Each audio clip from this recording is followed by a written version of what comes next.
Chapter 232, Out of the Forest. Chapter 232, Out of the Forest. The primordial forest was filled with a strong and pungent stench of blood. A bloody mist permeated the branches and leaves of the trees, condensing into drops of blood that slid down quietly. Amidst the thorns, gravel, and branches, ripped corpses were strewn everywhere.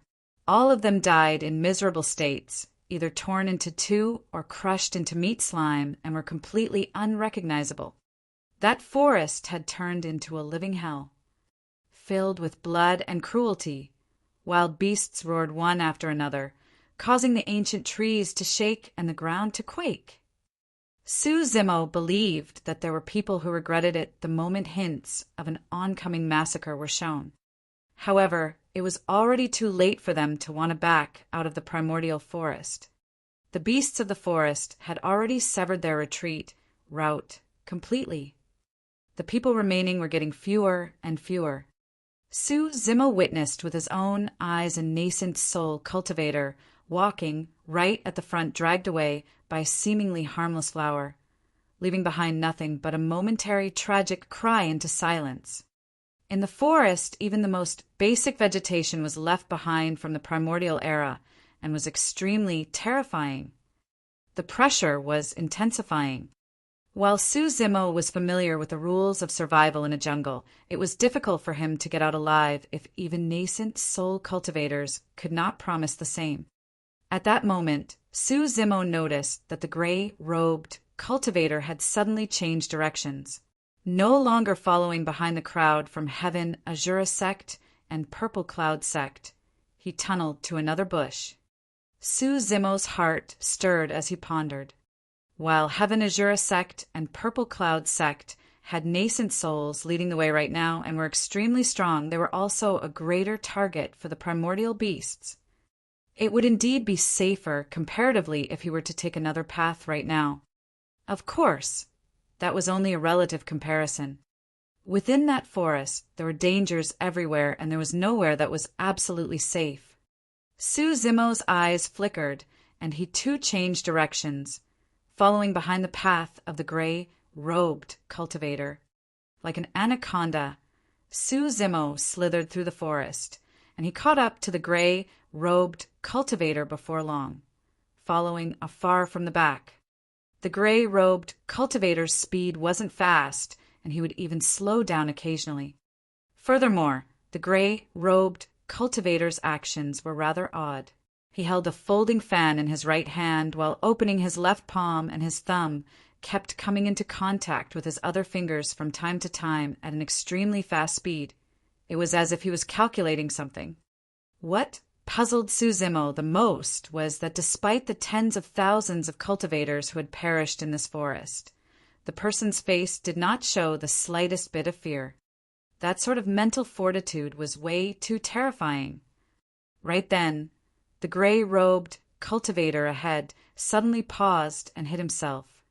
Upon seeing that, Suzumo did not dare act rashly as well.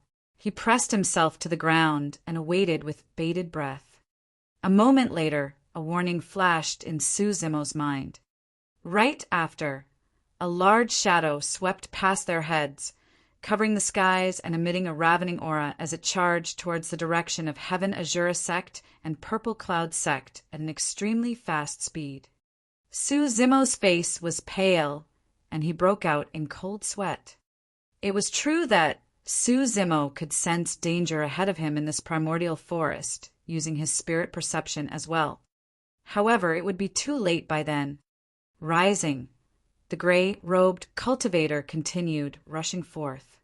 That person has some means. If I follow him, I might be able to get out of this forest. Suzumo followed closely behind. Sure enough, Suzumo avoided several attacks from the ferocious beasts by following and pausing according to that person. In Suzumo's eyes, that gray-robed cultivator suddenly became unfathomable. Before long, the gray-robed cultivator in front turned back suddenly, as if having sensed something. Going low immediately, Suzumo hid himself. The gray-robed cultivator swept his glance, and paused slightly at Suzumo's hiding spot, where he smiled meaningfully before turning front and continuing on. This time round, the gray-robed cultivator's steps were strange as he swept left and right. Suddenly, he burrowed into the forest and disappeared from Suzumo's line of vision. Suzumo gave chase right away, but realized that he had lost track of the gray-robed cultivator. He realized then that his actions had been exposed. When the gray-robed cultivator sensed it, he chose to shake Suzumo off. Foo-foo. Suzumo gave a faint smile and observed his surroundings carefully before choosing a direction to run after. Traveling in a forest, as such, would definitely leave traces. Others might not be able to see it, but with Suzumo's experience of living in a forest, he could find the slightest of traces and determine the direction where the gray-robed cultivator had left. Of course, such a method would decrease Suzumo's speed significantly. A moment later, he looked over and could not help but heave a sigh of relief. The edge of the primordial forest was not far ahead. All of a sudden, Suzumo's expression changed starkly as he dodged to the side without a second thought. Clang! A deafening sound rang behind him. Turning back, Suzumo gasped and his entire body went cold. A massive ferocious beast with 8 legs and flames burning on its body stood in front of Suzumo with a feral expression. An ancient ferocious beast, divine pyrospider. While the divine pyrospider could not spit silk, its 8 claws were sharper than any weapons out there. The divine pyrospider's claw had slammed down earlier like a gigantic saber with thorns on it, leaving a deep ravine in the ground. If Suzumo had been a half-step slower, he would be split into 2. Given Suzumo's cultivation realm, he would be burnt to ashes if he touched any bit of flame on the divine pyrospider's body. Suzumo did not dare to linger any longer and turned to flee. Clang! Clang! Clang! The divine pyrospider chased closely behind at an extremely fast speed, causing sparks to fly everywhere each time its claws swiped across rocks. Bang! Boom! Boom!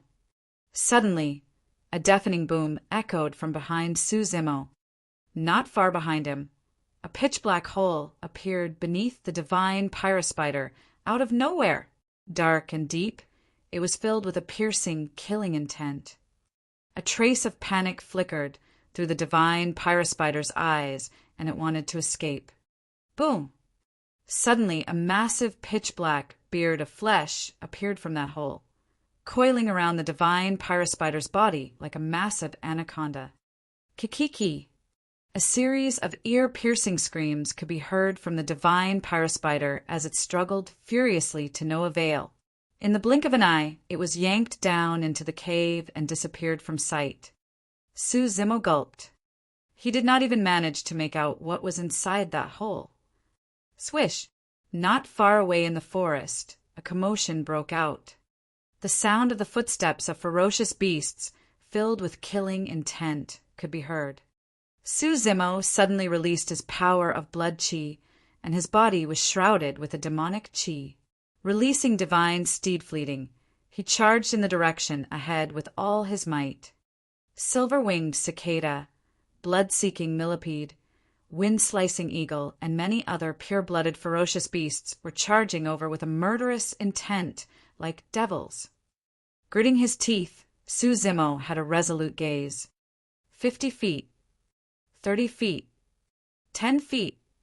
Swoosh! Finally his vision cleared up. Suzumo had finally gotten out of the primordial forest. When the many ancient ferocious beasts arrived at the edge of the forest, all of them stopped in their tracks in unison with a tacit understanding. With a look of fear in their eyes, they gradually retreated. Chapter 233, Sea of Bones. Chapter 233, Sea of Bones. Tens of thousands of cultivators had entered the forest at the back.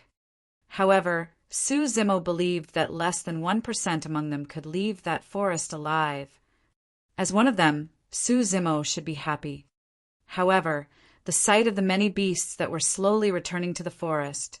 Su Zimo suddenly realized that the moment he rushed out of the forest was also the moment he had stepped foot on the land left behind from the primordial era.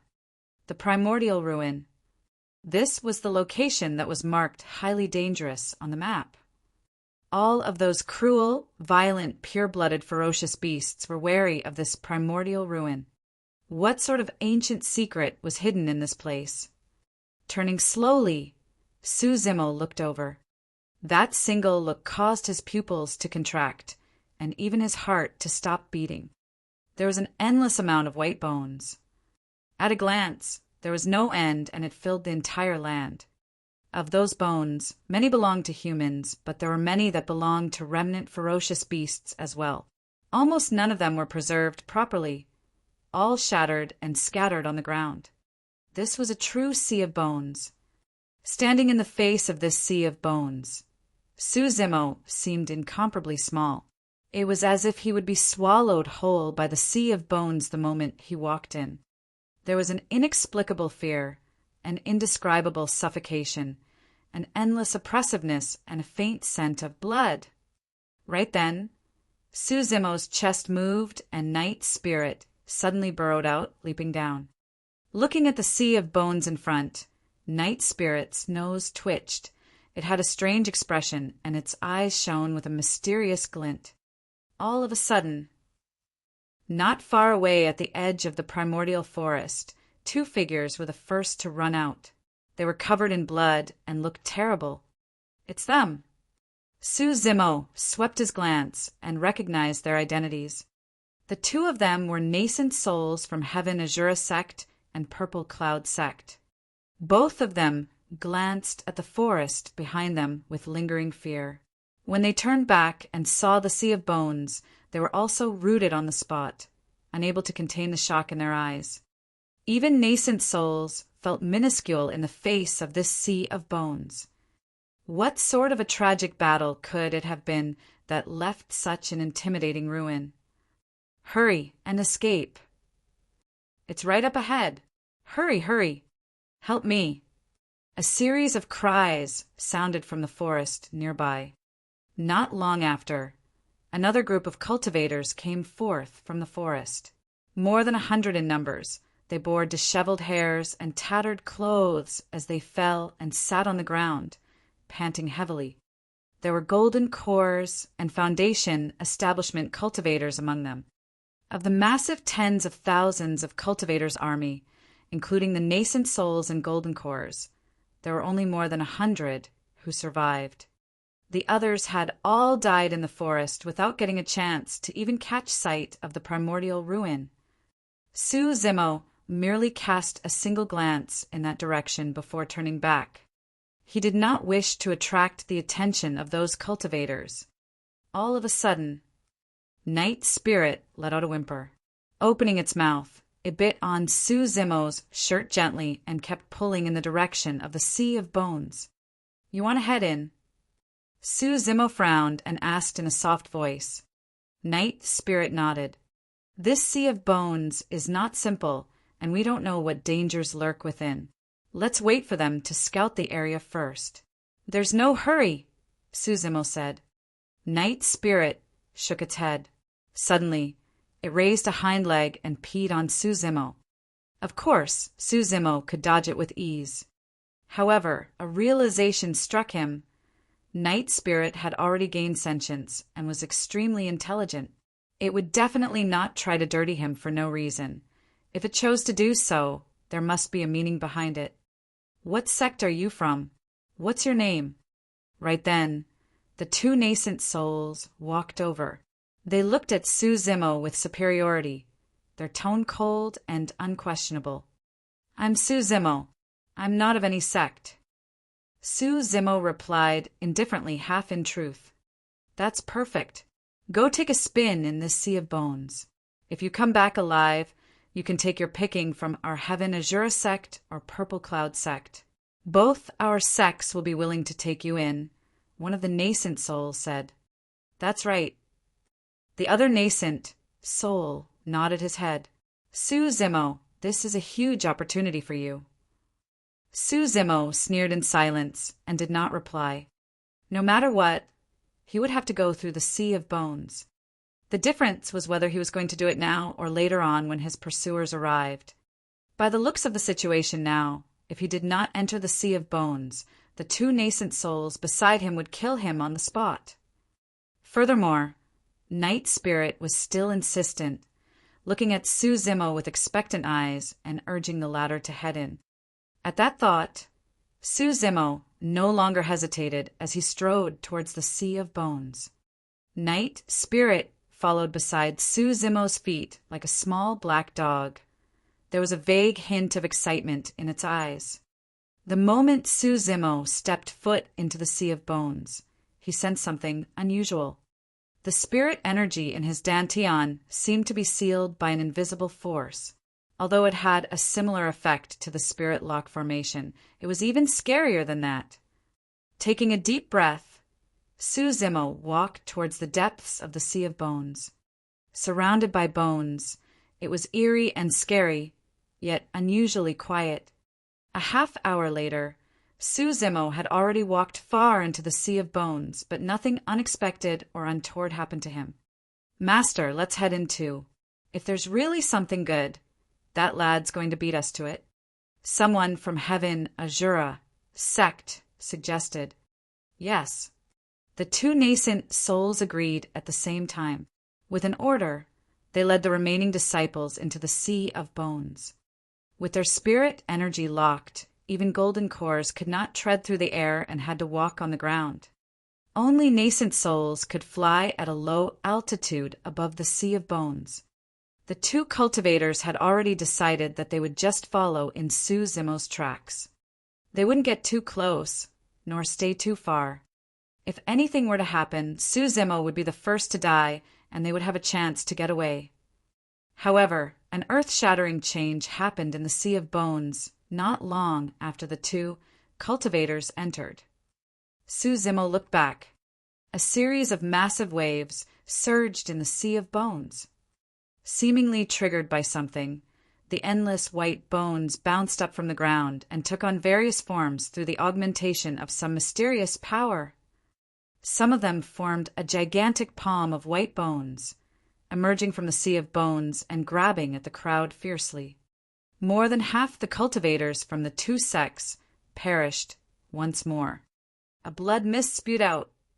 Some of the bones turned into ferocious beasts made of bones that bore immense strength, killing anyone they saw with a violent ferocity. Bones started bouncing in the vicinity of Zimo as well. However, the bones seemed to turn a blind eye to Zimo and Night Spirit and were all rushing to the cultivators of the two sects not far away. Could it be because of Night Spirit's pee? Although Zimo was unwilling to believe it, that seemed to be the only possibility. Bang! A nascent soul fought head-on with a white-boned beast. His expression changed drastically as he stumbled 3 steps back. Right on the heels of that, the nascent soul's body exploded into a bloody pulp, leaving nothing behind. In the face of those bone beasts, even nascent souls could not withstand a single blow. When he saw that, Zimo knew that it was over for Heaven Azure sect and Purple Cloud sect. This sea of bones was going to be their resting place. Chapter 234, Mysterious Stone Pillar. Chapter 234, Mysterious Stone Pillar. The winds and clouds suddenly changed as the bone wave surged. As if triggered by something, the endless white bones stirred and took on the form of various remnant ferocious beasts. Terrifying existences rose one after another from the sea of bones. A murderous aura filled the air as blood rushed into the sky. Zimo could not identify the origin of those remnant ferocious beasts based on their skeletal structure alone.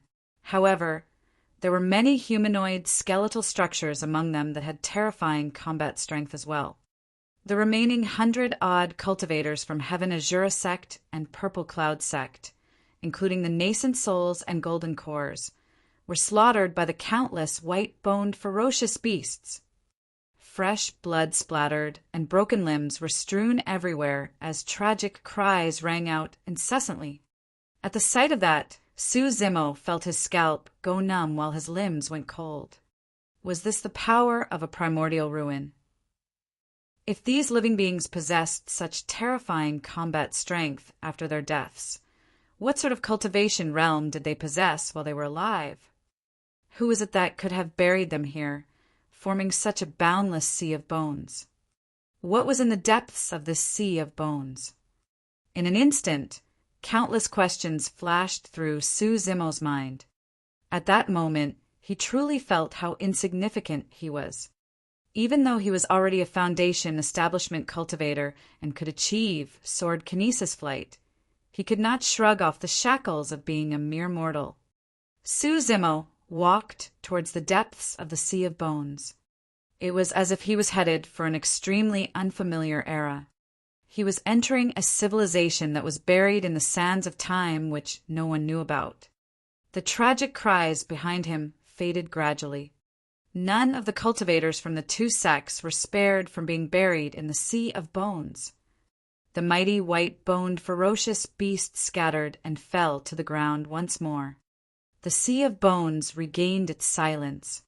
It was so silent that it was frightening. It was as if the killing and slaughter earlier on was nothing but Zimo's imagination.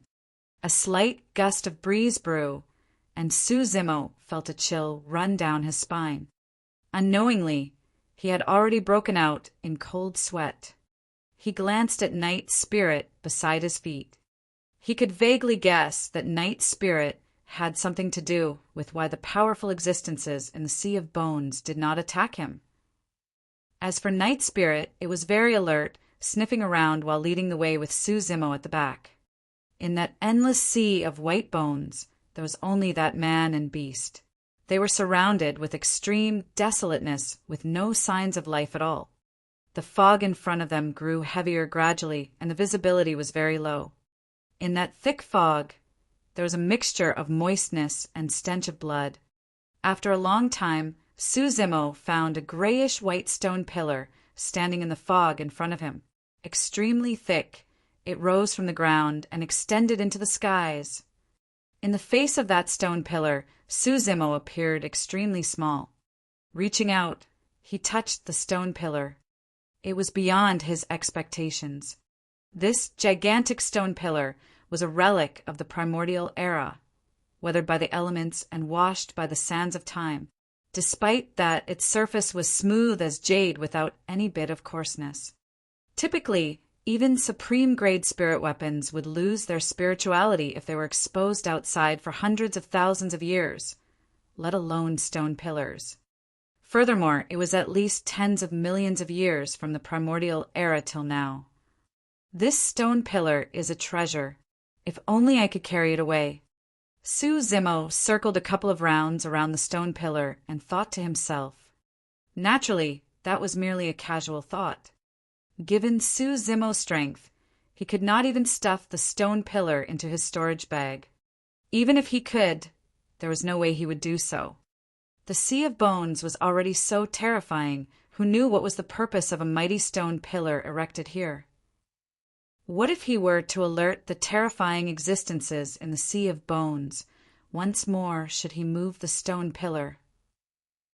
Circling around the stone pillar once more, Zimo did not find any signs from its surface. Weird. Zimo's eyes flashed with doubt.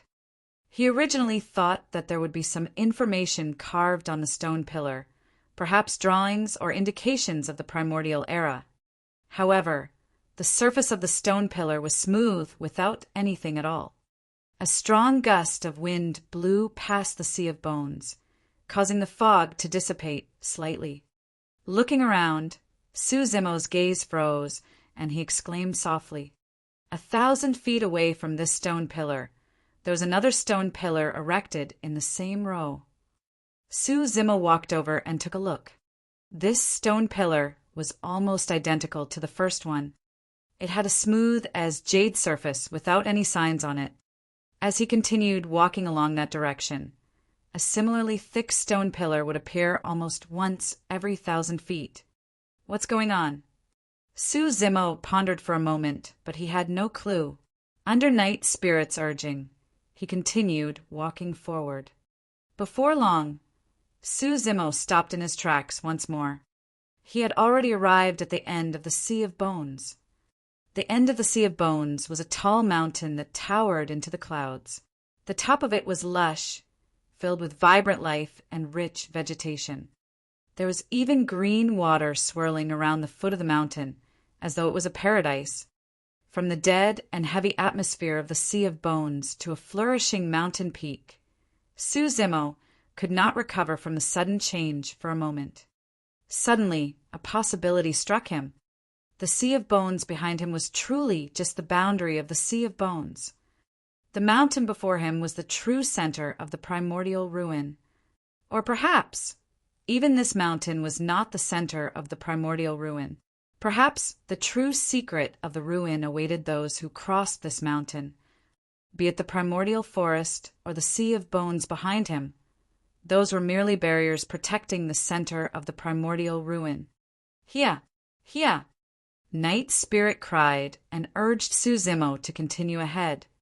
When he arrived at the foot of the mountain, Su Zimo's heart stirred as if he sensed something. He glanced sideways at a forest at the side. Not far away, a figure appeared from an old tree. Dressed in gray robes, he had a slightly rotund figure with a beardless face, holding a folding fan in his hands. "It's you! It's you!" Both men exchanged glances and were stunned for a moment before exclaiming.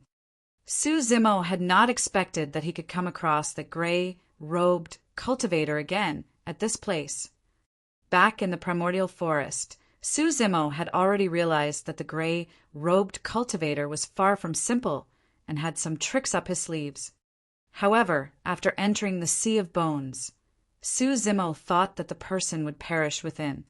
He never expected that the person would arrive at the mountain before him. While Su Zimo was shocked, the gray-robed cultivator was even more shocked. Given his eyesight, he could naturally tell that Su Zimo was only a foundation establishment cultivator. There was no possibility of him hiding his cultivation realm. Right from the get-go, the gray-robed cultivator knew that the tens of thousands of cultivators that coveted to step foot into the primordial ruin would all die.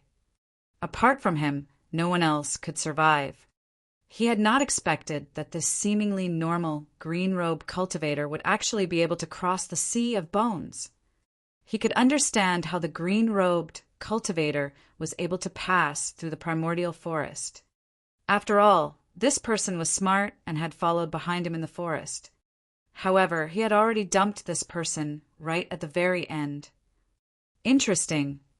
Walking slowly toward Su Zimo, the gray-robed cultivator let out a malicious smile. Chapter 235, Demon Suppressing Rope. Chapter 235, Demon Suppressing Rope. Narrowing his gaze, Su Zimo let out a wary look. Even though the gray-robed cultivator before him was only at early-stage foundation establishment, Su Zimo did not dare to be careless. The person reeked of a strange and unfathomable aura from head to toe. Furthermore, the fact that this man was able to cross the primordial forest and Sea of Bones with ease was reason enough for Su Zimo to be wary. Arriving around 10 meters in front of Su Zimo, the gray-robed cultivator stopped in his tracks all of a sudden. Raising his brows, he asked with a fake smile, "Fellow Taoist, you're really following tightly. I didn't manage to shake you off at all?" Su Zimo looked at the person calmly and remained silent. A hint of mockery flashed in the gray-robed cultivator's eyes, and his expression darkened. His smile was suddenly wiped away as he asked in a cold tone, "Tell me, what's your background? Why are you following me?" Having said that, the gray-robed cultivator stared fixedly at Su Zimo's face, hoping to find a clue in his expression and gaze. "I'm not following you." Su Zimo shook his head expressionlessly. That was the truth. Failing to gain anything, The gray-robed cultivator frowned and thought internally, could it really be a coincidence? No. The gray-robed cultivator changed his mind. Even if it's a coincidence, I can't let him continue forth. If my plans were to be spoiled because of this person, the losses would be immense. How did you manage to cross the sea of bones? The gray-robed cultivator asked all of a sudden. Walking. When he heard that, the corner of the gray-robed cultivator's mouth twitched. He wanted to say something, but stopped. Sweeping his gaze across Sue Zimmo, the gray-robed cultivator looked at Night Spirit, who was beside Sue Zimmo's feet. Upon seeing Night Spirit, the gray-robed cultivator could not help but roll his eyes. He mocked, "Fellow Taoist, your preferences are truly extraordinary. Most people would look for the cubs of ancient remnant beasts or pure-blooded ferocious beasts to be their fighting beasts. But look at you, rearing the cub of a black dog. None of your business." Sue Zimmo sneered and retorted. The gray-robed cultivator did not get angry either, merely waving the folding fan in his hand and saying with a smile, "Fellow Taoist, let me give you a piece of advice. Since you're able to cross the sea of bones, I advise you to turn back and stop continuing forward. This is not a place for you to be." The gray-robed cultivator pointed at the mountain by the side and said with a serious expression, emphasizing every single word. Sue Zimmo did not say anything. He wanted to head back as well. To be precise, Sue Zimmo had never intended to step into this place right from the get-go. He was only here because he had nowhere else to go. If he were to head back now, he would only be met with his pursuers. Furthermore, he managed to arrive here by relying on Night Spirit's guidance and persistence. It was not that easy for Sue Zimmo to retreat. "You're not retreating." The gray-robed cultivator frowned and muttered, "That's troublesome. I can't let you follow me and spoil my plans. You can head your way, and I'll head mine. We won't have to interfere with one another." Sue Zimmo was also wary towards the gray-robed cultivator and did not want to have a clash with the latter. After a brief silence, the gray-robed cultivator shook his head. "No, that's too risky. Since you refuse to leave, you can't blame me." "Oh!" Upon hearing that, Sue Zimmo's expression changed. Without thinking, he immediately attacked first. The two of them were extremely close. If nothing unexpected happened, Sue Zimmo was 70% confident that he would be able to take down the gray-robed cultivator. Boom! With the plow heaven's stride, a clear footprint appeared on the ground, causing the surrounding soil to fly everywhere. In almost an instant, Sue Zimmo appeared in front of the gray-robed cultivator and channeled his bloodline, causing the sound of tsunamis and rumbling thunder to echo from his body in a terrifying manner. Faced with Sue Zimmo's attack, the gray-robed cultivator did not panic at all when he heard the sounds coming from Sue Zimmo's body. Instead, he exclaimed softly, and his eyes filled with curiosity. "Such mighty power of bloodline. How did you manage to cultivate it?" Without saying a word, Sue Zimmo swung his arm and punched the top of the gray-robed cultivator's head. It was like a huge seal that suddenly fell. Not bad, not bad. Against Sue Zimmo's attack, the gray-robed cultivator did not avoid nor dodge and was even in the mood to nod and praise him. Suddenly, the gray-robed cultivator stretched out his folding fan and tapped Sue Zimmo on the wrist lightly. That tap was done extremely swiftly, landing with absolute precision. Even the timing was perfect as well. Bang! Sue Zimmo's wrist went numb, and the power of that punch dissipated entirely. Right after, a piercing pain surged from Sue Zimmo's wrist, as if it was snapped. The gray-robed cultivator chuckled. Out of nowhere, he produced a rope and tossed it in Sue Zimmo's direction, gently while muttering, "Restrict!" That rope coiled around Sue Zimmo's body immediately, tying his arms and legs to both sides of his body while circling round after round. In the blink of an eye, Suzimo was completely restricted by that unassuming rope and could not move at all. A black shadow fluttered out. "Night Spirit, don't move." Suzimo called back Night Spirit immediately. In reality, the moment the gray-robed cultivator attacked, Suzimo had already realized that this person was definitely not at early-stage Foundation establishment. It could be a golden core or even a nascent soul. At the very least, the cultivation realm of the gray-robed cultivator was far superior to his. Against such a powerful cultivator, it would be useless even if Night Spirit were to charge at him. Instead, it might even be killed by the gray-robed cultivator. Stopping in its tracks, Night Spirit glared at the gray-robed cultivator coldly. It raised its head, and a deep growl came from the depths of its throat, filled with killing intent. "Huh." The gray-robed cultivator walked before Night Spirit and squatted, saying with a smile, "You've sure got some guts, black dog cub. How dare you attack me?" The proximity between the man and beast was extremely close. Night Spirit could reach him just by raising its paw. However, Night Spirit did not make a move still after a while, merely looking at him with a cold gaze. Smiling, the gray-robed cultivator tapped Night Spirit on the head with his folding fan. "Not bad. You're quite clever. How lucky of you." Suzimo exhaled deeply. Naturally, he could tell that the gray-robed cultivator was deliberately luring Night Spirit to attack earlier on. If Night Spirit had truly attacked, not only would it fail to injure the gray-robed cultivator, the latter would even take the opportunity to kill it. The gray-robed cultivator stood up and looked at Suzimo with a helpless expression. He spread out his hands and said, "Since you're unwilling to leave, I can only hold you here. By the way, this is the demon's suppressing rope." "Oh, I don't think you've heard of it." The gray-robed cultivator continued. "Even pure-blooded, ferocious beasts would be tied up tightly by the demon's suppressing rope. Although your body is strong, it's not comparable to pure-blooded, ferocious beasts. So, don't bother lest you bring about suffering for yourself." Suzimo did not reply. The gray-robed cultivator turned over and took a few steps. Seemingly worried, he said, "Stay here obediently. I'll be back in a little while and help you undo the demon's suppressing rope." With that said, the gray-robed cultivator tunneled into the forest with swift steps. Heading towards the peak, he disappeared before long.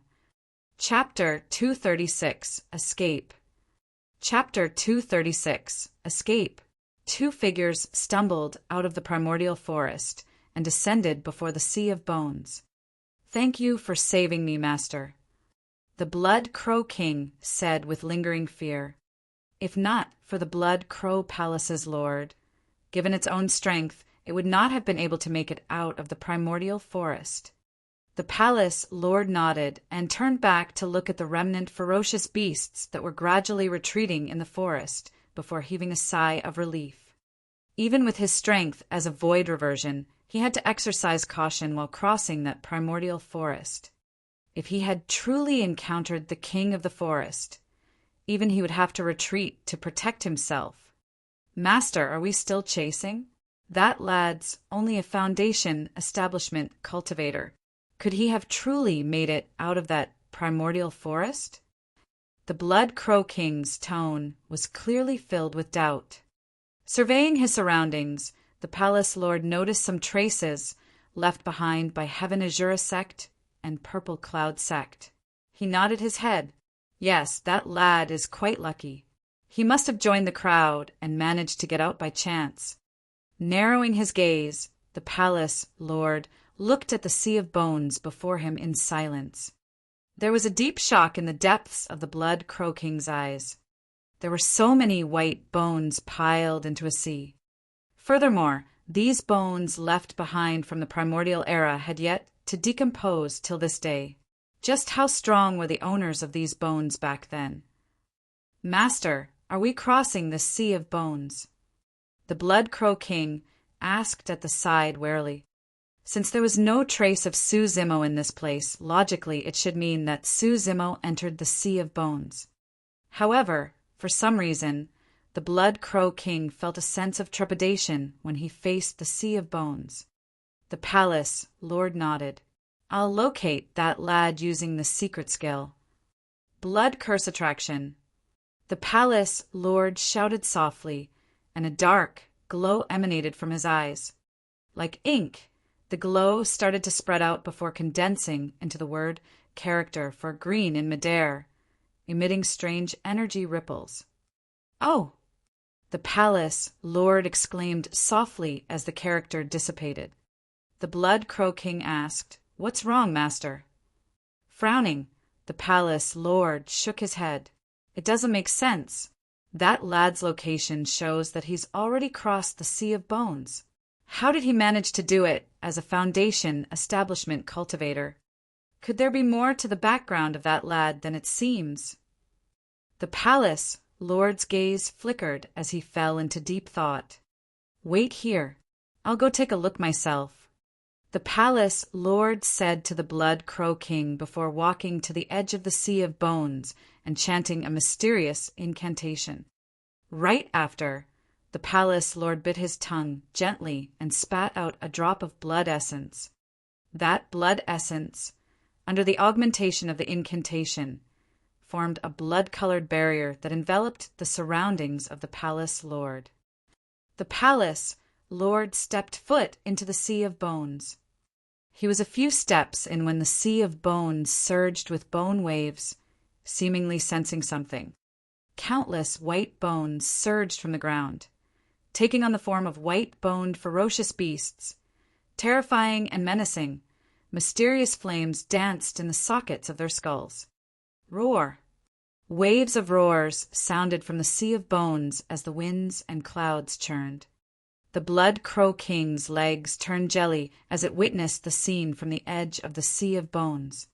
Given his cultivation, it could naturally sense the frightening aura that was being emitted from those white-boned, ferocious beasts. Any one of those white-boned, ferocious beasts would be able to crush him into pieces with ease. Surrounded by the many white-boned, ferocious beasts, the palace lord continued forward with a calm expression. The white-boned, ferocious beast stared at the palace lord and identified the blood mist surrounding the latter. After hesitating for a long time, they dispersed and fell back into the Sea of Bones, turning everything calm once more. At the moment when the palace lord released his secret skill to investigate Su Zimo's whereabouts. At the end of the Sea of Bones, at the foot of a godly mountain, Su Zimo's eyes turned a faint green hue as he felt a sudden, sharp pain in his mind. Right after, Su Zimo's vision blurred, and once more he saw the blood-robed youth who had died in his hands charging at him with a sinister smile. That throbbing pain and hallucination disappeared in an instant. Before long, a commotion stirred from the Sea of Bones behind him, as if someone had barged in. "They're actually chasing me here." Su Zimo's expression turned extremely terrible. He originally thought that the primordial forest alone was enough to discourage his pursuers from continuing. But from the looks of it, the other party still decided to enter the Sea of Bones. There were only two possibilities now. If the other party could cross the Sea of Bones, he would definitely die. The second scenario was that the white-boned, ferocious beasts in the Sea of Bones would kill off all of his pursuers. Su Zimo did not dare to take the gamble. Looking at the rope that was tying him up, Su Zimo tried to budge, but realized that it did not show signs of loosening. Sneering internally, Su Zimo released his blood chi explosively. Bang! Boom! Boom! His bloodline churned within his body, letting out a rich demonic chi as blood filled his flesh while his tendons shook. Su Zimo's body was expanding. Buzz!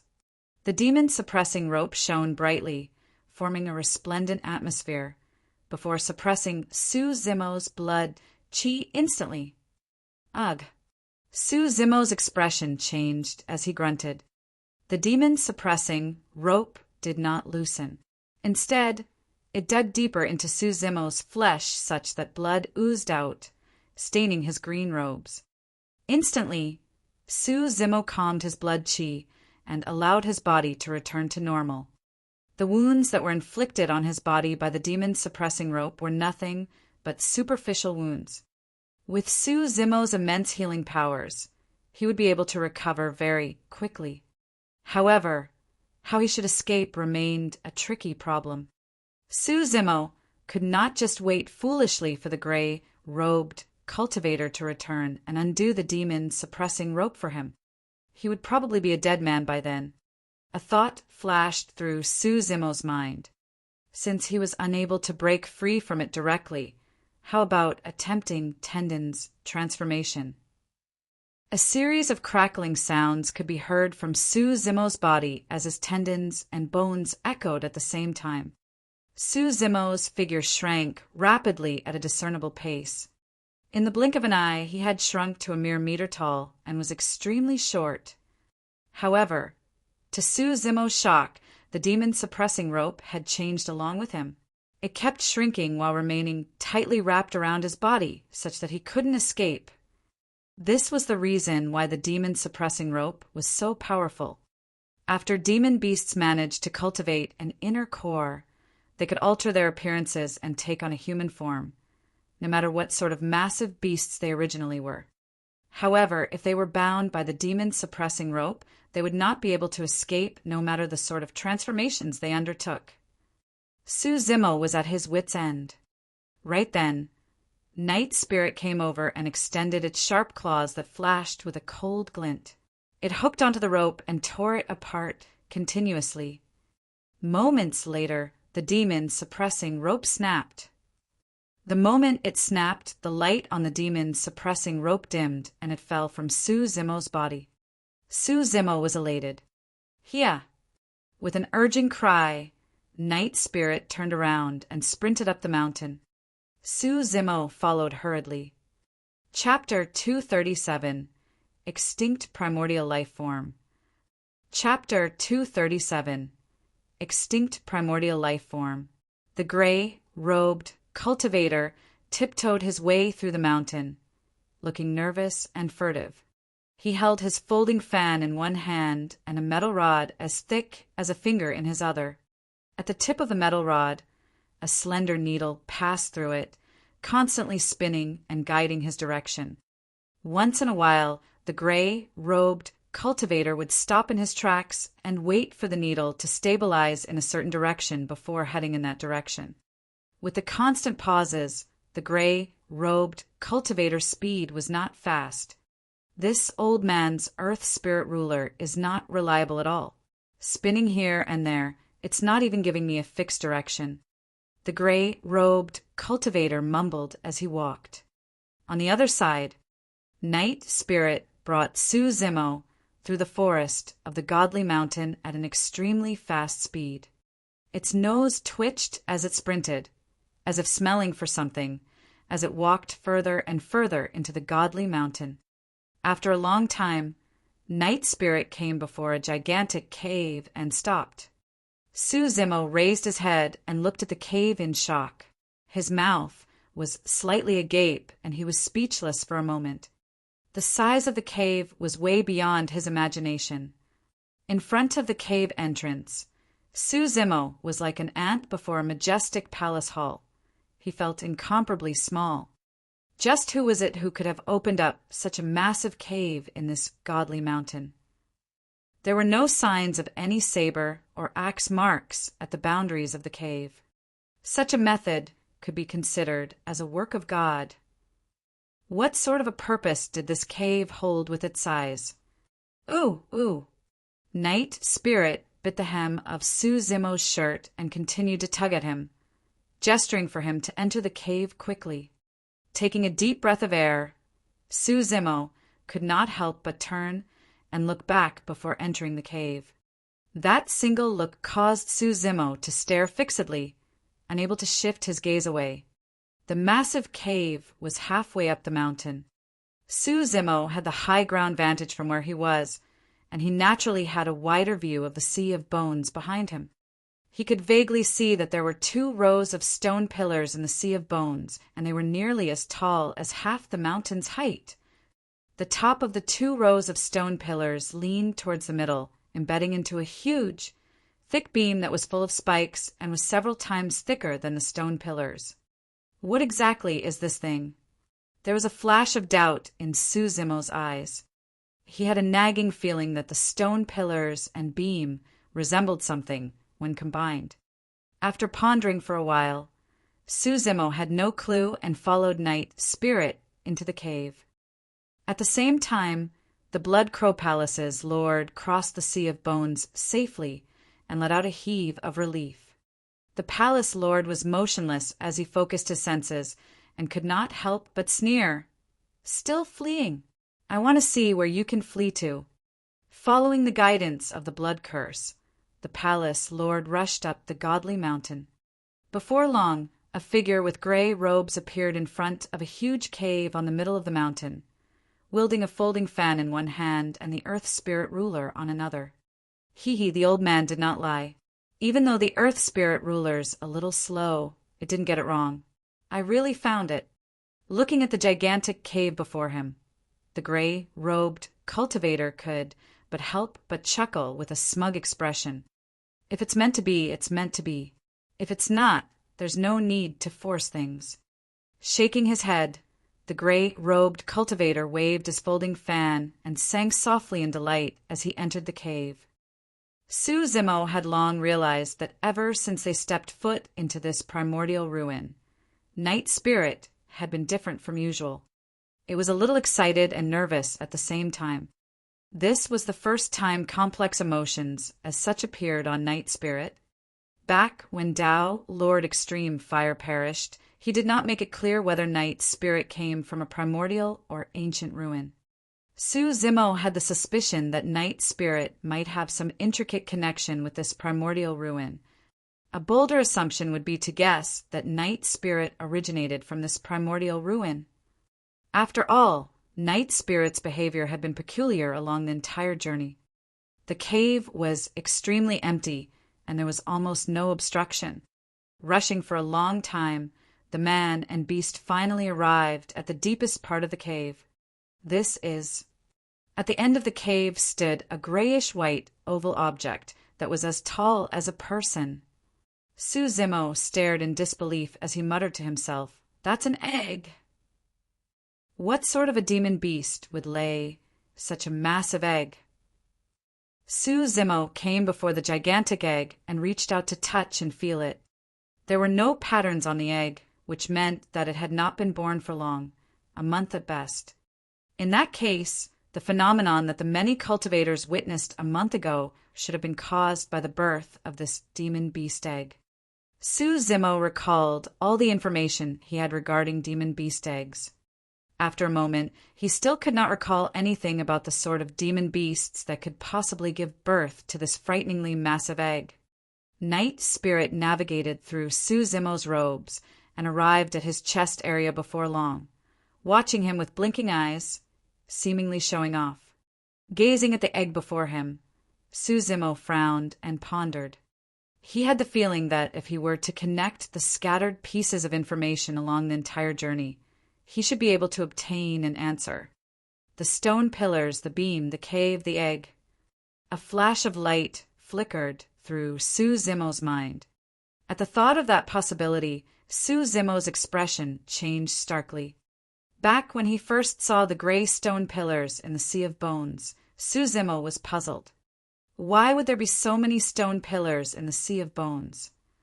Furthermore, the surface of those stone pillars were smooth as jade.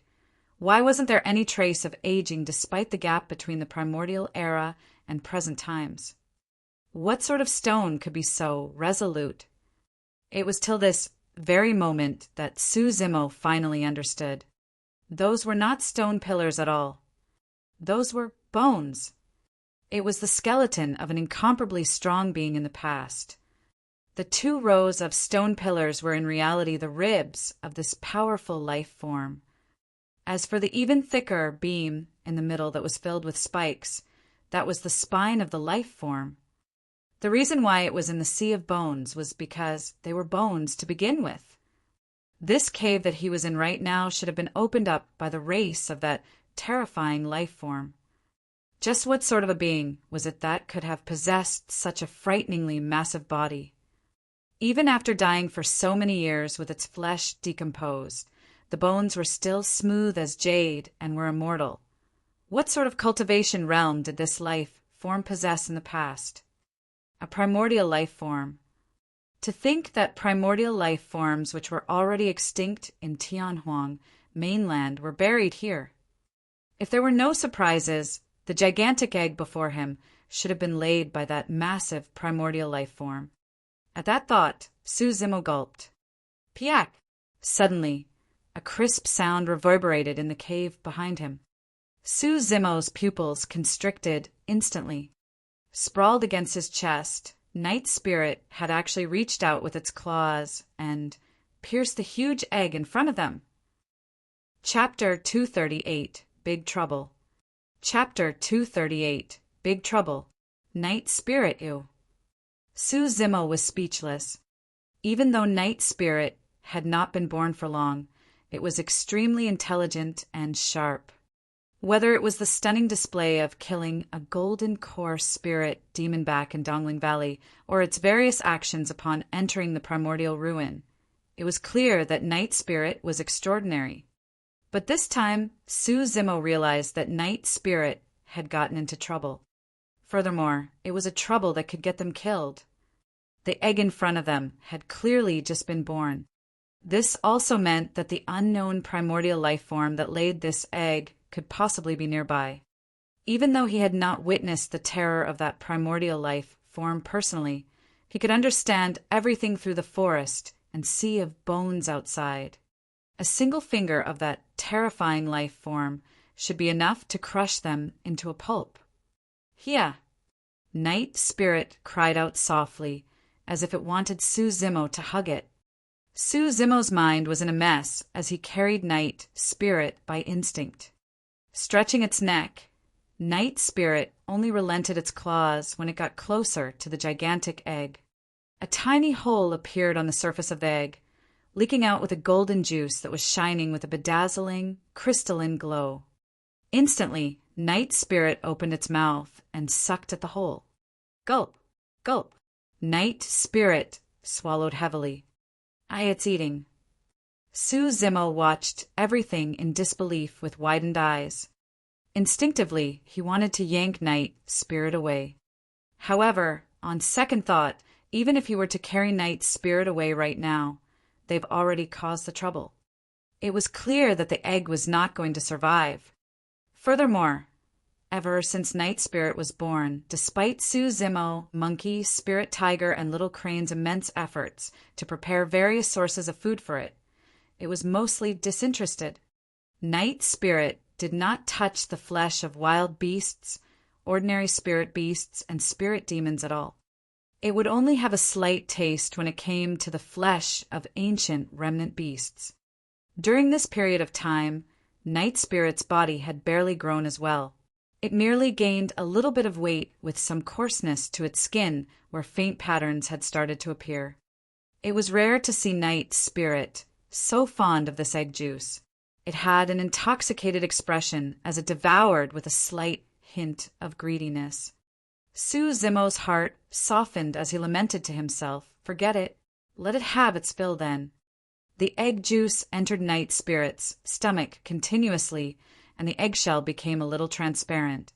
It was clear to tell the speed in which Night Spirit was devouring the egg juice.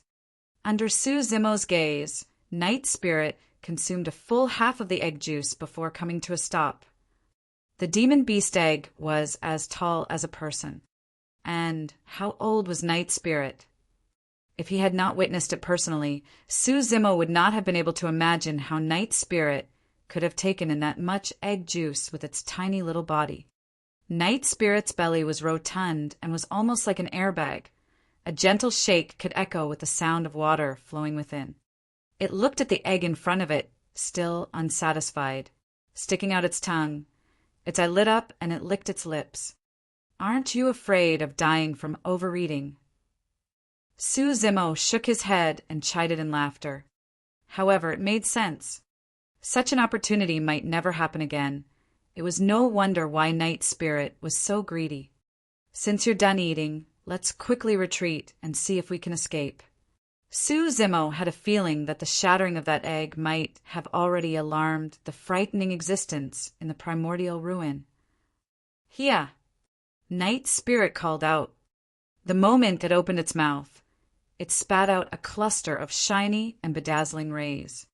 In that glow, there was an extremely rich and pure life essence.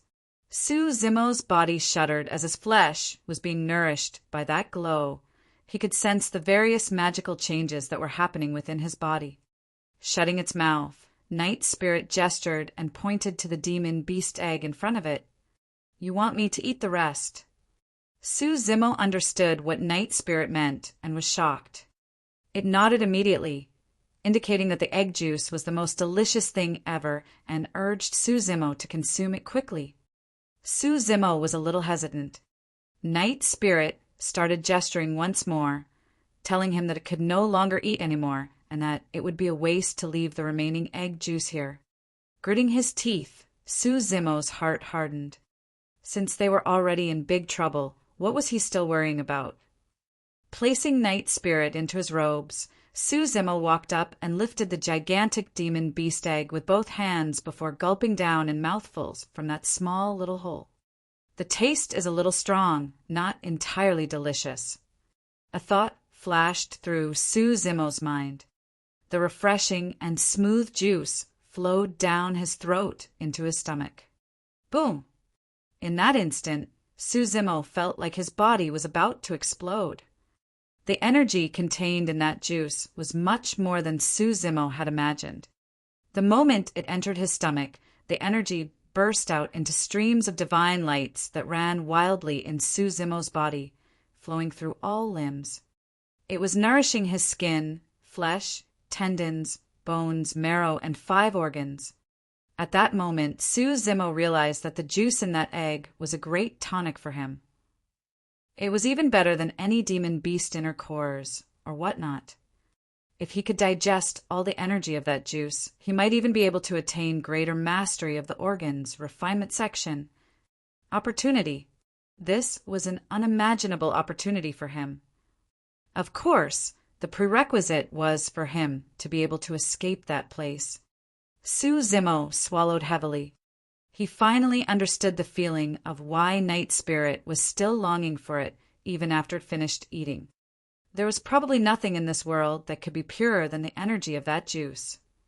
That power was way too strong. It barged wildly through Suzumo's body, spilling with brilliant rays of light through his pores. A bedazzling light surrounded Suzumo and shrouded all around. In that luminescence, he vaguely resembled a god. Suzumo knew that the energy contained by that juice was extremely rare. With a deep breath, he quickly closed his pores shut to seal the essence chi within his body. However, the energy was way too massive and thick. It was difficult to contain everything in a short while given Suzumo's physique. His eyes, nostrils, ears, and mouth began to emit rays of light, surging with vitality in a frightening manner. Under the rush of that power, a faint, green glint appeared in Suzumo's eyes. Before long, the evil power that was hidden in Suzumo's eyes was purged by the pure power of the egg juice. That evil power was none other than the one left behind in Suzumo's body by the blood-robed youth's blood-slave art. 2 green droplets of water trickled from the corner of Suzumo's eyes down onto the ground, condensed without dissipating and emitting a ghastly light. Suzumo was elated. He never expected that he would be able to get rid of the latent danger within his body after consuming the egg juice. This meant that as long as Suzumo escaped from this place, his pursuers could no longer track him using any secret skills. Chapter 239, Unforeseen Situation. Chapter 239, Unforeseen Situation. Before long, Zimo drank all the juice from the demon beast egg. He did not wish to waste the essence energy in his body, and immediately worked to close his pores, eyes, ears, nostrils, and mouth. The warm currents surged through his entire body, and it felt like exploding. Body tempering, tendons transformation, bones strengthening, marrow cleansing, organs refinement. The 5 sections of sutras reverberated in Zimo's mind. He tried his best to suppress the energy. After a short while, the energy was evidently calmer and was no longer colliding rampantly within his body. Even then, Zimo did not dare to unlock his pores, eyes, ears, nostrils, and mouth. All of a sudden, Zimo's heart stirred. He could vaguely sense that someone was speeding towards his direction with their robes rustling loudly. His expression changed slightly, and he quickly turned back. After entering the cave, the gray-robed cultivator put away the earth spirit ruler. Even though the cave was massive and did not seem like it was made by humans, the interior was not complex. He would definitely reach the deepest part of the cave if he walked along it. After a while, the gray-robed cultivator suddenly stopped in his tracks and frowned. Strange. Why does it feel like something is off? The gray-robed cultivator murmured before continuing forward, opening one of his palms and starting to divine by using his thumb to make contact with the other 4 fingers. Oh! A moment later, the gray-robed cultivator's expression changed starkly as he gasped, "Unforeseen circumstances? How did this happen?" He grit his teeth and hastened in speed, rushing towards the depth of the cave. Could someone have arrived before me and spoiled my plans? Who could it be? That's impossible. There were only 2 of us who managed to cross the primordial forest and sea of bones. Furthermore, I restrained that green-robed cultivator using my demon-suppressing rope, and there's no way he could have broken free from it. What went wrong? The gray-robed cultivator's mind was in a mess as countless thoughts filled his mind. Turning around a corner, his vision cleared up. A gigantic egg entered his view. The gray-robed cultivator finally calmed down. Heaving a sigh of relief, he thought to himself, "Thank goodness, thank goodness. I'm not too late. The egg is still here." However, the gray-robed cultivator found himself worked up at the next moment. There was a green-robed cultivator beside that gigantic egg. The green-robed cultivator seemed to have heard his footsteps and turned around suddenly. That person's robes around the chest was undone, and there was a little dog head popping out from it. The man and beast were pursing their lips tightly with a strange expression, as if they were holding their breaths. "It's you guys." The gray-robed cultivator was stunned for a moment, slightly dazed. He could not understand why the person that he had restrained at the foot of the mountain with the demon's suppressing rope had arrived before him. "It's him." Zimo was also stunned for a moment. Instantly, Zimo realized that the goal of that gray-robed cultivator was the demon beast egg beside him. A little guilty, Zimo could not help but avert the gaze of the gray-robed cultivator, because the gray-robed cultivator's mind was entirely focused on the demon beast egg. He did not notice Zimo's abnormality. He walked forth and said at the same time, "Fellow Taoist, I'm not going to bother about how you managed to break free from the demon's suppressing rope. However, that egg is mine. But of course, given your cultivation, you're not going to be my match if you insist on fighting me for the egg." The gray-robed cultivator was filled with confidence as he glanced askew at Zimo. Zimo did not say anything. He did not even dare to breathe. Right now, as long as Zimo were to open his mouth and speak, beautiful lights would definitely burst forth from his mouth in a bedazzling manner. At that moment, the gray-robed cultivator had already arrived in front of the demon beast egg.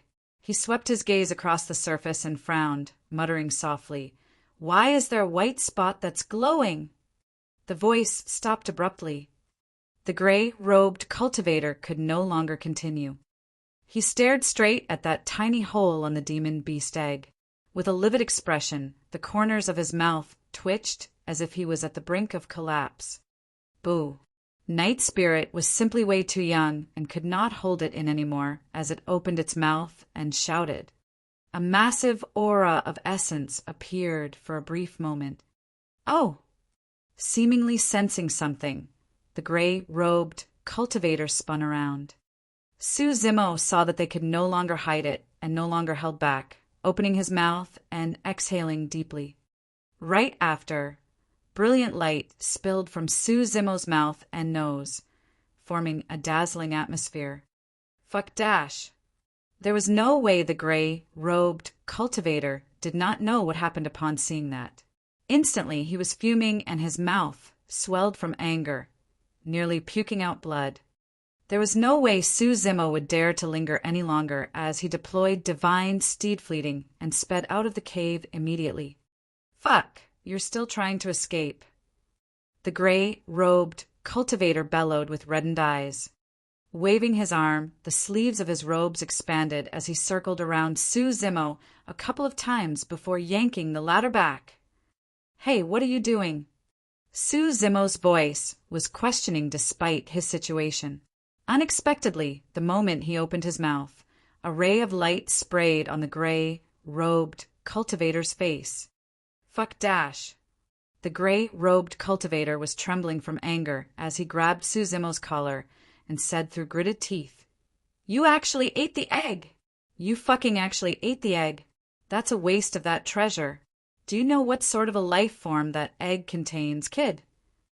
When he saw the frenzied appearance of the man, Su Zimo was afraid that he might lose his mind and replied honestly, "I don't know." "You ate it without knowing it." The gray-robed cultivator let loose of Su Zimo and wailed as if his parents had passed away. "I went through so much hardship to come all the way here just for this egg. But you bloody ate up. Damn it." At that moment, the gray-robed cultivator even had suicidal thoughts.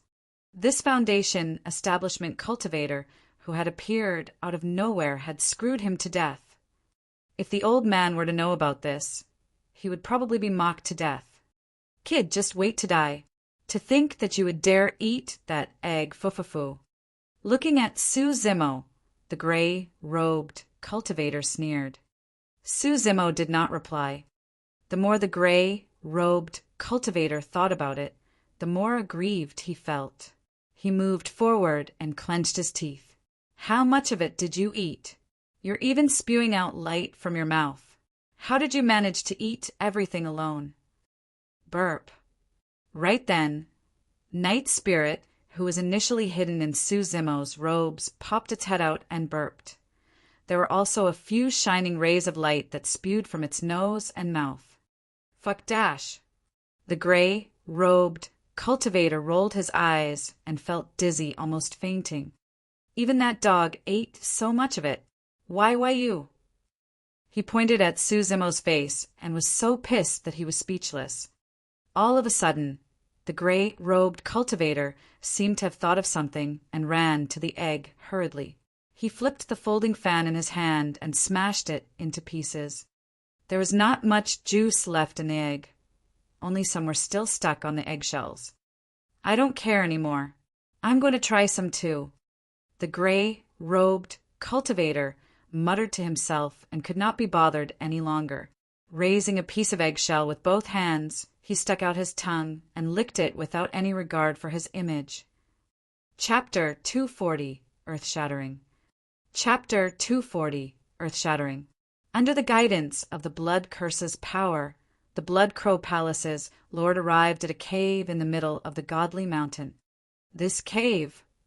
Raising his head, he looked at the massive entrance, and a hint of fear and hesitation flashed through the depths of his eyes.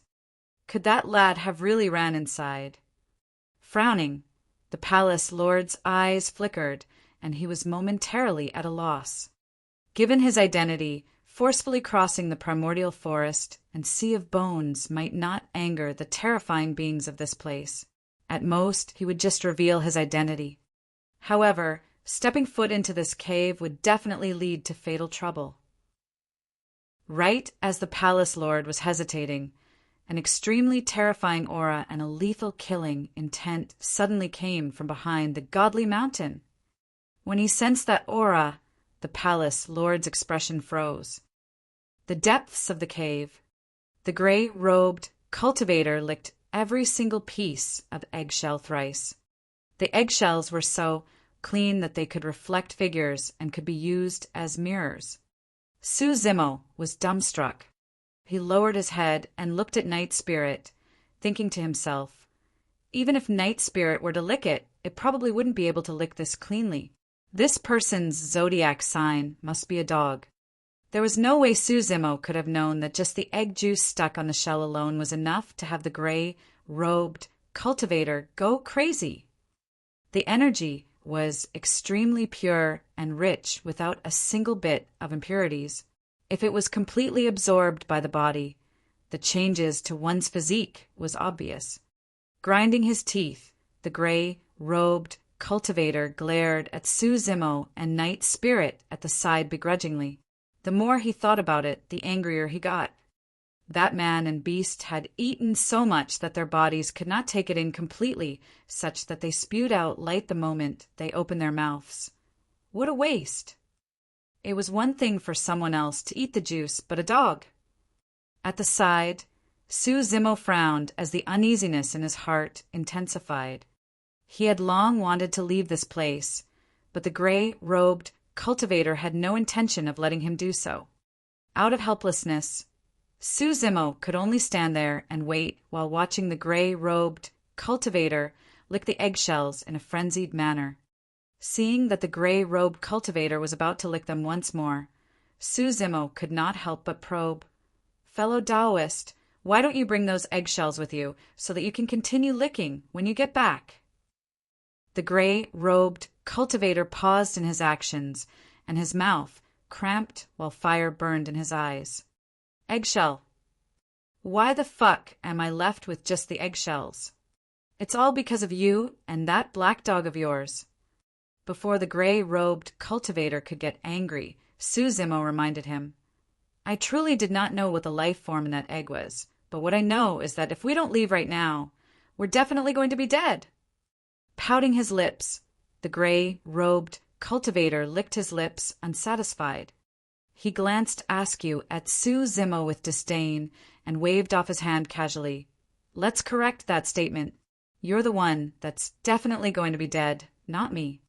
Suzimo frowned, seemingly thought of something else. The gray-robed cultivator continued. Right, I've got to correct that even further. Even if you were to escape now, it's too late. By eating that egg, you've already alarmed the life form in this place. Even if you can fly into the heavens or burrow into hell, you will still die. Don't forget you ate it too. Suzimo pointed to the eggshell in the hands of the gray-robed cultivator and sneered. I don't believe that the life form here will spare your life. Foo-foo. Chuckling, the gray-robed cultivator shook his head. You don't have to worry about that. I naturally have my own means of leaving this place. You can just wait here for death obediently. When he heard that, Suzimo's mind went rampant even though he looked indifferent on the surface. Swoosh! Right then, an extremely terrifying aura descended and enveloped the surroundings of that entire godly mountain, surging in from outside the cave. Roar! Roar! Roar! Right after, a loud and clear roar rolled from the sky behind the godly mountain. It was extremely fast and came close almost in an instant. Suzimo had lived in Songlang mountain range for an entire year and had seen countless demon beasts. However, he had never heard a roar as such.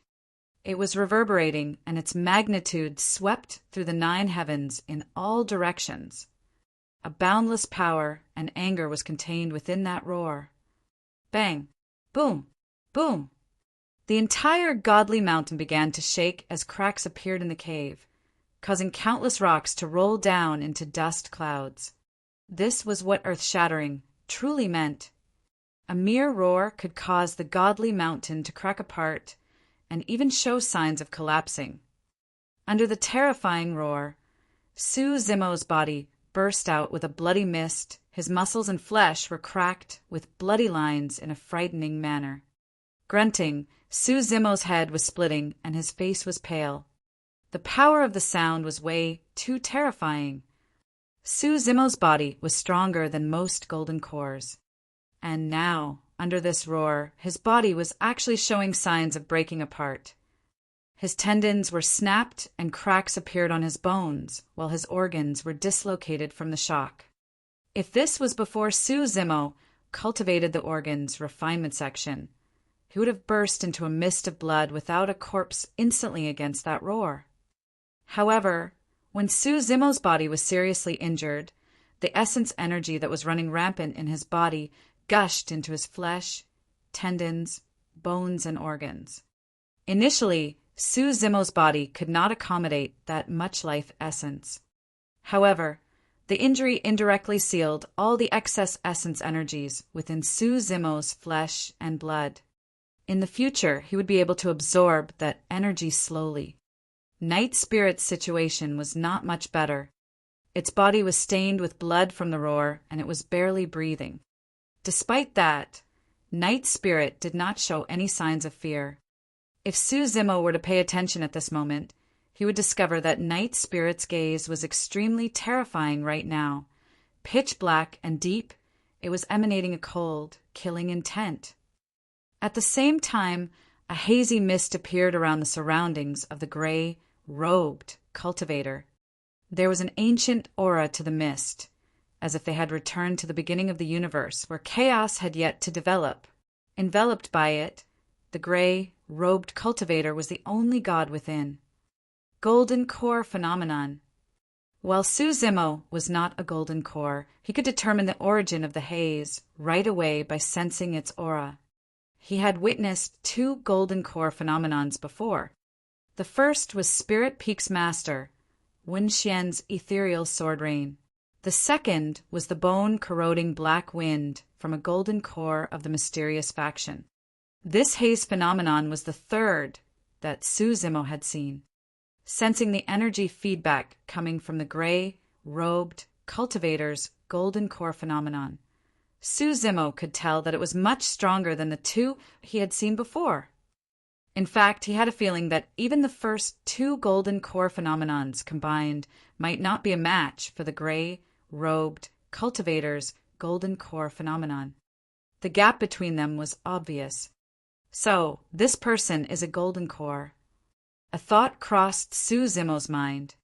The early-stage foundation establishment that was displayed when making use of the spirit peering art to check out the gray, robed cultivator's realm was not accurate at all. Under the roar of that powerful life form, the gray, robed cultivator frowned and was forced to release his golden core phenomenon as a defensive measure. Chapter 241, Taking the Blame. Chapter 241, Taking the Blame. The roar did not last long before it disappeared. However, an even more terrifying pressure enveloped the surroundings of the godly mountain. Boom! There was a deafening sound.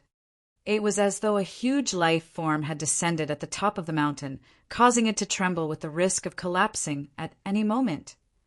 Any thoughts of escaping by now would simply be a fool's dream.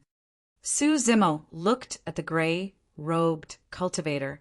He believed that even if the latter was a golden core, he would not be able to escape. Unhurriedly, the gray, robed cultivator pulled out a dark rag from his storage bag. His entire figure flickered as he walked to a corner and covered himself with the rag. Right in front of Su Zimo's eyes, the gray-robed cultivator's figure disappeared entirely along with his aura, as though he was one with the wall. There was no trace left at all. If he had not seen it personally, Su Zimo would not have believed it. It was as if the gray-robed cultivator had disappeared into thin air. However, Su Zimo knew that the gray-robed cultivator was still there hiding in the corner. While the rag may have looked inconspicuous, it could hide its tracks and even conceal its aura such that one couldn't be discovered. That was what the gray, robed cultivator relied on. In the blink of an eye, Suzimo was the only one left in the cave. He was all alone with eggshells that were licked, cleanly scattered all over the floor. Anyone who saw this would instantly guess the truth. Suzimo did not have much time to think. The powerful life form on top of the godly mountain could descend at any moment. With a swift motion, Suzimo headed to the corner where the gray-robed cultivator was hiding and stood by the side expressionlessly. The well-hidden gray-robed cultivator was initially waiting to see Suzimo make a fool out of himself, but when he saw this, he was shocked. Even though the treasure he had could hide his body and conceal his aura, it was unable to withstand the impact of any attacks. If the life form outside were to see everything within the cave, it would definitely lose its mind and be enraged. By then, if the life form were to launch an apocalyptic attack in Suzimo's direction, he would definitely be implicated as well. Instantly, the gray-robed cultivator understood Suzimo's intentions. Fuck, what a schemer. The gray-robed cultivator cursed internally. Even if he attacked Suzimo, it was already too late and he would expose himself. The gray-robed cultivator wanted nothing more than to send Suzimo flying with a kick.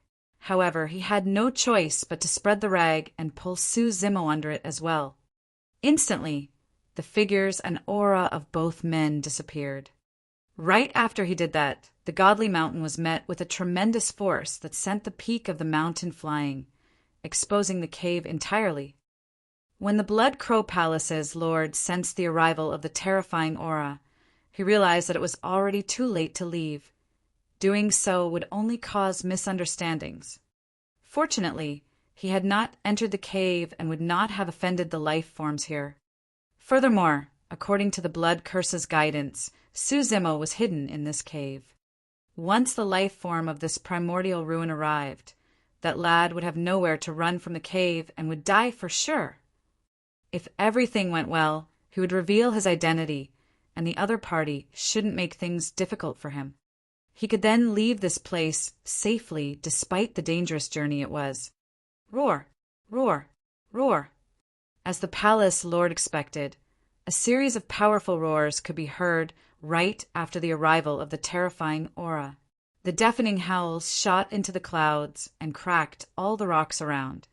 A few seconds after, the primordial life form descended on the godly mountain.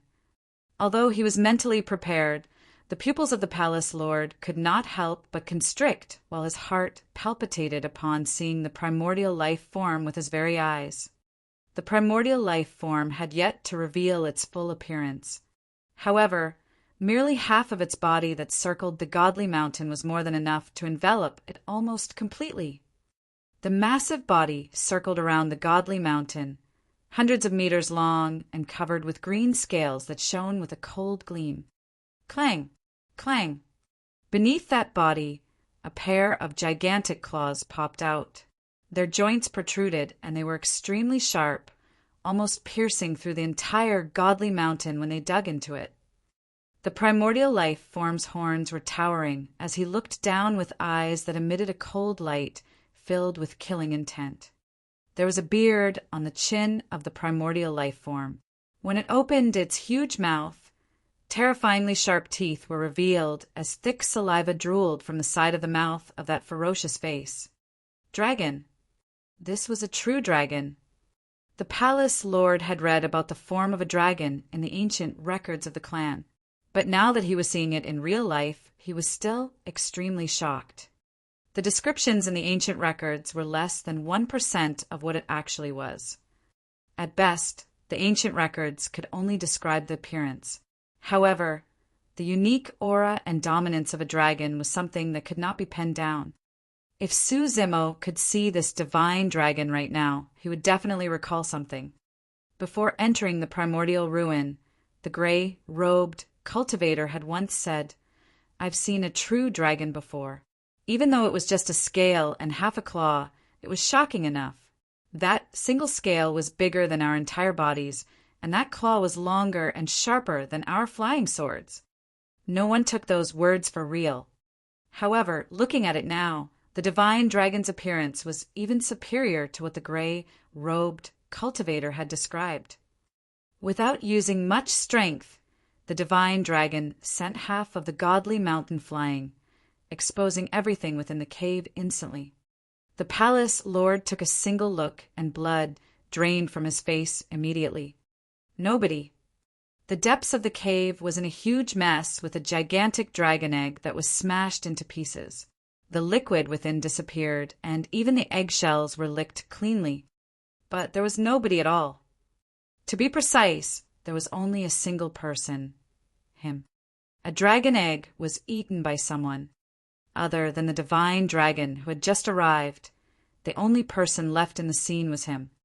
There was no way of explaining himself. The palace lord was a little stunned. This was completely different from what he had imagined. When the divine dragon caught sight of the eggshells on the floor, an endless fury and wrath surged in its eyes, almost spewing out with fire. Instantly, the palace lord felt a chilling, killing intent gushing towards him. And no, it's not me. The palace lord was completely flustered. As someone at Void Reversion Realm with the title of Tao Being, there was almost no one in the great Zhou dynasty who could be a match for him. Even so, against an adult dragon, the odds were completely stacked against him. The gray-robed cultivator hidden in a corner was a little stunned as well. How was there someone else as well? That person is quite skillful. He must be a professional at taking the blame. To think that he would rush over at a time like this with such an accurate timing. The gray-robed cultivator lamented internally. The two of them hid in the corner, motionlessly, not even daring to lift the rag to check out the situation outside. However, when he heard the commotion outside, Su Zimo could roughly guess what was going on. The person who spoke earlier was probably the pursuer hunting him down. Su Zimo truly wanted to lift the rag up and check out that person's appearance. He was also curious about what the primordial life form that had appeared was. But he remained rational and endured it. At a time as such, any slight movement could expose the both of them. Chapter 242, Dragon Race. Chapter 242, Dragon Race. Swoosh! The divine dragon let out a breath in the direction of the Blood Crow Palace's lord, and a faint green mist spewed out from its mouth. The surrounding air instantly burned. As the green mist streaked through the void, the surrounding space went into a state of chaos while light distorted. Dragon flame. The palace lord's expression changed starkly as he exclaimed. Dragon flame was an innate ability unique to the dragon race. After every dragon was born, they would naturally be able to master this ability after growing to a certain state. Furthermore, the older they grew, the deeper their cultivations would become.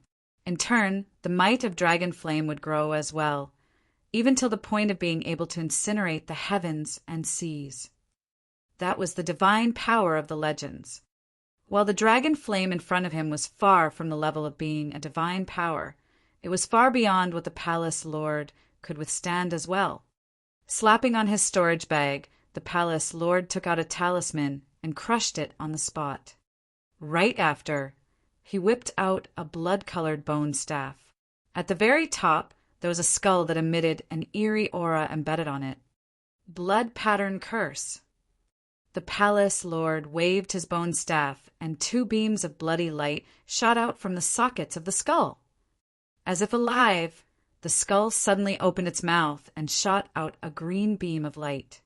The blood and green lights fused together to form a drop of blood. Instantly, the blood exploded and formed a series of ripples in the air that flew towards the dragon flame.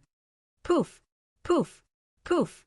The two completely different forces clashed, collided, corroded, and fought in midair, letting out a series of sounds as three different colored lights spewed in all directions in an extremely dazzling manner. While Su Zimo and the gray-robed cultivator who were hidden in a corner could not see what was going on, they could sense the terrifying fluctuations of that energy.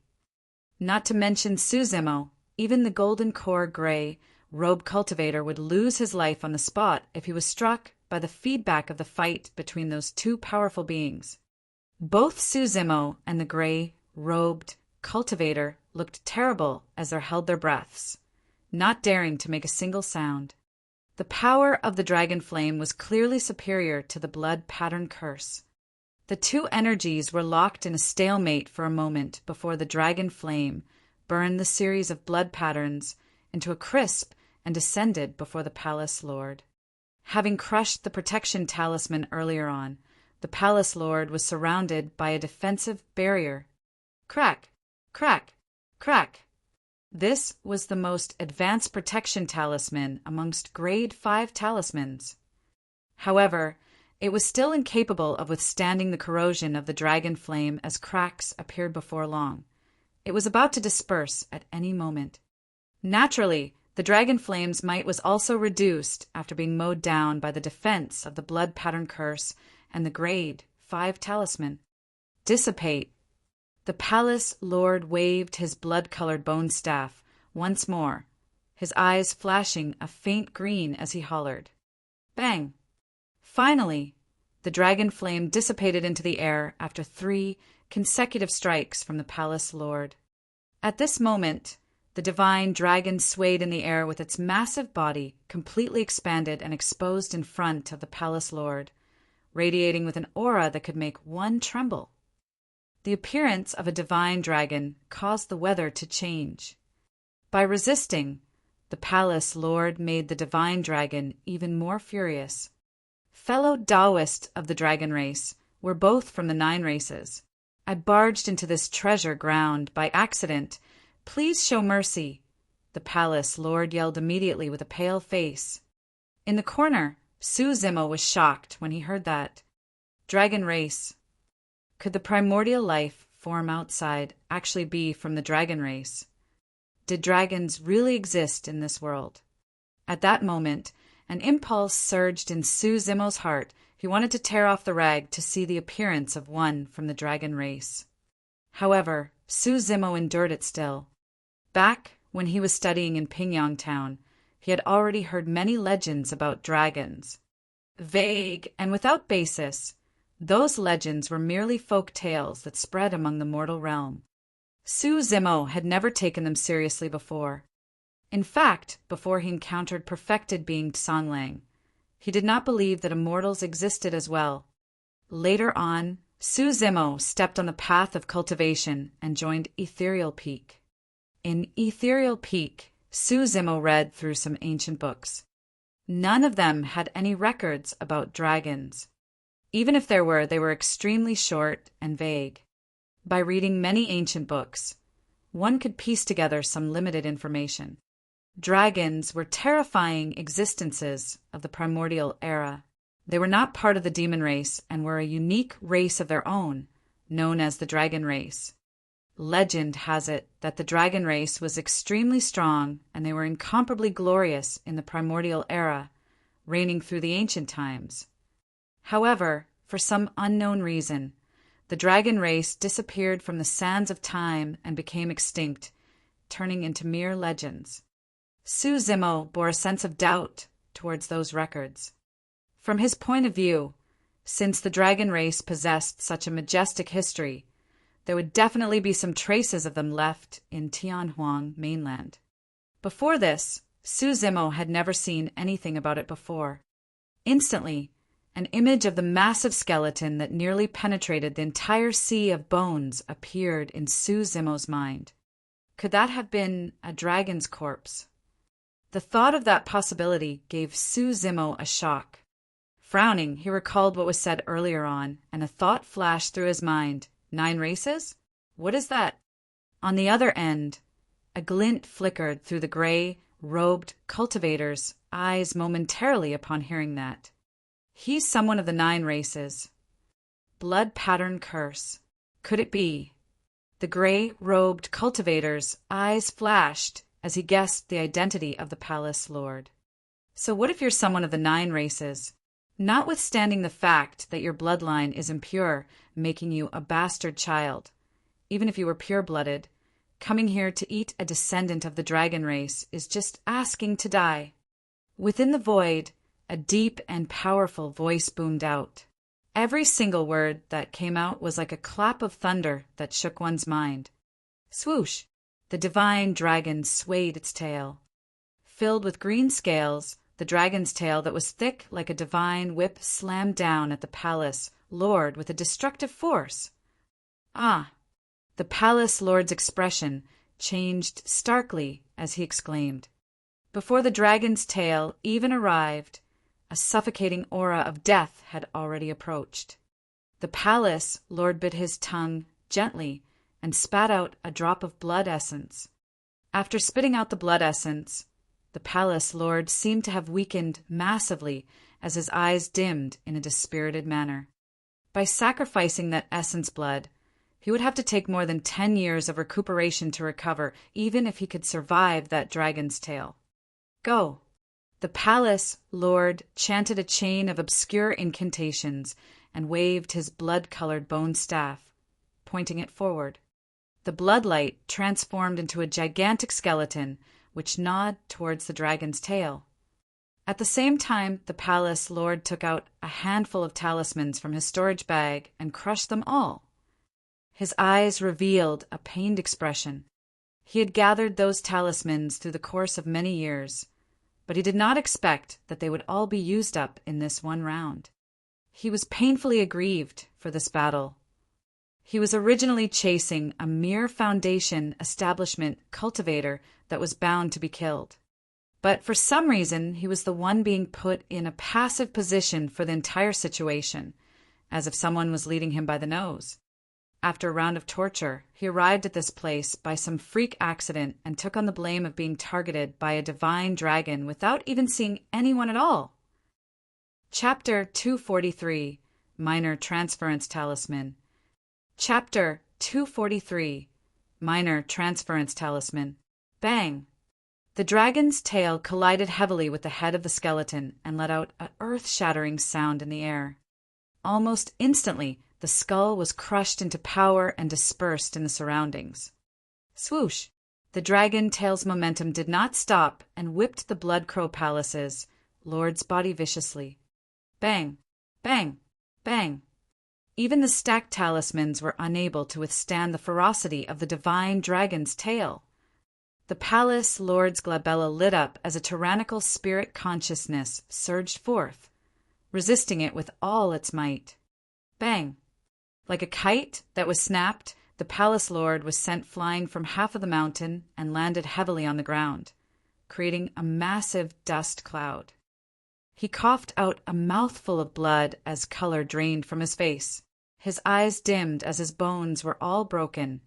Even his organs were shattered. If not for his final attempt to fight back, that tail would have whipped him into a mist of blood. The difference was too great. They were on completely different levels.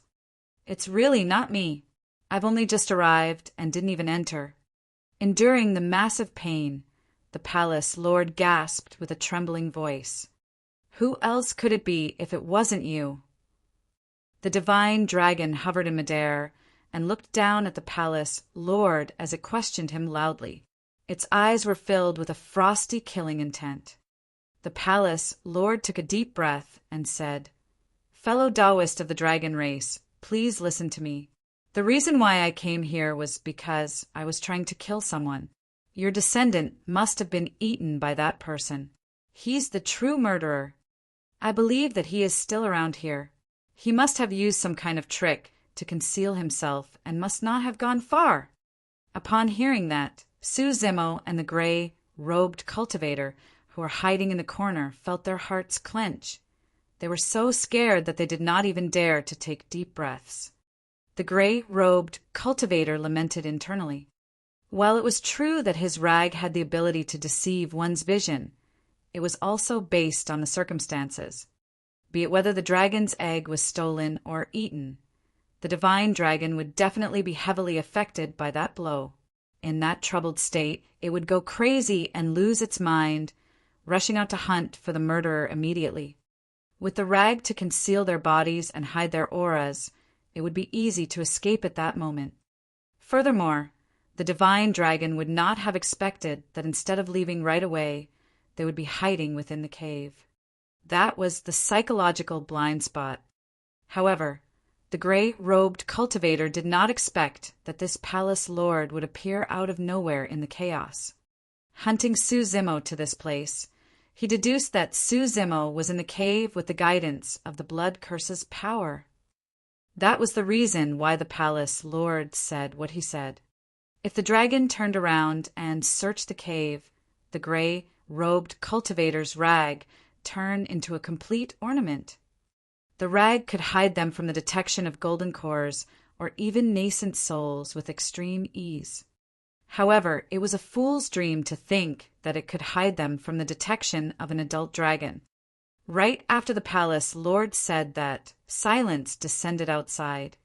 The atmosphere turned extremely strange. The world seemed to have stopped. A look of determination flashed through the gray-robed cultivator's eyes as he reached for his storage bag while putting away the rag at the same time. At this moment, if they continued hiding, it would just be deceiving themselves.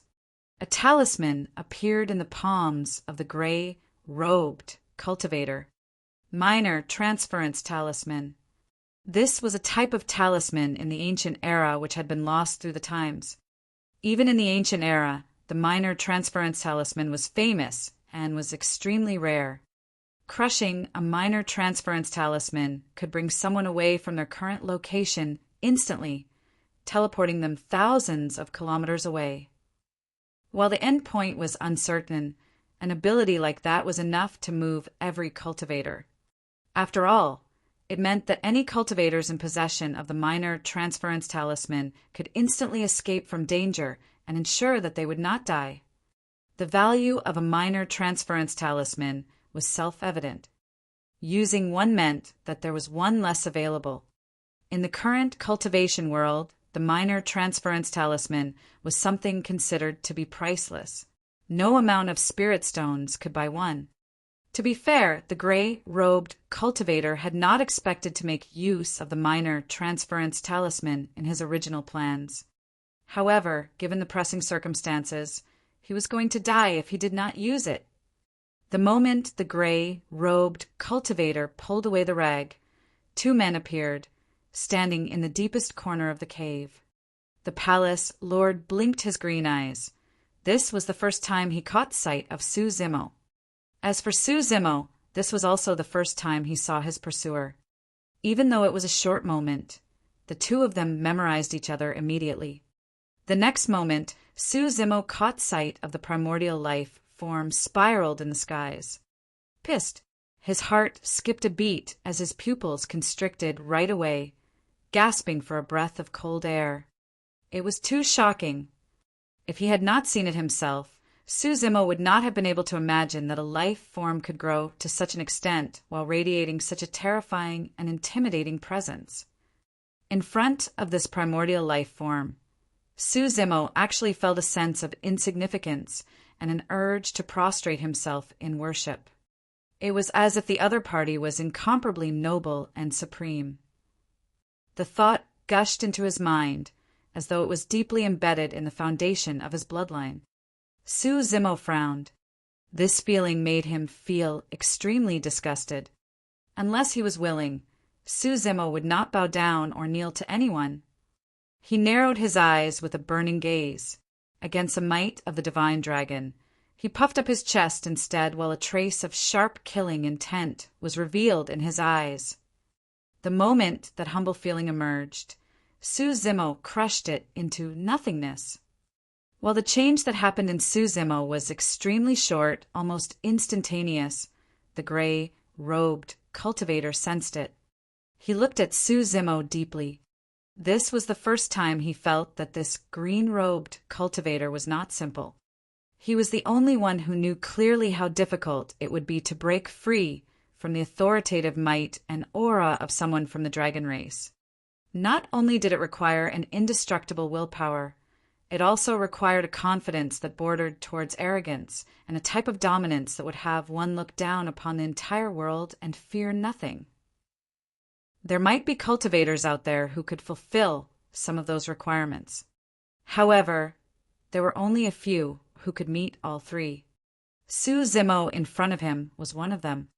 If Suzimo had already given the gray-robed cultivator a newfound respect, the black and unassuming little dog in Suzimo's robes was even more incredible. How is that possible? The gray-robed cultivator's eyes were filled with disbelief. Against the divine dragon that was spiraling in the skies with a holy light shimmering around it and menacing horns on its head, there was no trace of fear to be found in Night Spirit's eyes.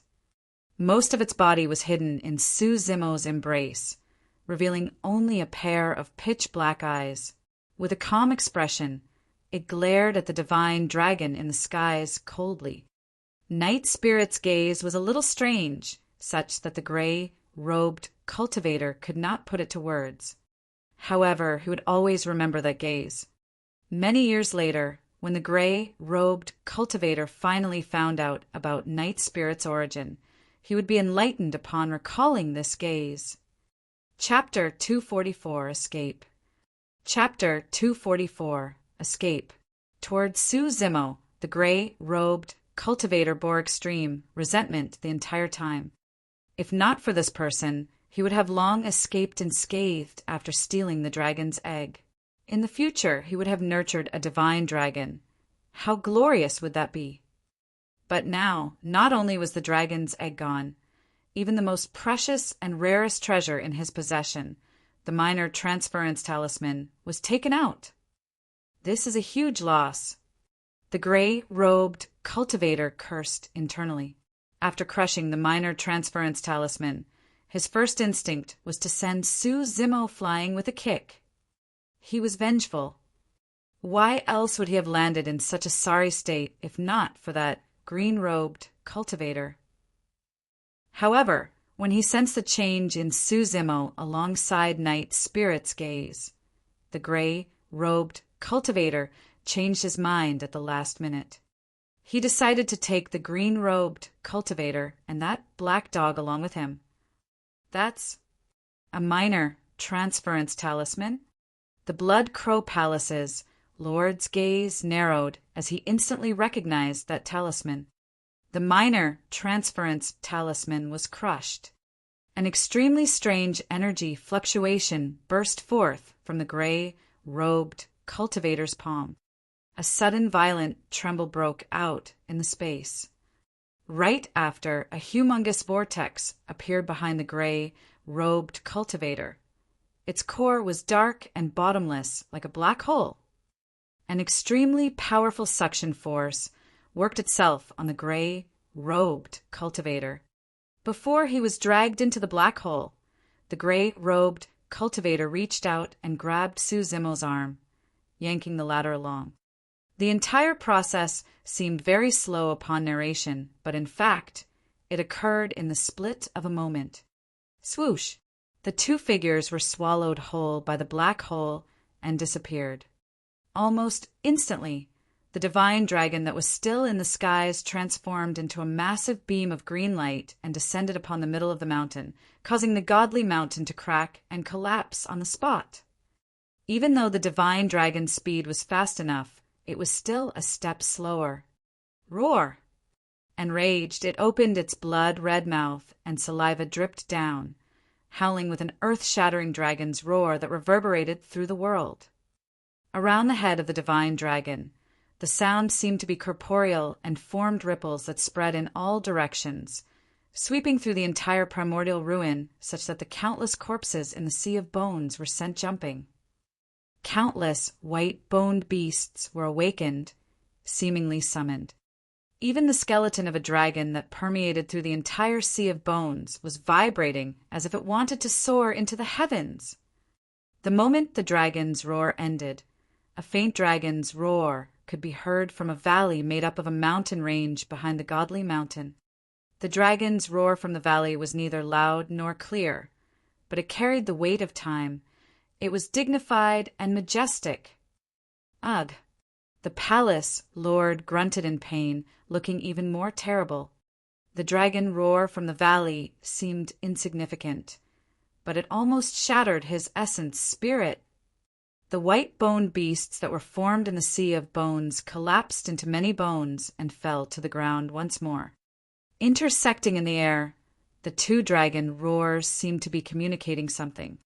The divine dragon in the air above was extremely furious, howling in a frenzied manner. However, the dragon roar from the valley seemed to be trying to stop it. The argument between both parties grew more intense and could not sustain any longer. Finally, the divine dragon let out a final roar and turned into a green beam of light, disappearing from the skies above the godly mountain as it sped towards the outside of the Sea of Bones. There were many cultivators pacing around the perimeter of the primordial forest still. These were extremely cautious cultivators who did not dare to step foot into the primordial forest casually. However, they were indignant about leaving just like that as well. Not long later, a loud roar burst forth from the direction of the primordial ruin. Some of the cultivators frowned, vaguely sensing that something was amiss. Fear flickered in their eyes as they turned and left. But for most of the cultivators, they were excited as they discussed fervently. Flying into the skies, they kept looking towards the ruin. That voice is so strange. I wonder what sort of beast that is. By the sounds of it, that beast is not weak. It might be a beast from the primordial era that's already extinct in Tianhuang mainland. If that beast dares to show itself, I'll definitely take it down personally and force it into a blood oath with me. Before long, a towering divine dragon with a head of horns crossed the Sea of Bones, the primordial forest, and arrived in the air with an imposing aura. Looking down at the vast land, it emitted a terrifying pressure with a murderous look in its eyes. Everyone was aghast. The cultivators that were in midair felt their limbs go cold and limp as they fell to the ground one after another. Thud! Thud! The cultivators that were standing all knelt down. Under the boundless might of the dragon, the thousands of cultivators trembled with pale faces in silence. The cultivator who said that he was going to take down the beast was already scared out of his wits, peeing and shitting on the spot. Kneeling on the ground, he kowtowed profusely. Roar! The divine dragon roared into the sky. Poof! Poof! Poof! Outside the primordial forest, thousands of cultivators exploded, turning into a bloody mist of flesh and sludge as they died on the spot. The cultivators who left earlier were shocked when they saw the scene from afar. It was too tragic. Several thousand cultivators, including golden cores, could not even withstand the howl of a divine dragon. In the blink of an eye, the area outside the primordial forest turned into an azura hell with corpses strewn all over and rivers of blood. The divine dragon hated those cultivators to the core. To it, those people were no different from the two who had escaped. After taking a closer look, the divine dragon soared into the skies and flew above the 9 heavens with a murderous, killing intent. Speeding into the distance, it disappeared into the skies above the primordial ruin before long. It was only until then that the palace lord let out a heave of relief. He had survived. Lying on the ground, everything felt surreal, and the palace lord had a dazed expression. Fortunately, the divine dragon chose to leave in the end. Otherwise, he was dead for sure. Standing up with much difficulty, the palace lord clutched his blood-colored bone staff and trawled his immensely injured body to cross the Sea of Bones, arriving before the primordial forest once more. Master, the Blood Crow King had been waiting for a long time. When he saw the terrible state the palace lord was in, his expression changed as he hurriedly rushed up to support the latter. What's going on? How did this happen? The Blood Crow King was a little lost. Gritting his teeth, the palace lord clenched his teeth, revealing an endless amount of hatred in his eyes as he trembled in rage. At this moment, he was finally regaining his senses. Right from the beginning, this chase was already part of Su Zimo's trap. Not only did he fail to kill that lad personally, he nearly died. It was a complete failure. The injuries on his body were immense, and he would require several decades of recuperation to recover. Su-Zimo, Fufufu, you must live well. Don't let anything happen to you. The moment I reappear, that will be the time for you to die. The palace lord's expression was grim as he let out a series of laughter with a vicious gaze. The Blood Crow King stood at the side, not daring to say anything. A long while later, the palace lord took a deep breath of air and said in a low voice, "Let's go! Back to Black Crow Mountain." "Master, it's going to be hard for us to cross this primordial forest, given your serious injuries. Call all of your clansmen here. Even if those blood crows have to die here, they have to make a path for me to get out." After a moment of silence, the Blood Crow King nodded. "Understood." Chapter 245, Targeting Night Spirit. Chapter 245, Targeting Night Spirit.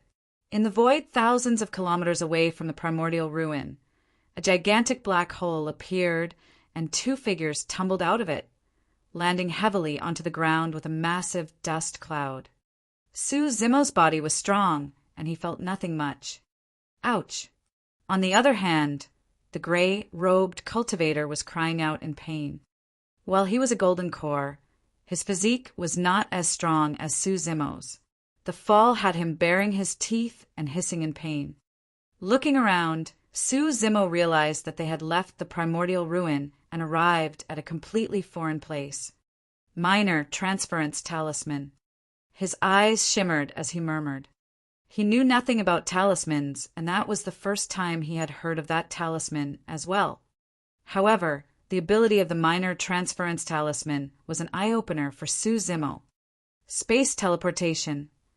In Tianhuang mainland, most cultivators who wanted to teleport had to set up teleportation formations in advance. The higher the level of the teleportation formation, the further they could be teleported. Su-Zimo had never expected that a seemingly simple talisman could actually activate the effect of space teleportation. To be fair, given those circumstances, it would be impossible for him and the gray-robed cultivator to escape if not for the Minor Transference Talisman. His mind flashed as he recalled that shocking final glimpse he had before leaving the primordial ruin. That massively slender body that was covered in scales, as though it was flowing with water of steel. Its head was hideous, and it had sharp claws, letting out an explosive power of might from head to toe. That loud and clear roar that could pierce gold and crack rocks could only be perfectly described as a dragon's roar. Was that really a dragon? Looking at the gray-robed cultivator, Su-Zimo could not help but ask. The many things that Su-Zimo experienced today had completely exceeded his understanding of the world, the cultivation world and Tianhuang mainland. Until now, Su-Zimo could not believe that an actual living, breathing dragon had appeared before him. Furthermore, he was nearly killed by that dragon. When he heard Su-Zimo's question, the gray-robed cultivator rolled his eyes and scoffed coldly. "What else do you think?" It was really a dragon. In the distant primordial era, there was an incomparably strong race known as the Dragon Race. Right after, Su-Zimo thought of something. Since that green life form was a dragon, that meant that the gigantic egg inside the cave was a dragon's egg. "I actually ate a dragon." Su-Zimo was shocked.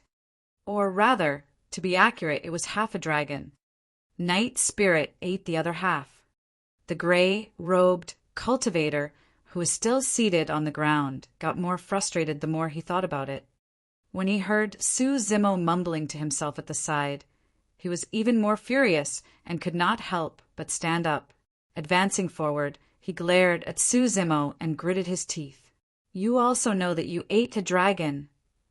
Of all things, why did you have to eat a dragon's egg? If you didn't eat that egg, it'll definitely give birth to a divine dragon in the future after I steal it. And now, I got nothing at all." Before Su-Zimo could react, Night Spirit, who was hiding in his robes, suddenly extended its sharp claws with a cold gaze. It was as if it would attack without hesitation if the gray-robed cultivator had any strange movements. The moment Night Spirit extended its claws, the gray-robed cultivator felt a cold air blow past his back. Sensing something, he lowered his head and glared at Night Spirit, hollering, "Why? You want to bite me, black dog? You arrogant little. Looking at Night Spirit's claws, the gray-robed cultivator narrowed his gaze and remarked softly.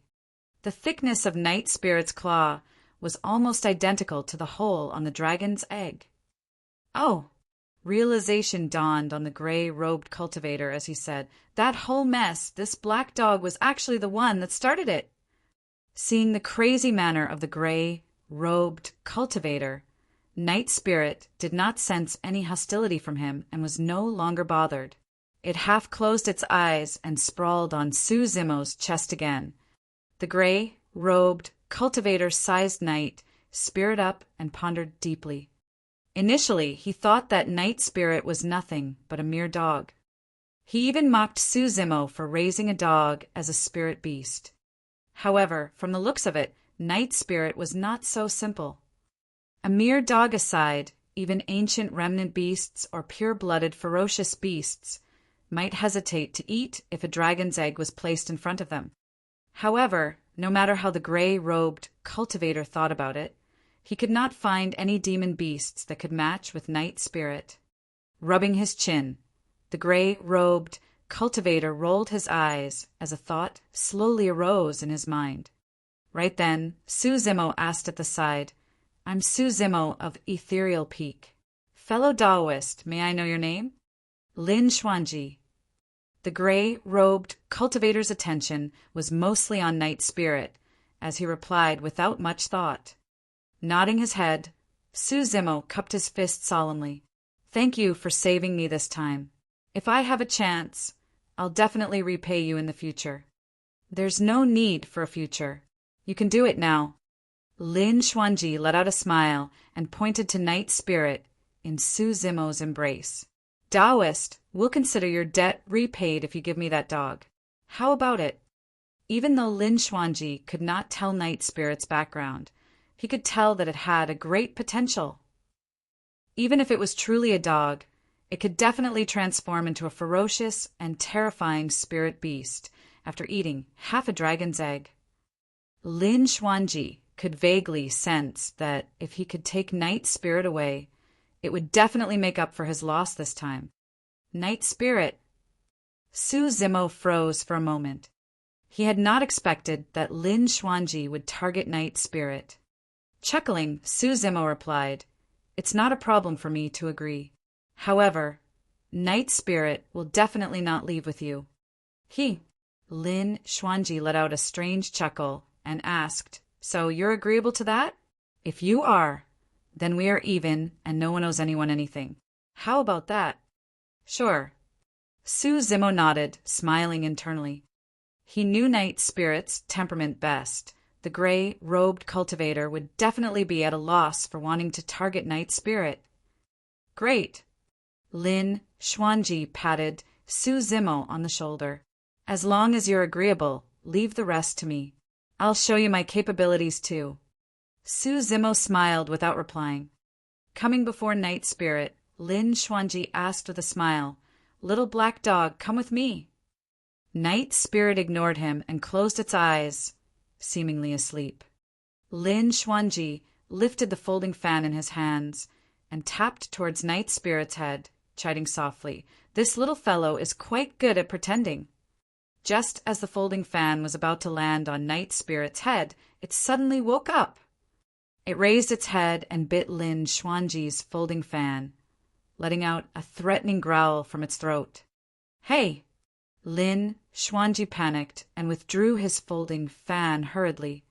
However, Night Spirit bit on tightly and refused to relent. "Don't!" Lin Xuanji waved the folding fan in his hands, so frantically that his arm was almost dislocated. Only then did he manage to throw Night Spirit off. Suzimo swept his gaze over Lin Xuanji's folding fan with a calm expression. That folding fan was a treasure. Night Spirit's bite was strong enough to snap even the demon's suppressing rope. However, the folding fan was not even scratched at all. Chapter 246, Concealing the Heavenly Secrets. Chapter 246, Concealing the Heavenly Secrets. Mad dog! Lin Xuanji almost broke out in cold sweat. This little thing did not look very big and seemed like it was just born recently. However, it was quite strong and nearly pulled the folding fan away from his hand. The folding fan in Lin Xuanji's hand was quite powerful. It was a symbol of his lineage. If he really lost the fan, he would probably lose his life. Furthermore, he could not afford to lose it. The more Lin Xuanji thought about it, the more afraid he got. If Night Spirit had really snatched his folding fan away, how would he tell the old man upon returning that his folding fan was lost and taken away by a dog? The old man would definitely whip him to death. At that thought, Lin Xuanji glared at Night Spirit angrily. Naturally, Night Spirit was unabashed and glared back as well. The man and beast glared at one another. After a while, Lin Xuanji gave up and revealed a friendly smile. Mad dog, ahem, Night Spirit, what do you think this is? With that said, Lin Xuanji took out a small bottle from his storage bag and removed the bottle stopper. Instantly, a strong herbal fragrance wafted out. There was even a faint smell of blood mixed with the herbal fragrance. Blood-flesh elixir. The blood-flesh elixir was refined using the blood and flesh essence of demon beasts. Coupled with many other herbs and an arduous process, the final product was a favorite of many demon beasts. The grade of blood-flesh elixir required depended on the level of demon beast one was trying to suppress. The blood-flesh elixir before them was of quite a high level. It could be a grade 2 or even 3 elixir. Even though Su Zimo had dabbled in elixir refinement, in all fairness, he could only refine grade 1 elixirs. Furthermore, ever since the 5 Peaks face-off, he had no intention of spending any more effort and time on elixir refinement. He had to give it up.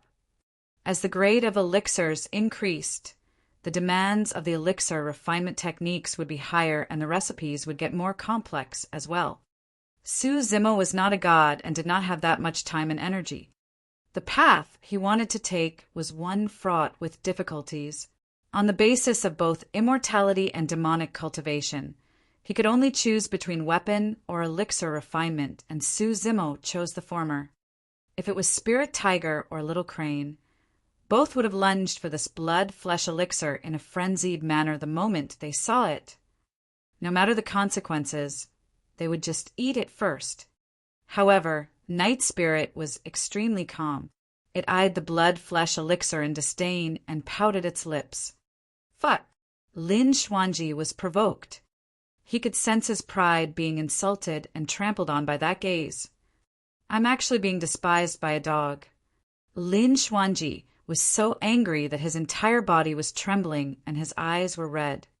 Su Zimo smiled and patted Lin Xuanji on the shoulder, saying earnestly, "You'll get used to it." Lin Xuanji. Indignant, Lin Xuanji took out another bunch of treasures from his storage bag. There were countless pills and elixirs that shone brightly and emanated with fragrance. There were even inner cores of demon beasts within. Night Spirit narrowed its gaze and leaned against Su Zimo's chest lazily, ignoring Lin Xuanji. Lin Xuanji was upset. A moment later, he could not take it anymore. Inching furtively over to Su Zimo, he whispered, "Fellow Taoist, what is that mad dog like? Tell me." Su Zimo had an idea and nodded. "I can tell you, but you've got to exchange something for it." "What?" Lin Xuanji took a half step back, his face filled with vigilance. "That minor transference talisman. Do you have any more?" "Sell me some of them," Su Zimo said. Lin Xuanji nearly spat out blood. His face was grim and his body trembled, seemingly angry to the verge of collapsing. Seeing that, Su Zimo hurriedly added, I'm going to buy them with spirit stones, not taking it away from you. Fellow Taoist, you're getting too worked up. Su Zimo did not know the preciousness of the minor transference talisman and merely took it as a talisman that had a price tag to it. Lin Xuanji's mouth cramped up as he glared at Su Zimo angrily, gritting his teeth and saying word by word, I only had one fucking piece and you're asking for a few pieces. Do you think that the minor transference talisman is some cabbage you can purchase off the streets? That last sentence was almost entirely shouted by Lin Xuanji. After shouting, he panted heavily. Still indignant, he said to Night Spirit, your master is way too ignorant. There's no potential to grow by sticking with him. Shrugging his shoulders, Lin Xuanji was high-spirited as he declared proudly, Let me tell you, if you were to follow me, I guarantee that you'll definitely have anything you want to eat in the future. Yeah. Upon hearing that, Night Spirit's eyes suddenly lit up as it cried softly, seemingly moved. Lin Xuanji's voice came to a halt. Ow! There's a reaction. Elated, he looked at Su Zimo excitedly. Fellow Taoist, what did Night Spirit just say? Suppressing his laughter, Su Zimo replied, Night Spirit said that it wants to eat dragon eggs. It's asking if you can get any? Lin Xuanji. Why you? You guys. Lin Xuanji pointed at Su Zimo and Night Spirit. His nose was crooked from anger and his voice was quivering. He felt that if he continued to stay with this man and beast, he would definitely break down. Good luck to you guys. With a furious flick of his sleeves, Lin Xuanji soared into the air and flew off into the distance. No matter what, thank you, fellow Taoist. Seeing that Lin Xuanji was about to disappear, Su Zimo hurriedly shouted. Those words were truly from the bottom of his heart. If not for Lin Xuanji, he would have died inside the primordial ruin. When he heard that Lin Xuanji, who was speeding in the skies, felt his legs give way and almost fell. Su Zimo had reaped quite a lot from this trip. Not only did he manage to remove the power of the blood slave art remaining in his body, he even managed to eat a dragon's egg. However, Lin Xuanji got nothing at all. All he got was a little bit of leftover juice. Lin Xuanji continued speeding through the wind, feeling more upset the more he thought about it. He had cultivated for dozens of years, as the successor of one of the top factions of Tianhuang mainland. When had he ever suffered such a loss? That person must be the reincarnation of a jinx. Why else would my luck be so bad when I'm around him? Disciple of Ethereal Peak? I've got to divine who he is and his background alongside the secrets he's hiding. With that said, Lin Xuanji took a deep breath of air and a gray, gentle light appeared in his pupils. It spread out slowly, turning into a thin layer of haze that veiled his eyes. Opening his palm, Lin Xuanji's thumb made repeated contact with his other four fingers, tapping in a furious speed. A mysterious, profound power swirled around Lin Xuanji's fingertips. Oh! After a long time, Lin Xuanji's body trembled and the gray fog in his eyes dispersed. Stunned, he muttered to himself, How is this possible? I'm unable to divine it? His face was grim as he frowned. That person is only a foundation establishment cultivator. Why can't I divine it? It doesn't make sense. Could someone be concealing the heavenly secrets? Lin Xuanji's gaze narrowed as he murmured softly, There's a supreme expert backing this lad. Chapter 247, Great Zhou Capital. Chapter 247, Great Zhou Capital. After Lin Xuanji left, Su Zimo took out the map and compared against it carefully. A moment later, he discovered to his shock that his current location was less than 5 kilometers away from the capital of the Great Zhou dynasty. The minor transference talisman that was used in the primordial ruin had actually teleported them nearby the Great Zhou's capital. After the battle at Dongling Valley, Su Zimo's rampant escape had brought him a long way away from Ethereal Peak. Without any other means, given his cultivation realm, if he were to leave from this place, it would take him several months to reach back to Ethereal Peak, even if he were to rush day and night without any rest or sleep. Worried about the safety of everyone from Ethereal Peak, Suzumo pondered for a moment and decided to check out the capital first and see if he could find out any news. Putting away the map, he soared into the skies on his flying sword with Night Spirit and sped in the direction of the capital. An hour later, at the border between the sky and the ground ahead, a towering black walled city came into view. The city wall extended from the ground left and right, but there was no end to it. One could feel the grandeur of the city merely by looking from afar. It was as if a primordial divine dragon was lying on the horizon. That's the great Zhou's capital. The closer he approached the city, the more he could feel its magnificence. Compared to the city before him, the Yen country's capital was like a mansion in a real city. It was a world of a difference. At a close distance, one could clearly see signs of the surface of the city walls being weathered by the elements. While it was old and mottled, the city stood upright and indestructible over countless years. That was because this was the core of the great Zhou dynasty, the emperor's territory, the capital of the dynasty.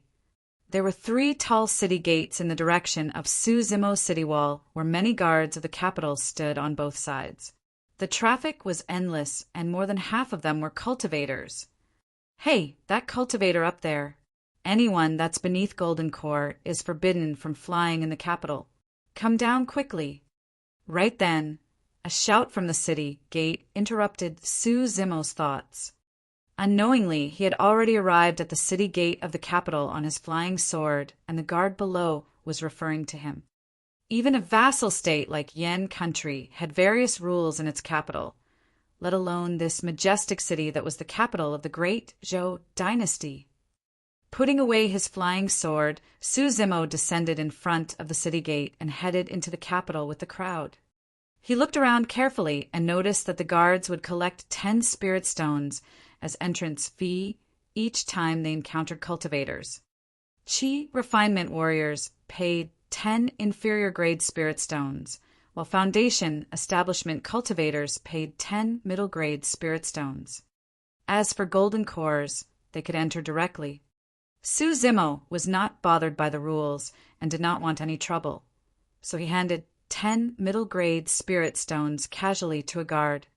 One of the guards could tell that it was Suzumo's first time in the capital and reminded him out of kindness that there were many rules in the capital and he should watch out for them. If he broke any, he could be kicked out of the capital for minor offenses. As for major offenses, he could be dealt with severely. Expressing his thanks, Suzumo entered the capital. Upon entering, he nodded silently.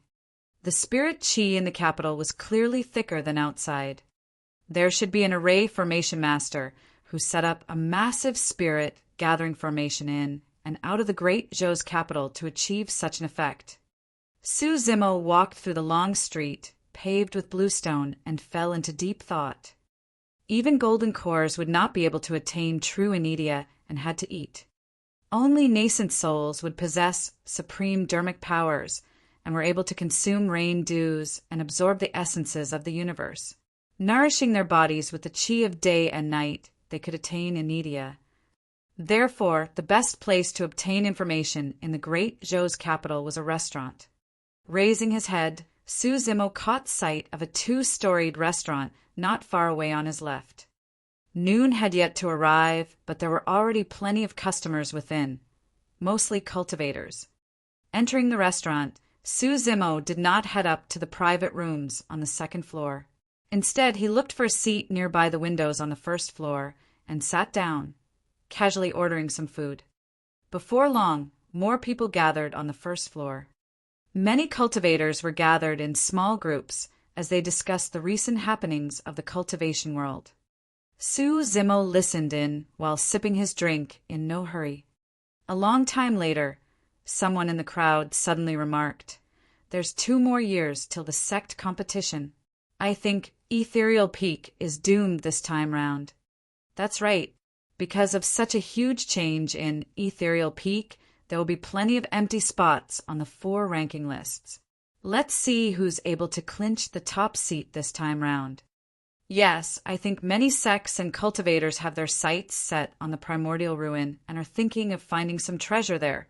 By that time, they will definitely shine in the sect competition. Just as everyone was discussing, a green-robed cultivator popped out of nowhere and asked suddenly, "I heard that many Foundation establishment cultivators of Ethereal Peak were killed at Dongling Valley. What happened thereafter? How many disciples of Ethereal Peak managed to escape?" Everyone turned to look at Su Zimo with weird gazes. He gave an embarrassed smile. "I've been out adventuring for a long time and have just returned. This is the first time I'm hearing of this." "Oh." The cultivators nodded in realization. Someone said that massacre was a huge blow for Ethereal Peak.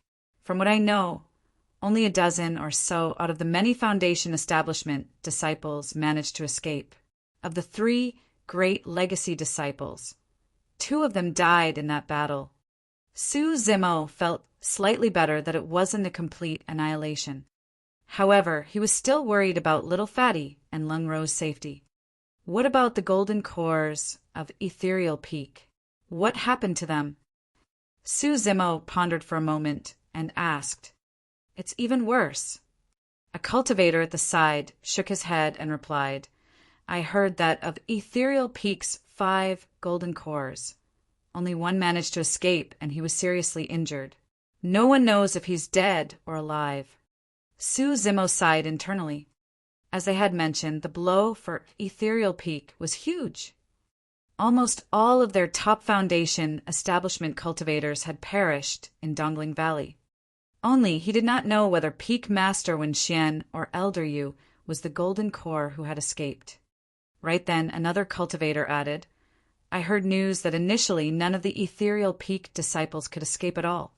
However, a change happened to the situation. In order to save his sect mates, one of the disciples decided to sacrifice himself and lure away more than half of the enemies." "Yes, I've heard about that as well. It's truly a pity that someone like that is dead." Another person shook his head with a regrettable expression. Su Zimo realized that the disciple of Ethereal Peak they were talking about should be referring to him. However, what they knew was far from the actual truth. "Actually, that person might not be dead, right?" Su Zimo continued casually. "Huh." Someone scoffed coldly. He was being hunted down by a few golden cores and countless Foundation establishment cultivators. How could he have survived? Another cultivator chimed in. "If he's not dead, I'll pluck my head off right now and let you guys kick it around like a ball." Chapter 248, Storyteller. Chapter 248, Storyteller. In the northwestern corner of the great Zhou dynasty, there was a prefecture city called Yongxing City. There were all sorts of people gathered there, and it was bustling with life. In a corner of Yongxing City, a group of people were huddled together. In the middle of the crowd, there was an empty space with a table and an old man. Wearing a white crown and long robes, he had a tall beard and rosy cheeks as he leaned back against a chair. The old man's left hand was resting on a wooden block on the table, while he waved a paper fan with his right. As he spoke with a smooth eloquence, everyone around him was mesmerized. Looking at his attire, alongside the wooden block on the table and the folding fan in his hand, it was obvious that this was a storyteller, traveling among common folk. This was somebody that was specialized in the tales of the supernatural. The stories told by storytellers were magnificent and bewildering. They were most attractive to mortals. That battle was so intense that the skies went dark and the earth shattered. Corpses were strewn all over the ground as fresh blood flowed in an extremely tragic manner. Waving his paper fan, the elderly man said in a clear voice, "This powerful being of the human race took a step forth, causing the voids to tremble. A shout of his could fell the stars. A backflip of his palm could summon the clouds, and a front flip could summon the rain. While that divine dragon was strong with the ability to topple mountains and oceans while overturning the heavens and moon, It could not defeat that man. Everyone listened intently. A massive battle continued for 2 days and nights, and finally, the divine dragon was slain by that man. Fresh blood splattered from the divine dragon's body endlessly. Many living beings that could not dodge in time and were splashed by the blood exploded to the death on the spot, unable to withstand the divine dragon's power of bloodline with their bodies. Many people were secretly shocked and gasped. Seeing everyone's reactions, the old man was very pleased. He waved his fan gently and stroked his beard with a smile. Foo-foo. Right then, a sneer could be heard from outside the crowd. These illusory untruths are merely enough to fool mortals. What a joke! Who would have the stamina to fight for 2 days and nights? Divine dragons? You were speaking as though you've seen one before. The person who spoke was a Foundation establishment cultivator. When this person happened to pass by this place, he paused to listen for a while and could not help but sneer. In truth, true cultivators did not care about listening to such stories, as they could easily differentiate between truth and fiction. Seeing that he was exposed, the old man's face turned red, seemingly from embarrassment. He straightened his neck and asked, "How do you know I've never seen one before?" "Oh." The Foundation establishment cultivator glanced askance at the old man and sneered, "You don't have any spirit chi in your body, so you can't be a cultivator. If so, I want to ask you, where did you see the divine dragon?" Huh? Using the spirit peering art, it was easy to detect that this old man was a mere mortal. The moment the old man heard that the other party was a cultivator, his aura weakened. Avoiding eye contact and retracting his neck, he muttered softly, "In any case, I've seen it before." The Foundation establishment cultivator pouted his lips and scoffed coldly before leaving. Not far away, there was a man dressed in gray robes. Slightly rotund with a beardless face, he was holding a folding fan as well as he walked towards them. "Storyteller, why don't you continue?" Someone at the side urged impatiently. The old man swept his gaze around. When he saw who it was, the wooden block in his hand landed, ringing with a resounding slap. "If you want to know what happened, wait for the next session." Keeping the wooden block, the old man closed his paper fan and waved. "All right, let's disperse. We'll continue another day." Tisk! The crowd booed. Seeing that the old man was standing to leave, the crowd no longer lingered and dispersed as well. Entering the crowd, the old man disappeared within a couple of steps. In an empty corner, the old man and a gray-robed cultivator met. "Old man, I failed. I didn't get it." The gray-robed cultivator with the dispirited expression was Lin Xuanji, who had just escaped from the primordial ruin. Stroking his long beard, the old man looked unfathomable as he replied with a smile, "I expected that." "Fuck." When Lin Xuanji heard that, he hopped in anger. "You're vicious, old man. If you've already divined it from the start, why did you still want me to head to that place? I nearly lost my life. What do you know?" The old man said with a calm expression, "The divination that I divined showed that this was a dangerous journey. Although you're destined to fail, this journey will be worth it for you." "Is it?" Lin Xuanji ground his teeth and asked. "Of course. My divination is never wrong," the old man was confident. Lin Xuanji could not hold it in any longer and yelled, "I didn't manage to get any shit. I only got a little bit of egg juice, and it was left behind by a dog." "What egg juice? What dog?" The old man was a little confused after being sprayed with a facial of saliva. Lin Xuanji recounted the events in the dragon lair of the primordial ruin in detail. "You ate the dragon's egg? You're twisted." The old man was so angry that he was trembling. He raised his hand and ruthlessly slapped Lin Xuanji's face. "Hey, don't hit me. Stop. It wasn't me. It was that Su Zimo and a dog." Lin Xuanji kept dodging, but it was useless. With a resounding slap, a red palm print appeared on his cheek. "Old man, I've also used the minor transference talisman. Piak! Without another word, the old man sent another slap flying. Another palm print appeared on Lin Xuanji's right cheek that could not fade away. Stroking his beard, the old man frowned. This doesn't make any sense. The divination can't be wrong, and you should have gained from this journey. Could it be that this divination was referring to that Su Zimo? Right, old man? That guy has some sort of skill, such that I can't divine his background and fortune. Lin, Xuanji said. There's such a thing. A subtle ripple emanated from the old man's glabella that shrouded the entire capital in an instant. Before long, it located Su Zimo within a restaurant.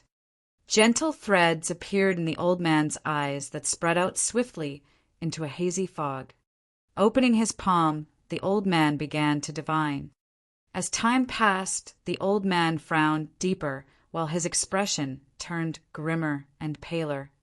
Given the old man's cultivation realm, he should be able to divine a foundation establishment cultivator almost instantly. But now 2 hours have passed. Next to him, Lin Xuanji waited with bated breath, silently, afraid that he would disturb the old man. Another hour passed, and the old man's body shuddered. With a grunt, the gentle threads dispersed and blood vessels appeared in a terrifying manner. "Old man, how are you?" Lin Xuanji knew that this was the result of a forced divination session. Some people had special destinies.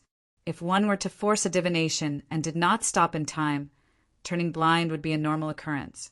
If it was more serious, some people could even have bad luck befall them. "I'm fine."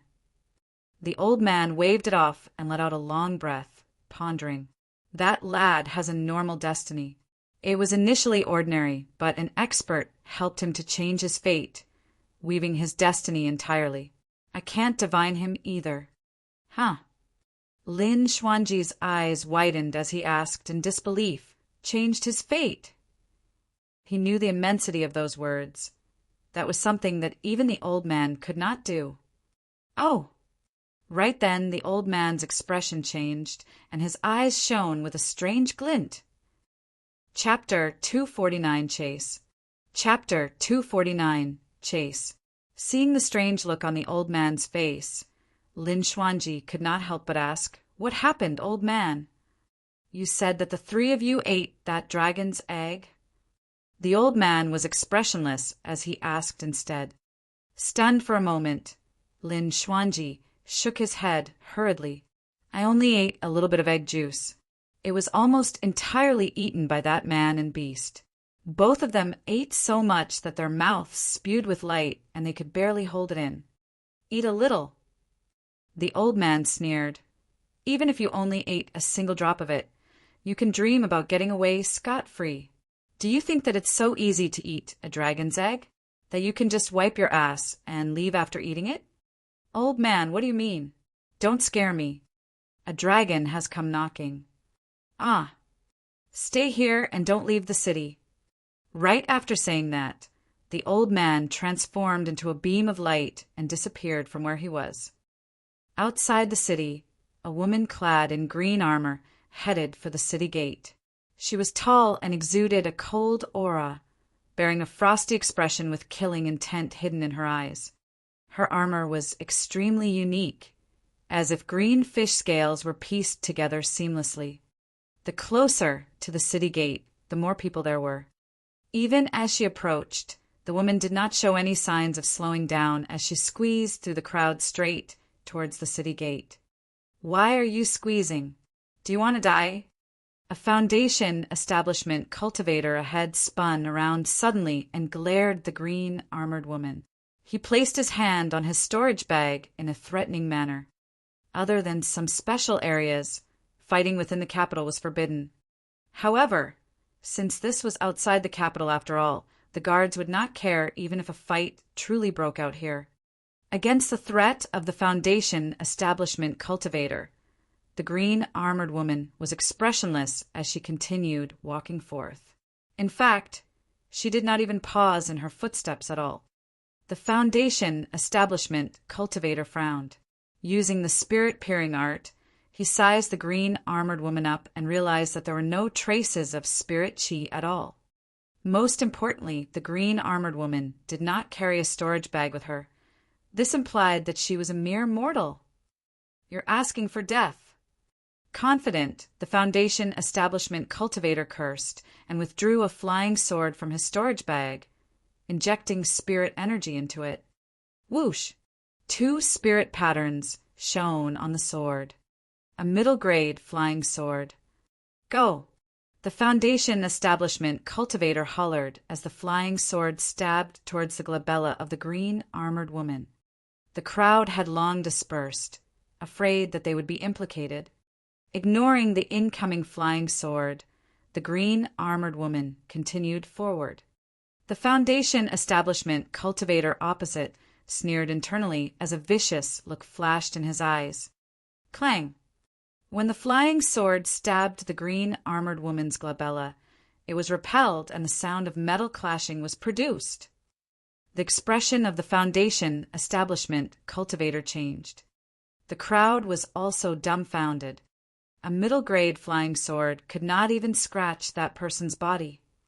What was that person's cultivation realm exactly? By now, the green armored woman already came close. Suddenly, she stretched her arm and extended a slender finger, tapping gently on the head of the Foundation establishment cultivator. Even though he could see the green armored woman's finger coming for him, the Foundation establishment cultivator felt like he could not move or dodge no matter what. Poof! There was a crisp sound. The green armored woman retracted her hand and a hole appeared on the Foundation establishment cultivator's head as blood gushed out. With his gaze dimming, the person fell to the ground with a thud and died on the spot. When they saw that, the crowd fell into an uproar. The guards standing at the city gate merely intended to watch the fun, but now they were extremely tense as though they were facing a formidable enemy. While the guards did not have high cultivation realms, they had come across all sorts of people standing guard all year round. They could sense an extremely dangerous aura coming from that green armored woman. Visitor, stop and report your name. What sect and country are you from? A guard yelled. The green armored woman was expressionless and continued walking ahead. It was as though nothing and nobody in this world could stop her from proceeding. Oh! The expressions of the guards changed as they withdrew their flying swords from their storage bags, prepared to fight. Fellow Taoist, you've crossed the line. Suddenly a voice rang out. The guards felt their vision blur as an old man in long robes suddenly appeared in front of them. Strange enough, after the old man appeared, the green armored woman stopped in her tracks and a hint of cautiousness flashed through her eyes. The old man said calmly, "Go back." "You want to stop me?" The green armored woman spoke and narrowed her eyes, emitting an ancient and vicissitude aura like a mighty god that could not be defied. Under the presence of that aura, everyone, be it mortals or cultivators, felt like they had to kneel on the ground and kowtow in reverence. Roar! The green armored woman suddenly opened her mouth, letting out a shrieking roar that could pierce gold and crack rocks from the depths of her throat. Dragon's roar! Poof! Poof! Poof! The people closest to the green armored woman instantly exploded into a bloody mist. Clang! Clang! The flying swords in the hands of the guards fell to the ground as they clutched their heads with both hands. Looking pained, their ears were starting to seep with blood. "Bastard! How dare you behave so brazenly before me?" The old man bellowed. His voice was clear and loud like a great bell. It contained a mighty power that instantly broke that earth-shattering dragon's roar. If not for the old man's shout, the hundreds of people outside the city would all have to die. Everyone snapped back to their senses as they panted heavily. They felt as if they had just barely escaped death and had a lingering fear. Unknowingly, a folding fan appeared in the hand of the old man. With a swift movement, the old man closed in on the green armored woman and raised his folding fan, slamming it down on her head. Bang! The green armored woman stamped on the ground, causing mud to flew as she sped backwards, avoiding the old man's folding fan. Remaining in midair, the green armored woman's figure began to expand. Right in front of everyone, a ferocious and intimidating divine dragon soared into the skies. Floating above everyone, it coiled in the skies and possessed a destructive aura. That's a DD dragon. Heavens, dragons really do exist. The many cultivators were terrified as they collapsed to the ground, speaking with trembling voices and pale faces. Even the guards of the capital felt powerless at the moment against the might of the divine dragon. They could not bring themselves to resist at all. The scales that seemed like steel had melted on them, those sharp claws and that indestructible body. Every single part of the divine dragon's body exuded danger and power. The old man's expression remained the same as he soared into the sky. Even though he was facing off against a divine dragon, he radiated an aura that even surpassed it. On the surface, the old man's body was so small that it could not even compare to a single piece of the dragon scale. However, he possessed an apocalyptic power that was gushing out furiously. If you refuse to back down, don't blame me for being merciless and slaying you today. Staring coldly at the divine dragon opposite him, the old man warned. Roar!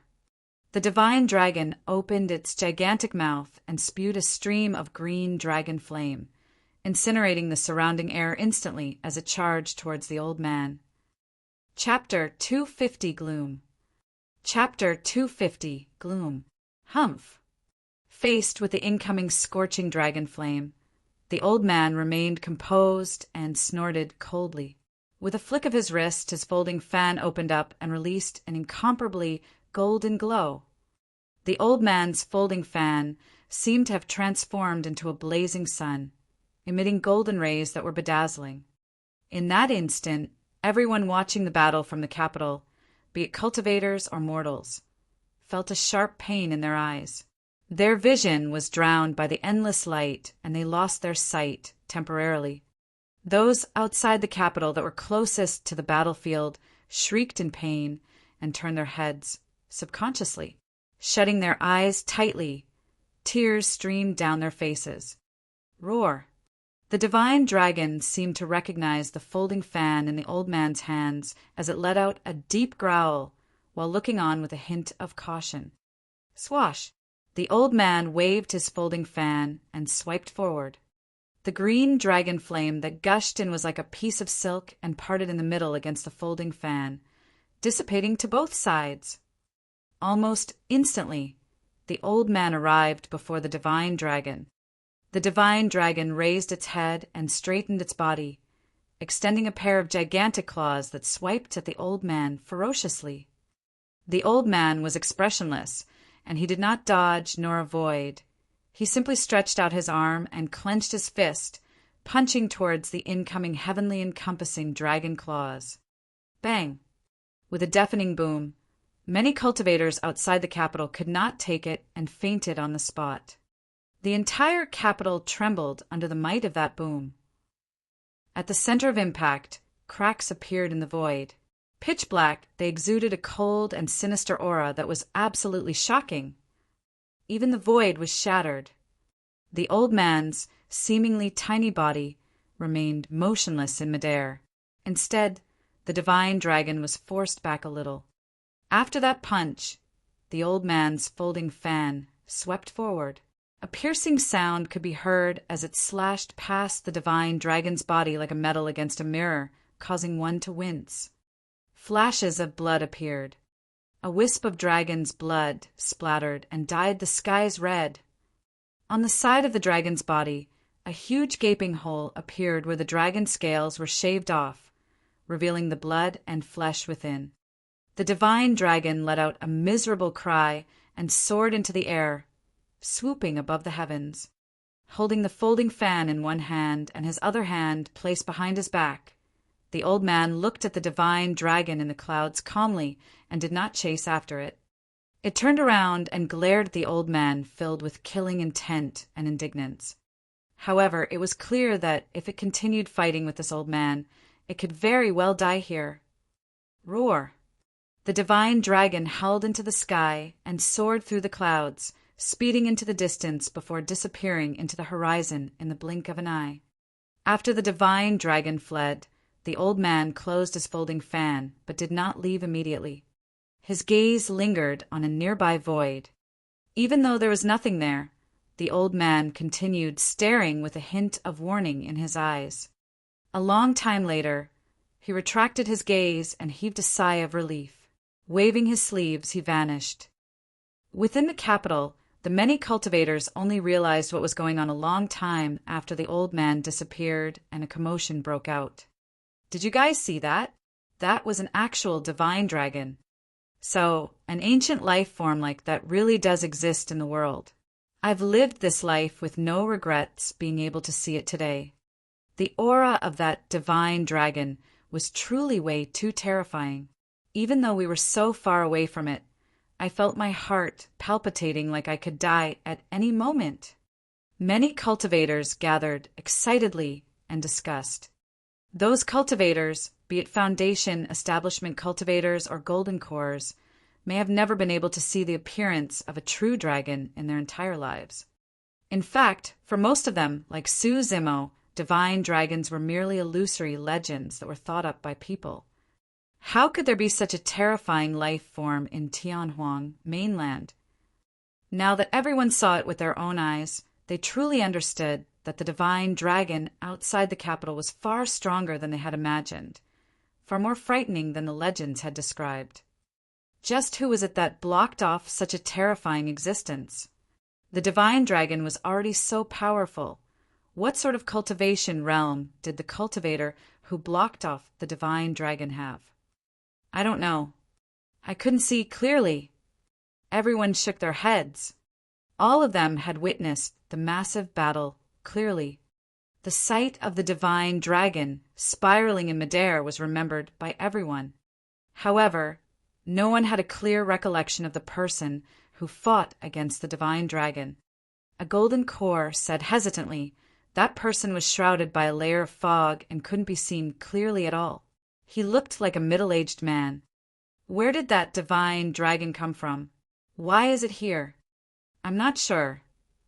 I've got a feeling that something bad is about to happen in the north region of Tianhuang mainland. Even though Su Zimo was calm on the surface when he heard the discussions, his heart was thumping wildly. No one knew better than him about the origin of that divine dragon. That was the same dragon that he had seen in the primordial ruin. The purpose of its visit was self-evident. It was to kill them. Su Zimo long knew that the moment they ate the dragon egg, he would have an irreconcilable feud with this divine dragon and the entire dragon race. That was why he said that Night Spirit had caused big trouble. However, Su Zimo did not expect that the divine dragon would be able to find its way here despite them making use of the minor transference talisman to escape from the primordial ruin. If not for that mysterious expert today, he and Night Spirit would most likely be dead by now. How did it manage to find them here? The minor transference talisman made use of spatial teleportation, while a divine dragon's power might have been able to give it a rough gauge of the direction. How did it determine with such accuracy that he and Night Spirit were within the great Zhou's capital?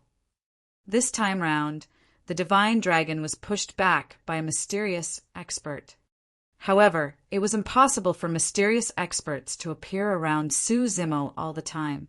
Heaven knew where this person came from and what he looked like or his background. If the divine dragon were to come knocking the next time round, who was going to save him and Night Spirit? A layer of gloom enveloped Su Zimo's heart. At the very center of the capital stood a majestic and grand palace. It was extremely huge and was none other than the Imperial Palace. Outside the main hall stood a dense group of black-armored soldiers. Each of them was a Foundation Establishment cultivator, and there were 10,000 of them, all kneeling on one knee in a neat formation with clear discipline. At the entrance of the main hall stood a middle-aged man in a yellow robe. His face was sharp as a knife, and his eyes shone with a fiery light, emanating a stern sense of authority with his expression. The yellow-robed man's bronze skin added an iron and murderous look to his face. This man was the emperor of the great Zhou dynasty, in charge of thousands of kilometers of territory, the man who ruled over all vassal states under his thumb. The yellow-robed man asked, "What do you think?" "Emperor, that person's methods are unparalleled. He should be one of the top existences in Tianhuang mainland, not someone from the great Zhou dynasty." A golden core behind the yellow-robed man said slowly, "Perfected Lord Ming Zhe, did you manage to catch the appearance of that expert?" The yellow-robed man glanced sideways and asked, nodding. Being referred to as a perfected lord meant that this person was already in a nascent soul realm. "I didn't manage to catch it either." Perfected Lord Ming Zhe shook his head. "Since he refuses to expose his identity, it's best for us to not investigate it further, lest we provoke him and get ourselves killed." "Oh!" The yellow-robed man nodded, gazing into the distance as he murmured, "The appearance of the dragon race. Does it mean that the world is truly about to descend into chaos?" Chapter 251 Decision. Chapter 251 Decision. In a quiet corner of the capital, the old man appeared. Lin Xuanji moved forward and raised his thumb in praise. "Old man, you've got some skills. In just a few moves, you've managed to chase a divine dragon away." The old man rolled his eyes. "There are strong and weak dragons out there. That dragon was from the azure dragon lineage of the dragon race. Even though it's an adult dragon, it has yet to reach its peak. Furthermore, it just gave birth to a dragon egg, damaging its essence qi, greatly resulting in a significant decrease in its strength. Then why didn't you kill that azure dragon just now?" Lin Xuanji rubbed his hands together. "Since we've already become enemies, why don't we kill it to eliminate all future troubles?" "That's easy for you to say, lad." The old man sneered. "Do you know the consequences of slaying that azure dragon? The great Zhou's capital turning into rivers of blood would be the least of them. If it's serious, the entire northern region would be strewn with enough corpses to form mountains." "Don't scare me, old man." Lin Xuanji was startled. "Scare you?" Back then, that... The old man stopped mid-sentence and shook his head. "Forget it, let's not mention that." "Fuck."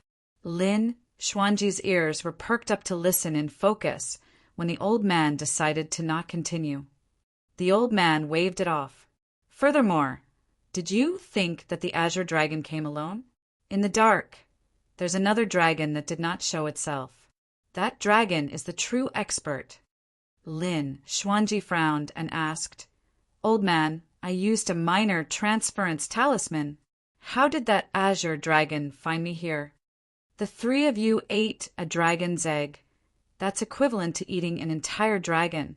Even though that dragon hasn't been formed yet, how much energy do you think it possessed?" The old man continued, "The only way to avoid that azure dragon's detection is by absorbing that energy completely." "That's easy for me. I only ate a little bit of that egg juice, so it'll probably take me a month to absorb it all." Lin Xuanji gloated. "That Su Zimo and that dog are doomed. It's their own fault for eating so much, haha." Pondering for a moment, the old man said, "Go and remind him that he should not leave the capital before he refines the essence energy of that dragon's egg in his body completely." "Ah." Lin Xuanji was stunned for a moment. "Old man, are you planning on staying here still?" "Of course not." The old man shook his head. "After you refine the essence energy of the dragon's egg, we'll return to the middle continent. In another 2 years, the ancient battlefield will be opened up. We've got to prepare for it." Tianhuang mainland consisted of 4 regions, 3 oceans, and 1 continent. The 4 regions referred to the north, south, east, and west regions. The great Zhou dynasty was located in the north region of Tianhuang mainland. The continent referred to the Middle Continent. Located at the center of Tianhuang mainland, it was extremely huge, and its territory was larger than all 4 regions combined. If a Foundation establishment cultivator were to travel on his flying sword at full speed, he would not be able to travel through the entire North region by the end of his lifetime, let alone enter the Middle Continent. Golden cores were faster and had a longer lifespan. However, no one would waste most of their precious time on the road just to get to the Middle Continent. Furthermore, the journey was fraught with dangers, and demon beasts lurked through the mountains and rivers. They would probably die before even reaching the Middle Continent. It was only by reaching nascent soul realm that one would have the ability to protect themselves and could attempt to cross the 4 regions and continent. In the restaurant, Su Zimo ate his food as he listened to everyone's discussions. Suddenly, someone sat down opposite his table. When Su Zimo looked up, he was slightly stunned. Lin Xuanji. Both of them parted ways after escaping from the primordial ruin. He had not expected to encounter this person once more in the capital. Su Zimo poured a cup of wine for Lin Xuanji and smiled. It's probably fate that we're both able to meet again so soon. Lin Xuanji's lips cramped up at the mention of fate. It was because they were fated that he was almost done in because of Su Zimo and that dog. The dragon's egg was gone. His tracks were exposed, and he was hunted down by a dragon. His minor, transference talisman was gone. He was even slapped twice by the old man, and the handprints had just faded. At the thought of those things, Lin Xuanji was furious. He said coldly, "It's not fate. I came to find you." "Oh!" Su Zimo exclaimed softly. "What can I do for you, fellow Taoist? Don't leave the great Zhou's capital before you're done refining the essence energy in your body." Lin Xuanji said, "I'm sure you witnessed that battle outside the capital earlier on as well. The dragon came because it could sense the energy within your body." Su Zimo frowned. That was exactly what he was worried about. After a moment of silence, Su Zimo continued, "I can't stay in the capital and refine all that essence energy as well. What if the dragon comes knocking again during this period of time? The only way is if that mysterious expert continues guarding this place and can step forward to stop the divine dragon. Even if the old man isn't guarding here, it's also relatively safer for you to stay in the capital." Lin Xuanji said, "After today's battle, the dragon race must have some reservations. After all, they might not dare to come knocking once more after suffering a loss. However, if you were to leave the capital before refining the essence energy of the dragon's egg, they'll definitely sense it and hunt you down. By then, you'll be dead for sure." Su Zimo remained silent. His original plan was to return to Ethereal Peak as quickly as possible. He missed Little Fatty, Monkey, Spirit Tiger, Little Crane, and everyone else dearly. However, upon hearing Lin Xuanji's analysis, Su Zimo realized that he had no other choice but to stay in the capital. Of course, staying in the capital was not entirely a bad thing either. First, it could ensure his safety. Second, he could save a lot of time on the road and use it to raise his cultivation as well as refine the essence energy of the dragon egg. Right now, what Su Zimo needed the most was time to cultivate. In the past year, he had reaped a lot of complex benefits. However, he did not have the time to settle down and convert them into his actual strength. Third, the sect competition would occur 2 years later. Every single major and minor sect of the great Zhou dynasty would arrive at the capital eventually, Ethereal Peak included. That way, Su Zimo could just meet everyone from Ethereal Peak in the capital and save the trouble of heading back and forth. At that thought, Su Zimo was decided. For some reason, Su Zimo had a vague sense that there was something amiss with what Lin Xuanji said earlier on. "All right, that's all I have to say." Lin Xuanji rose to leave. Su Zimo looked at Lin Xuanji's cheeks and said with a fake smile, "Fellow Taoist, you seem to have gotten a little chubbier after half a day. Lin Xuanji's expression froze as he said with gritted teeth, "None of your business." With that, Lin Xuanji flicked his sleeves and left while murmuring, "Damned old man, you struck me so harshly." When he heard that, Su Zimo's heart skipped a beat and finally realized what was amiss with Lin Xuanji's words. "Even if the old man isn't guarding here, it's also relatively safer for you to stay in the capital." That was what Lin Xuanji had just said. How did Lin Xuanji know that the mysterious expert was an old man? None of the cultivators in and out of the capital saw the appearance of the mysterious expert clearly. Was it a coincidence? Did he mention that on a whim? Or? Su Zimo's eyes flickered as he pondered. Chapter 252. Two Birds with One Stone. Chapter 252. Two Birds with One Stone. The streets of the capital were lively and bustling. The shocking battle outside the capital did little to affect the people inside. Instead, it made room for much gossip to take place. After leaving the restaurant, Su Zimo was sandwiched in the bustling crowd as he strolled aimlessly, contemplating about his future plans. Since he had decided to stay on in the capital, the first thing to do was to find a place he could settle down. He had to stay in this place for at least 2 to 3 years, and he couldn't make do with just any place. It had to be quiet and comfortable enough to be conducive for his cultivation. After asking around, Su Zimo headed straight for the Sky Treasure Pavilion. To find a place he liked in the capital, the fastest way to go about it was to head to the Sky Treasure Pavilion's mission area. In the Sky Treasure Pavilion of Yen Country's capital, most people heading in and out were Qi refinement warriors. It was rare for even a foundation establishment cultivator to appear within a year. As for the Sky Treasure Pavilion in the Great Zhou Dynasty's capital, foundation establishment cultivators could be seen everywhere. In fact, there were even golden cores around. Even though Su Zimo was a mid-stage foundation establishment cultivator, he was inconspicuous in the crowd. Entering the main hall, Su Zimo walked to a counter where a beautiful maidservant headed up. Wearing a veil, her exquisite figure and curves were barely hidden from plain view. The beautiful maidservant let out a sweet smile and asked, "Fellow Taoist, what can I do for you?" Su Zimo asked, "I want to buy a residence in the city. Do you have any recommendations?" "Fellow Taoist, most of the best residences in the capital are located on either shores of Jishui River. When you're tired from cultivating, you can look right out the windows at the clear river to rejuvenate your mind." The beautiful maidservant took out a map and pointed to residences on both sides of the river while recommending with a smile. Su Zimo nodded and chose a residence by the shore. "This one, then." "Do you have a Sky Treasure badge?" the beautiful maidservant asked. Hesitating slightly, Su Zimo shook his head.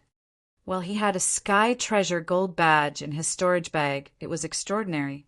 Each time he took it out, it would attract quite a bit of trouble. Now that he was in the capital, Su Zimo did not want to have anything to do with Ji Yaoshua, lest he incurred the hostility of the Emperor of Great Zhou. The scene of Dai Su escorting Ji Yaoshua out of Pingyang town back then was still etched deeply in his mind. Su Zimo could sense the concrete killing intent Dai Su had towards him.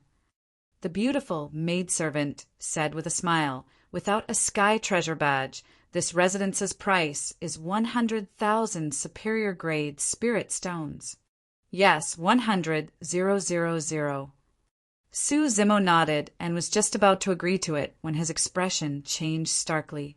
He looked at the beautiful maidservant in disbelief and asked in seriousness, 100,000 superior grade spirit stones? "That's right." The smile on the beautiful maidservant's face did not fade. "So expensive." Su Zimo was secretly shocked. If it was 100,000 middle-grade spirit stones, he could still afford it. However, 100,000 superior-grade spirit stones was equivalent to 10 million middle-grade spirit stones. The 200,000-odd middle-grade spirit stones he had left in his storage bag was far from enough. The beautiful maidservant explained, The spirit chi in the capital is much thicker than outside the city, so it'll take you half the effort to cultivate. Pausing for a moment, the beautiful maidservant continued. Furthermore, in the capital, other than some special areas, fighting is forbidden. If anyone dares make a move, they will be killed by the imperial army. Even golden cores are no exception to that rule. Therefore, you don't have to worry about safety while cultivating within the capital. Su Zimo remained silent. Even with the benefits, he could not afford it. How about changing a location? It'll be cheaper in a remote area. After a while, the beautiful maidservant noticed Su Zimo's dilemma and suggested, "Forget it." Su Zimo waved it off and asked in a deep voice, "I'll just take this residence. How much does it cost for me to rent for 3 years?" The beautiful maidservant smiled. "The rental for a year costs 3,000 superior grade spirit stones. That's 300,000 middle grade spirit stones." Su Zimo furrowed his brows slightly. Prior to this, he truly had not expected a residence in the capital to cost this much. "I'll rent it for a year first." Su Zimo took out all the middle grade spirit stones in his storage bag. He sold off some of the spirit weapons and elixirs from the blood-robed youth storage bag on the spot and barely managed to gather 300,000 middle-grade spirit stones. After handing in the spirit stones, the Sky Treasure Pavilion's efficiency was extremely high as they quickly registered and sent someone to take Su Zimo to the residence. Su Zimo circled the residence, looking satisfied. Even though he no longer had any spirit stones, and that was a problem for his future cultivation, he was not flustered. Su Zimo intended to open up a weapon workshop at this place, which would kill 2 birds with 1 stone. On the one hand, he could earn spirit stones by refining weapons to fulfill his daily cultivation and expenditure needs. On the other hand, Su Zimo had already learned the weapon tempering technique. Along with the projection image left behind by Dao, Lord Extremefire, he could make use of the weapon workshop to continuously train and improve on his skills. Not only was he a weapon refinement master, he was also a sword formation master. This meant that the deeper his proficiency in weapon refinement, the greater his combat strength would be. After all, if Su Zimo could create higher grades of flying swords, the power of his sword formations would naturally increase. Furthermore, he obtained a secret array skill from Dao, Lord Extremefire, known as Candlelight Sword Formation, which he hadn't had the chance to try yet. With the remaining 2.5 years left, Su Zimo intended to raise his weapon refinement level and create a new set of high-grade flying swords. 2.5 years was also sufficient for him to refine the essence energy of the dragon egg completely. Su Zimo would be able to undergo a complete transformation and increase his strength tremendously before the sect competition. Taking Night Spirit along with him, Su Zimo left the place for the time being and headed for the northwestern corner of the Great Zhou Dynasty. That was Yongxing City, a place where people of all sorts gathered. There were many elixir and weapon workshops as well, and Su Zimo decided to take a look around so as to find out more about the market. While Su Zimo believed that his weapon refinement technique was not inferior to others, if he did not understand the market along with the fact that his area was not in the downtown area, his weapon workshop may not be able to succeed.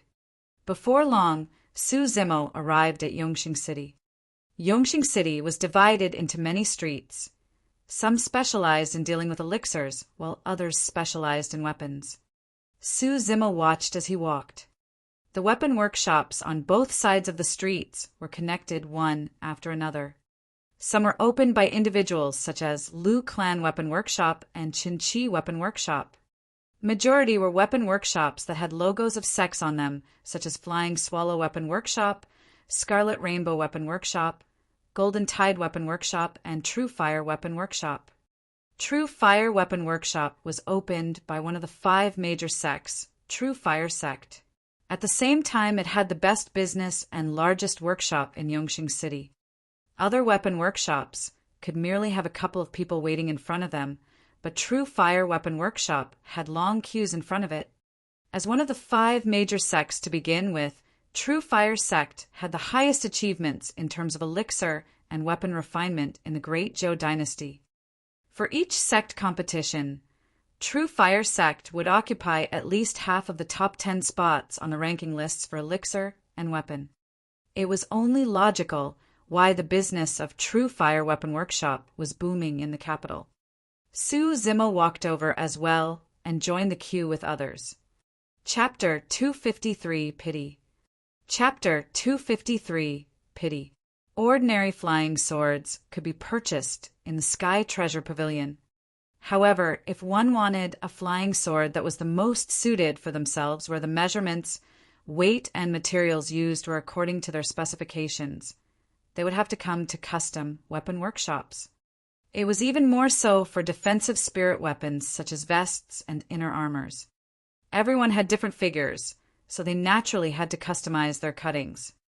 Su Zimo spent his time queuing to observe many things. Typically, middle-grade spirit weapons would require 3,000 to 5,000 middle-grade spirit stones to customize. Furthermore, the clients would have to provide at least 3 sets of materials. Superior-grade spirit weapons would require 3,000 to 5,000 superior-grade spirit stones and 10 sets of materials. After a long time, it was finally Su Zimo's turn. He pondered for a moment before asking, "Fellow Taoist, I can understand why I need to provide my own materials to order a customized spirit weapon. However, why do I need 3 sets or even 10 sets for superior-grade spirit weapons?" When he heard that, a disciple of True Fire Sect scoffed, "Are you acting stupid with me? Which weapon refinement master would dare guarantee that he would be able to produce a graded spirit weapon with 100% certainty?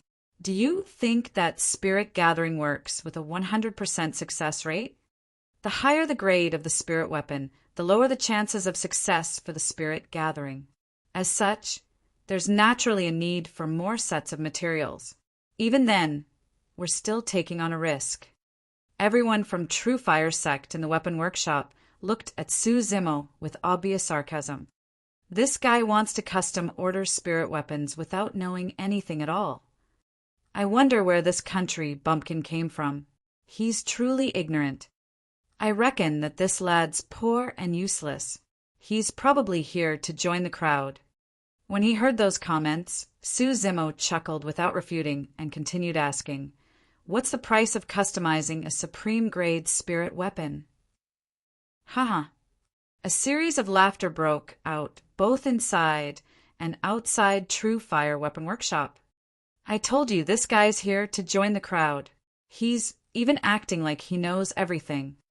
Customizing supreme-grade spirit weapons. To think he could say something like that. I'm dying of laughter here. Someone lamented. Truly ignorant. Su Zimo looked at the snickering disciples of True Fire Sect with a faint smile on his lips. A cultivator standing behind Su Zimo could not bear to see how things were and explained softly, "Fellow Taoist, supreme-grade spirit weapons can't be customized. Even if someone prepares 100 sets of materials, no weapon refinement master would dare take on the job. Refinement of a supreme-grade spirit weapon requires fate and luck, and the chances of failure are way too high." "I see," Su Zimo nodded. That person continued, "If a weapon refinement master can refine a single supreme-grade spirit weapon in his lifetime, that's enough for him to make a name for himself. Furthermore, the prices of supreme-grade spirit weapons are not fixed. In the auction house, the cheapest ones are sold at 500,000 superior-grade spirit stones at least. If there's competition for it, the price can even go up to millions. Superior-grade spirit weapons with 3 spirit patterns could be sold for 5,000 superior-grade spirit stones at most. However, supreme-grade spirit weapons that merely had an additional spirit pattern could be sold for 100 times more. The gap between them was obvious. Stop wasting time here, get lost." The shopkeeper of the True Fire Weapon Workshop walked over and waved off Su Zimo, not hiding the disgust in his eyes. Zimo was not angered as well, merely smiling. "Shopkeeper, I think you will regret this one day." With that said, Zimo turned to leave. After checking out the market price, Zimo already made his plans. Furthermore, Zimo was confident that his weapon workshop would definitely become the biggest one in the capital, crushing even True Fire Weapon Workshop under his foot. Zimo had not walked far when he felt his heart stir as he looked to a corner not far away. There was a girl around 15 years old, curled up and sitting on the ground, dirty all over with tattered clothes. Her yellowed hair was disheveled and her face was covered in dirt. Only her eyes were clear and bright. A cold gust of wind blew and the little girl shirked her neck, pursing her lips and breaking out into shivers. For some reason, Zimo was reminded of Xiaoning when he saw that girl. Back when Xiaoning left, she was around the age of that girl. Zimo sighed to himself and bought a few buns nearby. Wrapping them in oil paper, he handed them to the girl and said gently, "Have some food." A trace of fear flashed across the little girl's eyes as she hesitated and did not take the oil paper. Zimo did not insist further and placed the oil paper beside the little girl. He took a set of green robes out from his storage bag and draped it gently around the little girl before standing up. This action caused the little girl to be less wary of Zimo. She extended her dirty hands and tried to pick up a bun. Zimo was about to leave when Night Spirit suddenly moved, popping its black little head out of his robes to look at the girl. Before Zimo could say anything, Night Spirit leaped out and ran to the little girl, sniffing something on her body. Ah! The little girl was startled and dropped the bun she had just picked up. Frowning, Zimo pulled Night Spirit back hurriedly and stuffed it into his robes. Unlike normally, Night Spirit did not hide and instead looked at the little girl constantly with its head popped out. Zimo whispered apologetically, "Don't be afraid, it won't hurt you." The little girl did not say anything, merely watching Zimo warily with widened eyes. Chuckling bitterly, Zimo shook his head and turned to leave. The two of them did not know each other and merely met by chance. It was already benevolent and kind enough of Zimo to give her a meal and a set of clothes on account of his feelings for Xiaoning. He continued walking towards his residence.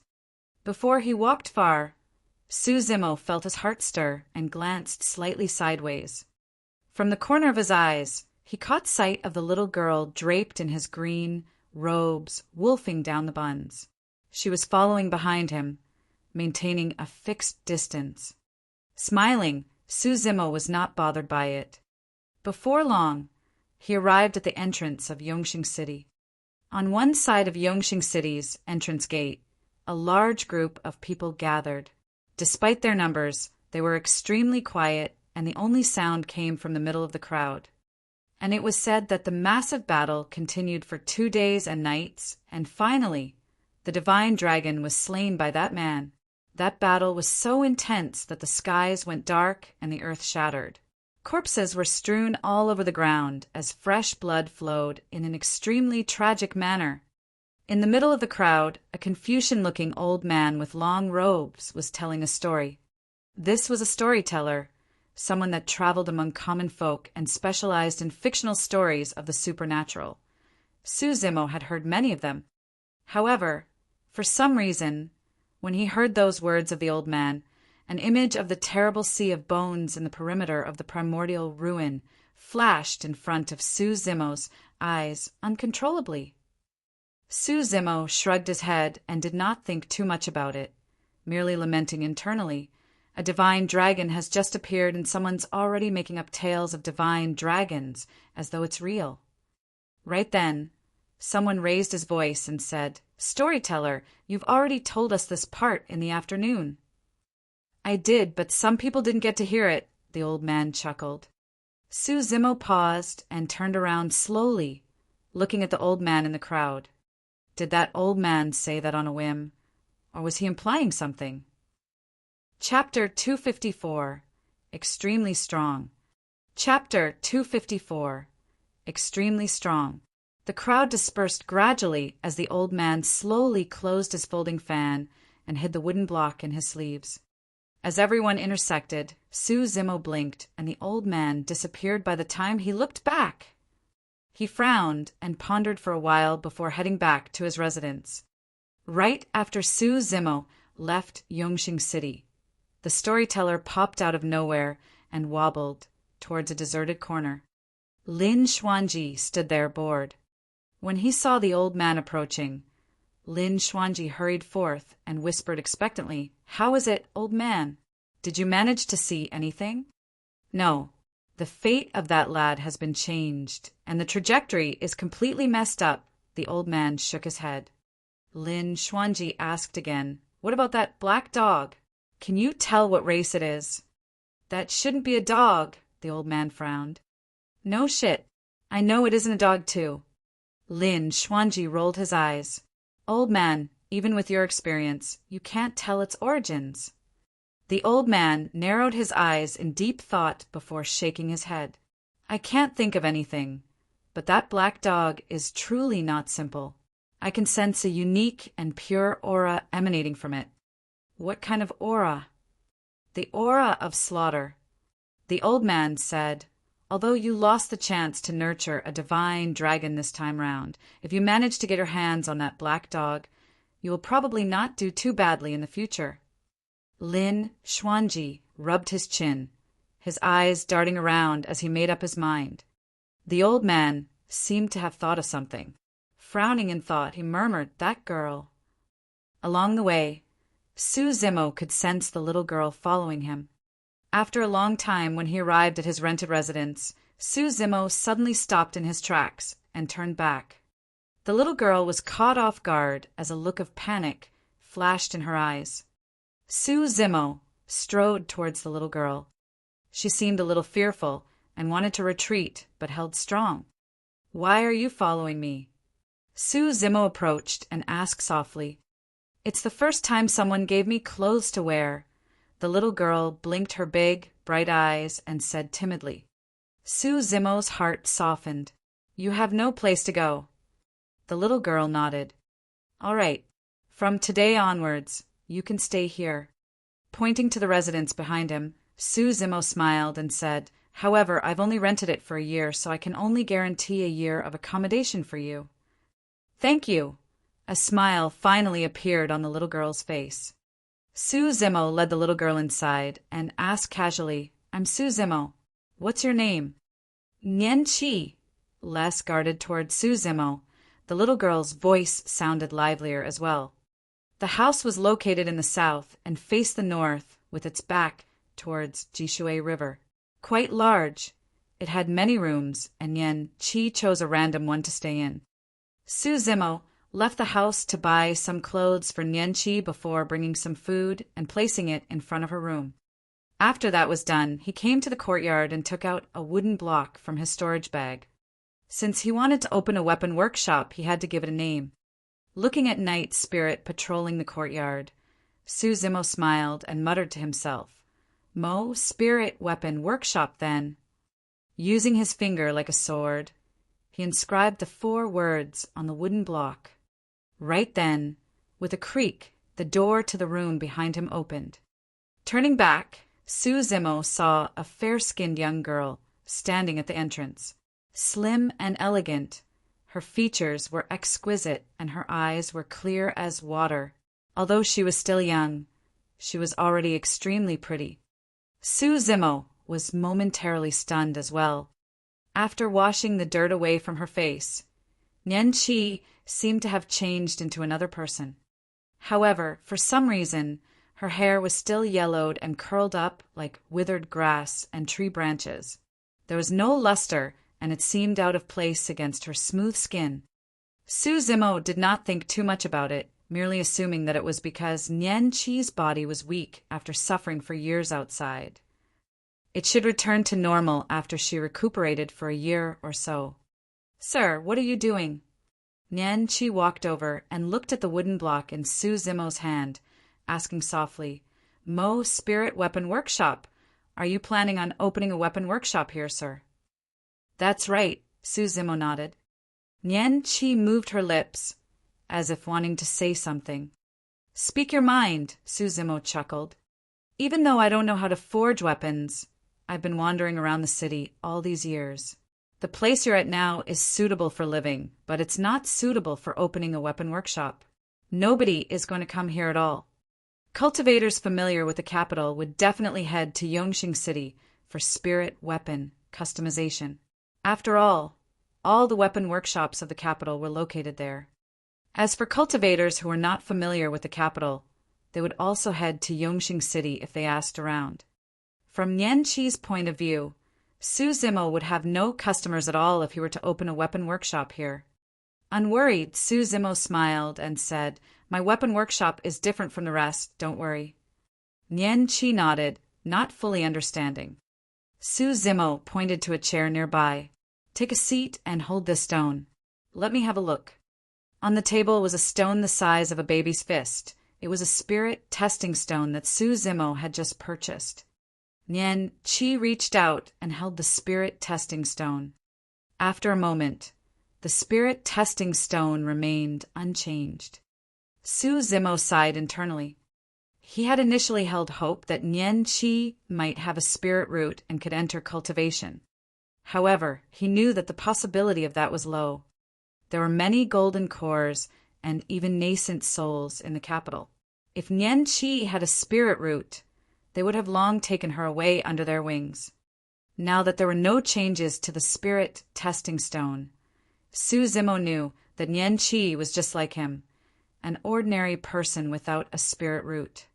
Seemingly realized something, Nian Qi said hurriedly, Sir, even though I don't have a spirit root, I am extremely strong and I can help you do many things. Please don't chase me away. It's all right. Su Zimo shook his head and changed the topic, afraid that Nian Qi might overthink things. You said that you are extremely strong? How strong? Super duper strong. Nian Qi blinked her eyes and said, I didn't dare show it earlier because I was afraid others might lock me up like they do to monsters. Su Zimo could not help but laugh. To him, Nian Qi was just trying to boast so that she would not be chased away. How strong could a little girl with such a slender body be? Su Zimo's heart stirred and he wanted to tease Nian Qi. As such, he took out the mystic gold silk armor from his storage bag and placed it on the table gently. This is a silk armor. Can you pick it up? Of course. Nian Qi nodded confidently and tugged on the edge of the mystic gold silk armor with one hand, lifting it up. It did not budge an inch at all. Nian Qi was stunned. Su Zimo chuckled internally, but remained expressionless on the surface. Standing up, Nian Qi frowned and looked at the mystic gold silk armor in disbelief before using her other hand as well. Sensing that Nian Qi was going to continue trying, Su Zimo waved it off, afraid that the joke would go too far. It's all right. This mystic gold silk armor actually weighs. Su Zimo's voice stopped abruptly as he jolted from his seat and watched with widened eyes in disbelief. Nian Qi's arms trembled and her cheeks were slightly flushed, clearly at the limits of her strength. However, the mystic gold silk armor was truly lifted from the table. Chapter 255 Abnormal. Chapter 255 Abnormal. While Su Zimo took out the mystic gold silk armor with a single hand in a relaxed manner, such that it seemed light, that inner vest weighed a full 5 tons. Back then, Su Zimo could only lift the mystic gold silk armor after he was at lesser mastery of the marrow cleansing section. But now, a little girl around 15 years old was able to do it. The way Su Zimo looked at Nian Qi changed gradually. This was no longer mere strength. Based on the way Nian Qi exerted her strength, if she were to learn some fighting techniques, she could even kill early-stage foundation establishment cultivators. Su Zimo's first thought was that Nian Qi must have cultivated some sort of powerful body tempering technique. But right after, he denied that guess. All the body tempering techniques of the human race were built on the foundation of one possessing a spirit root and cultivating spirit chi. However, there was no trace of spirit chi in Nian Qi's body at all. Strange. Could there truly be people born with such godly strength? Su Zimo was puzzled. After some thought, Su Zimo took out a thin book from his storage bag and passed it over to Nian Qi. This is a Qi condensation manual. Try to cultivate with it. If you have anything you're unsure of, feel free to ask me at any time. Even though Nian Qi did not have a spirit root, Su Zimo wanted her to give it a shot still. Nian Qi nodded. Rising, Su Zimo hung the wooden board with the words Mo Spirit Weapon Workshop above the beam of his entrance. Sir, if you need anything, just instruct me. Nian Qi was very sensible and did not want to stay for free like a leech. She wanted to contribute as well. Noticing Nian Qi's intentions, Su Zimo pondered for a moment. Greet any customers that come and let me know about their demands. What about the price? Nian Qi asked. For now, we're only taking orders for customized spirit weapons. The price is 3,000 middle-grade spirit stones and one set of materials. Ah! Nian Qi's eyes widened. After staying in the capital for so long, she was very familiar with Yongqing City. The price that Su Zimo set was the lowest for middle-grade spirit weapons. Most importantly, he only required one set of materials. Normally, one would have to prepare 3 sets of materials for middle-grade spirit weapons. Some weapon workshops even ask for 4. Just as the disciples of True Fire sect mentioned, no Qi refinement warrior could guarantee a 100% success rate of spirit gathering. That was why True Fire Weapon Workshop required 3 sets of materials from the customers themselves, just in case. For superior grade spirit weapons, the failure rate was even higher, so customers would have to prepare 10 sets. However, Su Zimo did not have to worry about those things. That was because the most difficult step of weapon refinement, spirit gathering, was nothing to him at all. With his spirit perception, Su Zimo could achieve a 100% success rate in spirit gathering. Right now, the only obstacle Su Zimo had was in terms of weapon tempering. How to purge away more impurities such that the spirit weapons could be sturdier and withstand more spirit patterns. That was what Su Zimo needed to practice. Sir, even though I don't know about weapon refinement, I've heard that it's impossible to achieve a 100% success rate. If you only collect 1 set of materials and you fail, we'll have to purchase the materials on our own thereafter. That's a waste of time and effort and a loss for us. Nian Qi persuaded Su Zimo warily. It's fine, just do as I say, Su Zimo smiled. In the following month, everything about Su Zimo began to get on track. From morning till noon, Su Zimo cultivated ethereal foundation establishment to raise his cultivation realm. After that battle at Dongling Valley and a long journey to escape, Su Zimo's cultivation realm had started to shift, and within half a year, he would be able to reach late-stage foundation establishment. In the afternoon, his entire focus was on weapon refinement. Recalling the projection image of Tao, Lord Extreme Fire, he would look through the ancient tempering manual while refining weapons to try and apply his learning. Su Zimo was already able to refine inferior-grade spirit weapons to begin with. After a month, he made swift breakthroughs at the step of tempering, and he was able to refine middle-grade spirit weapons. However, he still required more practice to remove further impurities if he wanted to forge superior-grade spirit weapons with 3 spirit patterns. That was completely based on hard work and repeated practice. There were no shortcuts available. At night, Su Zimo cultivated the mystic classic of the 12 demon kings of the great wilderness, trying his best to absorb the essence energy of the dragon egg into his body completely. It was the same for Night Spirit. Even though it seemed like it was lying on Su Zimo's feet motionlessly, it was actually trying its best to absorb the essence energy of the dragon egg. Night Spirit's body was growing rapidly at a pace clearly faster than before. A month later, Su Zimo could no longer contain it in his embrace. The surface of Night Spirit's body became rougher and black. Tough protective armor began to grow on its body, like the scales of the divine dragon. An extremely sharp spike grew out of the tip of Night Spirit's tail that was not weaker than its claws. Night Spirit seemed to turn even more extraordinary, emitting a ferocious glint in its eyes from time to time, such that even Su Zimo would feel a chill from it. During this period of time, Nian Qi was the one who experienced the greatest changes. After cultivating the Qi condensation manual, she could truly sense spirit Qi. In less than 2 hours, Nian Qi was already at level 1 Qi condensation. That speed was even comparable to Su Zimo in the past. Innate godly strength and the ability to sense spirit Qi without a spirit root. Everything about Nian Qi was mysterious and inexplicable.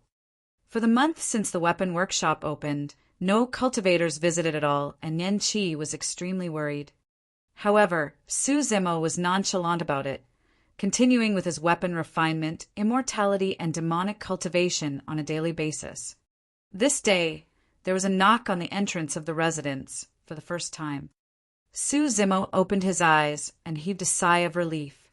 While he appeared calm on the surface for the past month, he was a little anxious internally. There weren't many spirit stones left in his storage bag. If there were still no customers, he would not be able to sustain his expenditure of spirit stones for his daily cultivation. Nian Qi had already dashed out excitedly. Opening the door, she smiled. "Welcome to Mo Spirit Weapon Workshop. Fellow Taoist, please enter." To begin with, Nian Qi was already extremely beautiful. Now that she was smiling sweetly, it was even more captivating. The person at the door was dumbfounded for a moment. Blinking her eyes, Nian Qi probed, "Fellow Taoist, are you here to customize a spirit weapon?" "Ah." The person at the door regained his senses gradually. He lowered his head and frowned, opening his palm to divine while muttering, "Could I have gone to the wrong place? Why is it a girl?" Right then, Su Zimo came out of his room. When he saw the person at the entrance, he could not help but feel disappointed. The visitor was dressed in gray robes and was slightly rotund.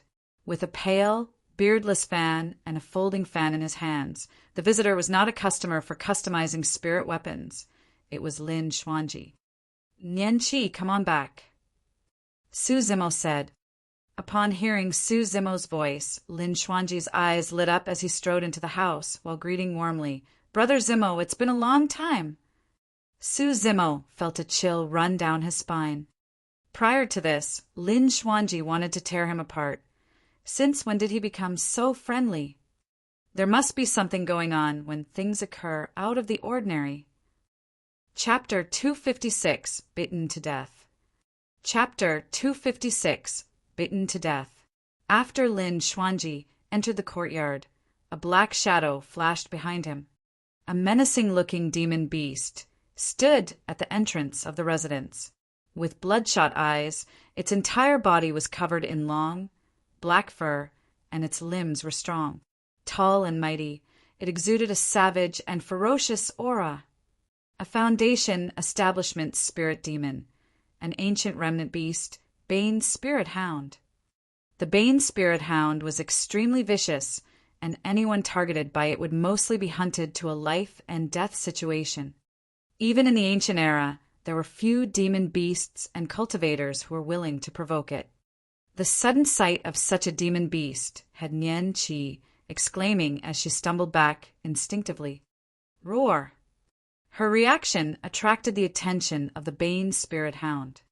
It stuck its head out and glared at Nian Qi with its bloodshot eyes, opening its mouth slightly as it snarled deeply. Su Zimo furrowed his brows slightly. Night Spirit, who was initially lying by Su Zimo's feet, opened its eyes and took a cold glance at the Bane Spirit Hound before closing its eyes to rest. Lin Xuanji turned his head and hollered, The Bane spirit hound calmed down gradually. With a light cough, Lin Xuanji said, "This is a spirit demon I just found. Not bad, huh?" Su Zimo smiled but did not say anything. "This girl is not bad either. Your name is Nian Qi, right?"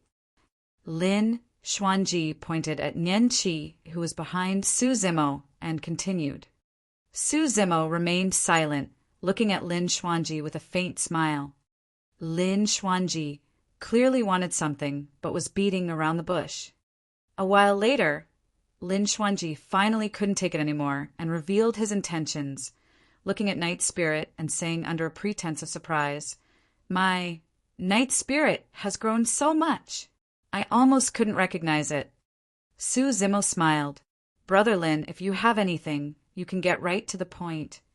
It's nothing much as well. Look at how much Night Spirit has grown. I'm just here to find a playmate for him." Lin Xuanji beckoned to the Bane spirit hound behind him.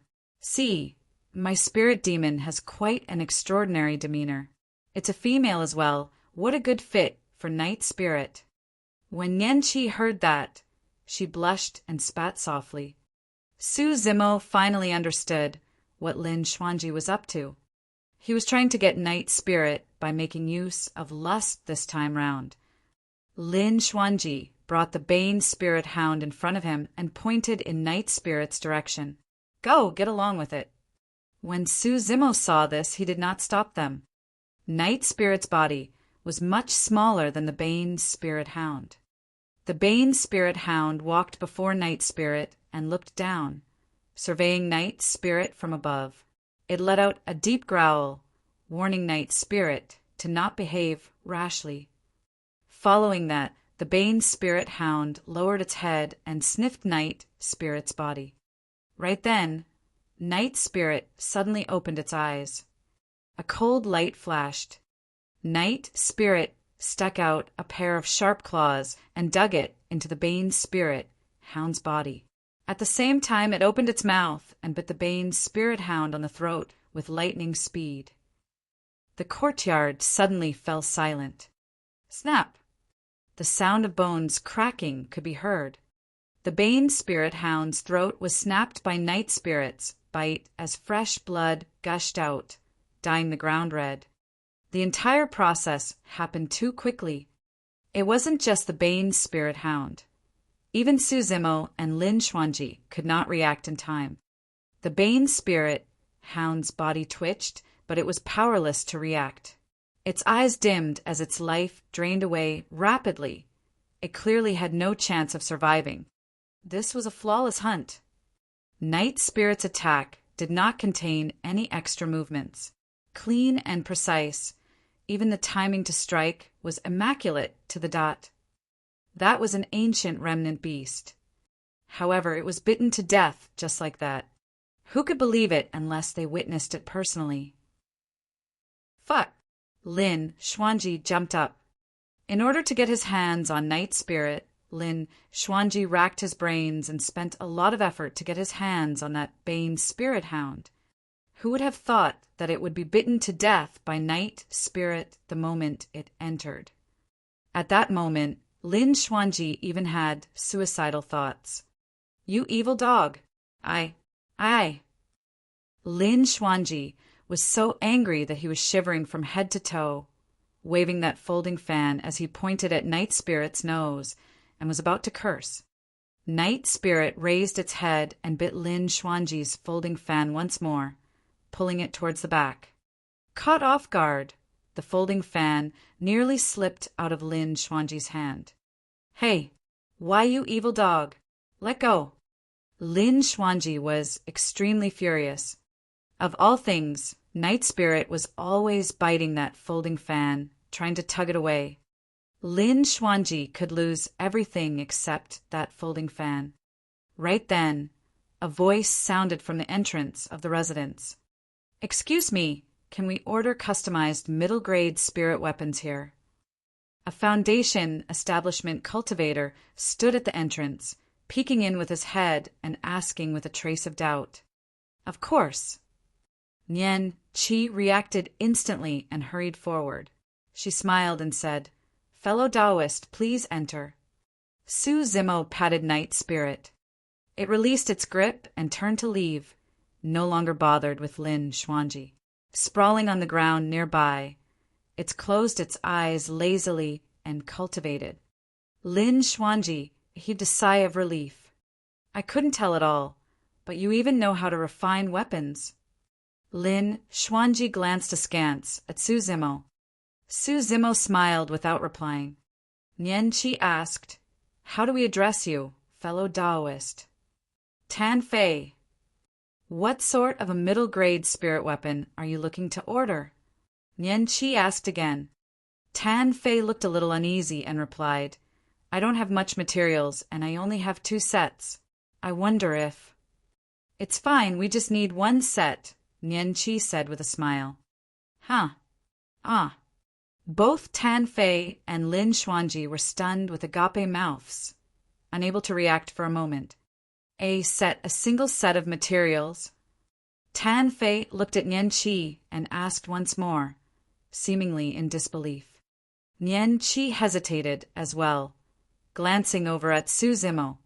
When she saw Su Zimo nodding, she nodded her head with confidence. "That's right, we only require 1 set of materials." "Hey, do you really know how to refine weapons?" Lin Xuanji leaned in and asked in a low voice. Su Zimo chuckled. Somewhat your ass." Lin Xuanji pursed his lips. "From the ancient times till now, I've never heard of any weapon refinement master who would dare to customize spirit weapons for others with just 1 set of materials." Su Zimo replied, "You'll see it soon." Lin Xuanji. Tan Fei asked cautiously, "What about the price? If it's too expensive, I can't afford it." "It isn't, it's just 3,000 middle-grade spirit stones." Nian Qi stated the price as Su Zimo had originally set. "Just 3,000? No variations?" Tan Fei could not believe it. Coughing gently, he continued, "I'd better state my specifications first. I want to customize a saber without a handle. The blade should be 2 feet long with a width 2 fingers wide. It should weigh around 100 kilograms. After saying a lot, Tan Fei took a deep breath and asked embarrassedly, "Does that still cost 3,000 middle-grade spirit stones only?" To be fair, he had already gone to all the weapon workshops in the capital before coming here.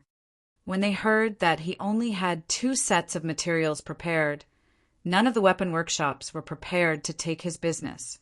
Furthermore, according to his specifications, that middle-grade spirit weapon should cost at least 4,000 middle-grade spirit stones. If not for that, Tan Fei would not have found this place otherwise. Just 3,000. Nian Qi was certain this time round, but Tan Fei was the one who was hesitant. With just a single set of materials and at such a low price, he could not feel at ease for a deal that seemed so good. Lin Xuanji grinned as he watched the fun, waiting for Su Zimo to make a fool of himself. Chapter 257, Gaining Reputation. Chapter 257, Gaining Reputation. Tan Fei was undecided for a long time. "I know that you have your concerns."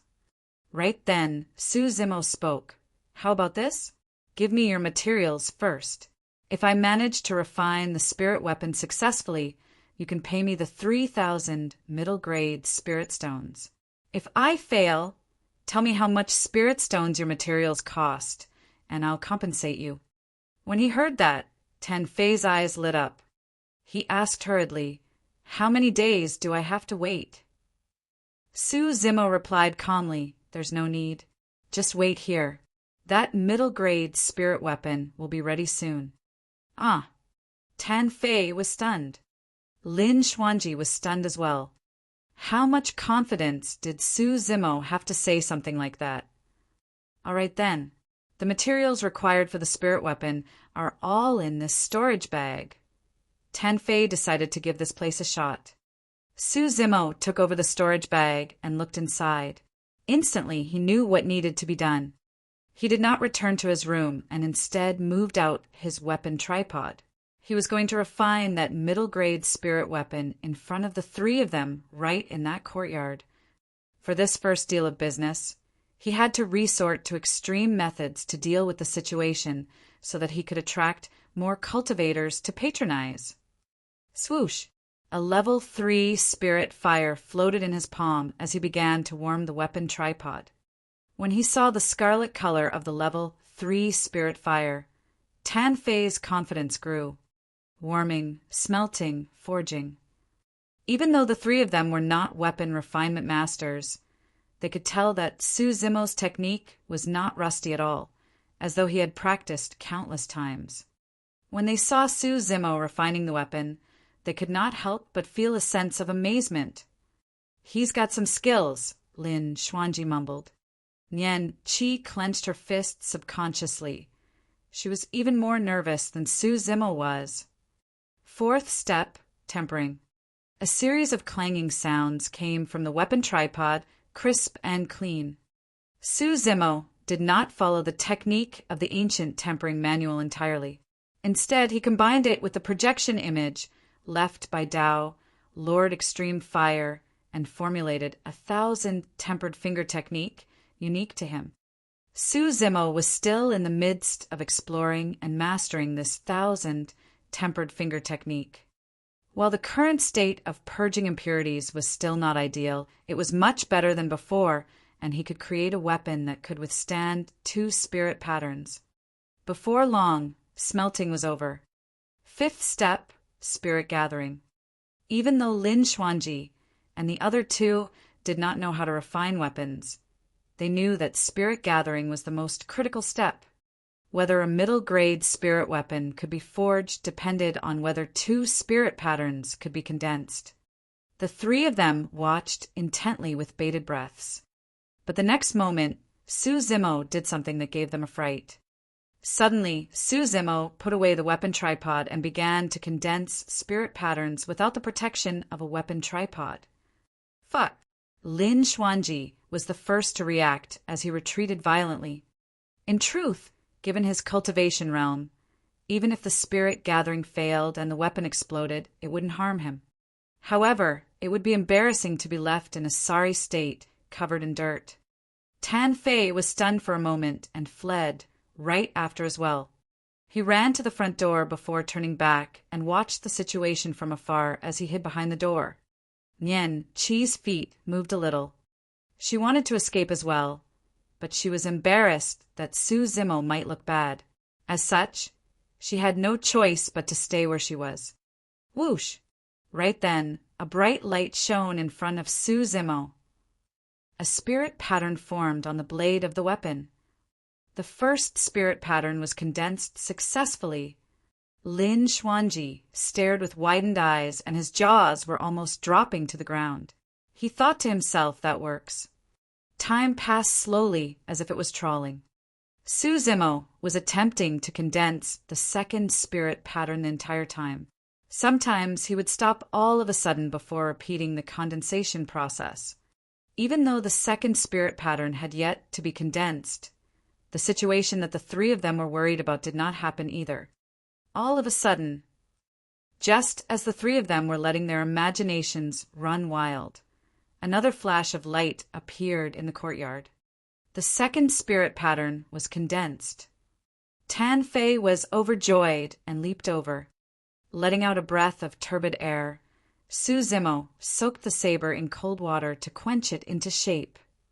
Accepting the saber with both hands, Tan Fei loved it more the more he looked at it.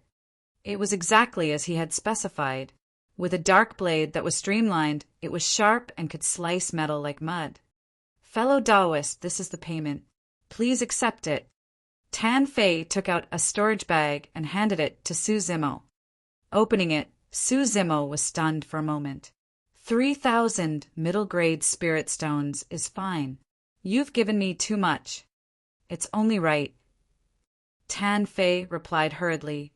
You've only taken a single set of materials to create this middle-grade spirit weapon. Indirectly, that saved me quite a bit of spirit stones for the materials. This is what you deserve. Su Zimo did not decline further and accepted it. Patting his chest, Tanfei declared, "Fellow Daoist, don't worry. Someone with your skills shouldn't be buried. I'll definitely help to promote you upon returning." Su Zimo smiled in acknowledgement. "Thank you for that." Tanfei left in high spirits, mumbling before he left, "Godly skills? What godly skills?" Lin Xuanji remarked with lingering fear, "No matter what, you're the first person who dares to remove the weapon tripod while attempting spirit gathering. What an eye-opener." Su Zimo turned to Nian Qi. "Let's set another rule for the weapon workshop. All weapon refinements are to be done in the afternoon. Anyone who comes at any other time will not be entertained." "I don't think that's very suitable." Nian Qi hesitated. "After all, most cultivators will be visiting for the first time. They won't know of such rules." "It's fine, they'll know after a few times." Su Zimo smiled and continued, "We're going to have many more rules in the future." In truth, be it in terms of price or materials required, Su Zimo's weapon workshop was far superior than any other out there.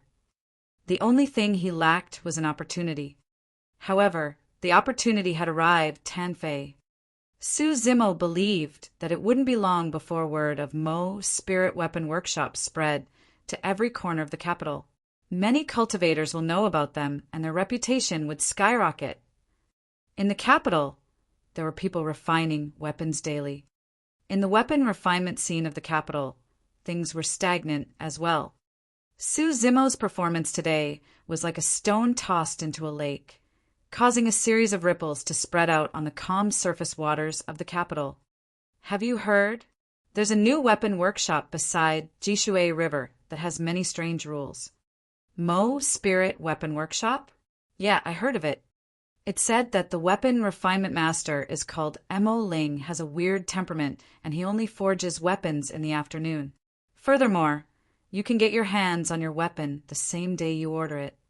Most importantly, Mo Spirit Weapon Workshop only requires a single set of materials, and it only costs 3,000 middle-grade spirit stones. That's truly a weapon workshop of conscience. I plan on checking it out tomorrow. Why don't we go together? Count me in." It was as if Mo's Spirit Weapon Workshop had popped up overnight, and its influence was spreading rapidly, turning into a hot topic of discussion between cultivators. Chapter 258, Too Willful. Chapter 258, Too Willful. News of Mo's Spirit Weapon Workshop spread quickly and arrived in Yongxing City before long, creating quite a stir. No cultivator wouldn't be tempted at the low price and single set of materials required. Initially, there were still cultivators who did not believe in it and were used to customizing their spirit weapons in Yongxing City. However, as time passed, the reputation of Mo's Spirit Weapon Workshop grew, and so did its influence. Some cultivators would rather queue and wait at Mo's Spirit Weapon Workshop rather than spend additional materials and money at Yongxing City. What? A single set of materials? And at such a low price? Humph. Isn't he afraid of losing money? What sect is this Mo Ling guy from? How old is he? All the cultivators in the capital thought that the weapon refinement master of Mo Spirit Weapon Workshop's name was Mo Ling. I'm not sure.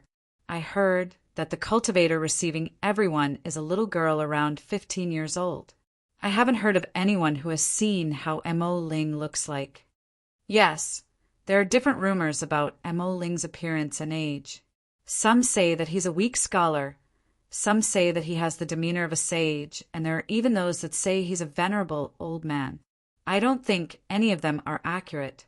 However, they say that the little girl's extremely pretty, and there's also a fierce black dog in the residence. The various weapon workshops were discussing it as well. Back hall of True Fire Weapon Workshop. An old man in red robes sat on a chair, listening to the shopkeeper explain the situation about Mo's Spirit Weapon Workshop as he sipped tea with a calm expression. "Elder Zhang, because of that Mo Ling, the number of orders for customized middle-grade spirit weapons from our weapon workshop has clearly decreased." "What do you think?" Guiyong asked in a testing manner. Even though Guiyong was the shopkeeper of True Fire Weapon Workshop, He was only a foundation establishment cultivator who was proficient in the way of the merchants. Elder Zhang was the true pillar of support for True Fire Weapon Workshop. He was an advanced weapon refinement master who was renowned in True Fire sect as well. Most of the cultivators who ordered superior-grade spirit weapons at True Fire Weapon Workshop came because of Elder Zhang's reputation as well. A single set of materials and 3,000 middle-grade spirit stones. Elder Zhang shook his head and chuckled. He's asking for trouble. Even advanced weapon refinement masters would not dare to guarantee a 100% success rate for spirit gathering. Anyone who has a 50% success rate would already be considered as the top of weapon refinement masters. In other words, they would require at least 2 sets of materials if they want to earn the 3,000 middle-grade spirit stones. That person is acting so arrogantly. I dare guarantee that within half a year, this most spirit weapon workshop will not be able to sustain and will close down. Guyong asked, "Should we just ignore him then?" "Yes." Elder Zhang nodded. The main stream of income for True Fire Weapon Workshop is through customizing superior-grade spirit weapons. Since that Mo Ling guy is only able to refine middle-grade spirit weapons, his impact on us is not considered too great. Pausing for a moment, a look of mockery flashed in Elder Zhang's eyes as he sneered, "Let him perish on his own. I want to see how that guy ends up."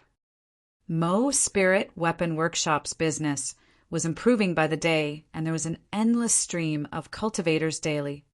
Every day, Nian Qi would be the one greeting the cultivators. Su Zimo did not show himself and merely stayed in his room, making use of the materials sent over to perfect his tempering techniques and enhance his skills. As time passed, Su Zimo's standard of weapon refinement improved steadily and intricately. His tempering technique was also being perfected slowly. The problem of Su Zimo and Nian Qi's cultivating resources was also resolved with the considerable income of spirit stones daily. Half a year passed by quickly.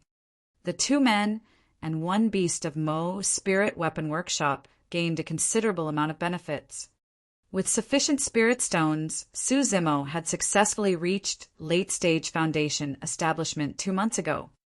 As for Nian Qi, she was at level 7 Qi condensation after just half a year's worth of cultivation. This cultivation speed was comparable to Su Zimo's back then. Night Spirit had grown a little more as well. It was clear that the essence energy of the dragon egg had a significant impact on Night Spirit's growth. During this period of time, Lin Xuanji tried dozens of methods to try and get his hands on Night Spirit, only to be covered in dirt and end up in failure each time. After half a year, Lin Xuanji could finally take it no longer, bidding farewell and leaving. This day, Su Zimo called Nian Qi over. "Yes, I want to make some changes to Mo Spirit Weapon Workshop's rules." "What rules?" Nian Qi was not surprised. She was long used to it after half a year. She dared to guarantee that Mo Spirit Weapon Workshop had the most and oddest rules in the entire capital. However, its business was the best. Su Zimo continued, "From tomorrow onwards, Mo Spirit Weapon Workshop will no longer customize middle-grade spirit weapons. We'll only take orders for superior-grade spirit weapons." "Ah." Nian Qi's little mouth opened slightly, her face full of shock and disbelief. We're not customizing middle-grade spirit weapons anymore. Only superior-grade spirit weapons. After saying, even Nian Qi was shocked herself. Su Zimo nodded. "That's right. It's still a single set of materials, but it'll cost 3,000 superior-grade spirit stones." When she saw that Su Zimo was not joking about it, Nian Qi nodded instinctively. By the time she reacted, Su Zimo had already turned to leave. In the past half a year, every cultivator in the capital knew that the weapon refinement master known as Mo Ling had an odd temperament and only forged weapons in the afternoon. After 6 hours, no matter how many people were queuing outside, Mo Spirit Weapon Workshop would close its doors. This afternoon, a huge crowd of cultivators gathered in front of Mo's spirit weapon workshop expectantly as usual. Before long, with a creak, the door opened, revealing a beautiful face. The cultivators who had been waiting for a long time outside were in high spirits, bouncing up from the spot one faster than the other. However, when they arrived at the entrance, everyone stopped in their tracks and did not dare step past it.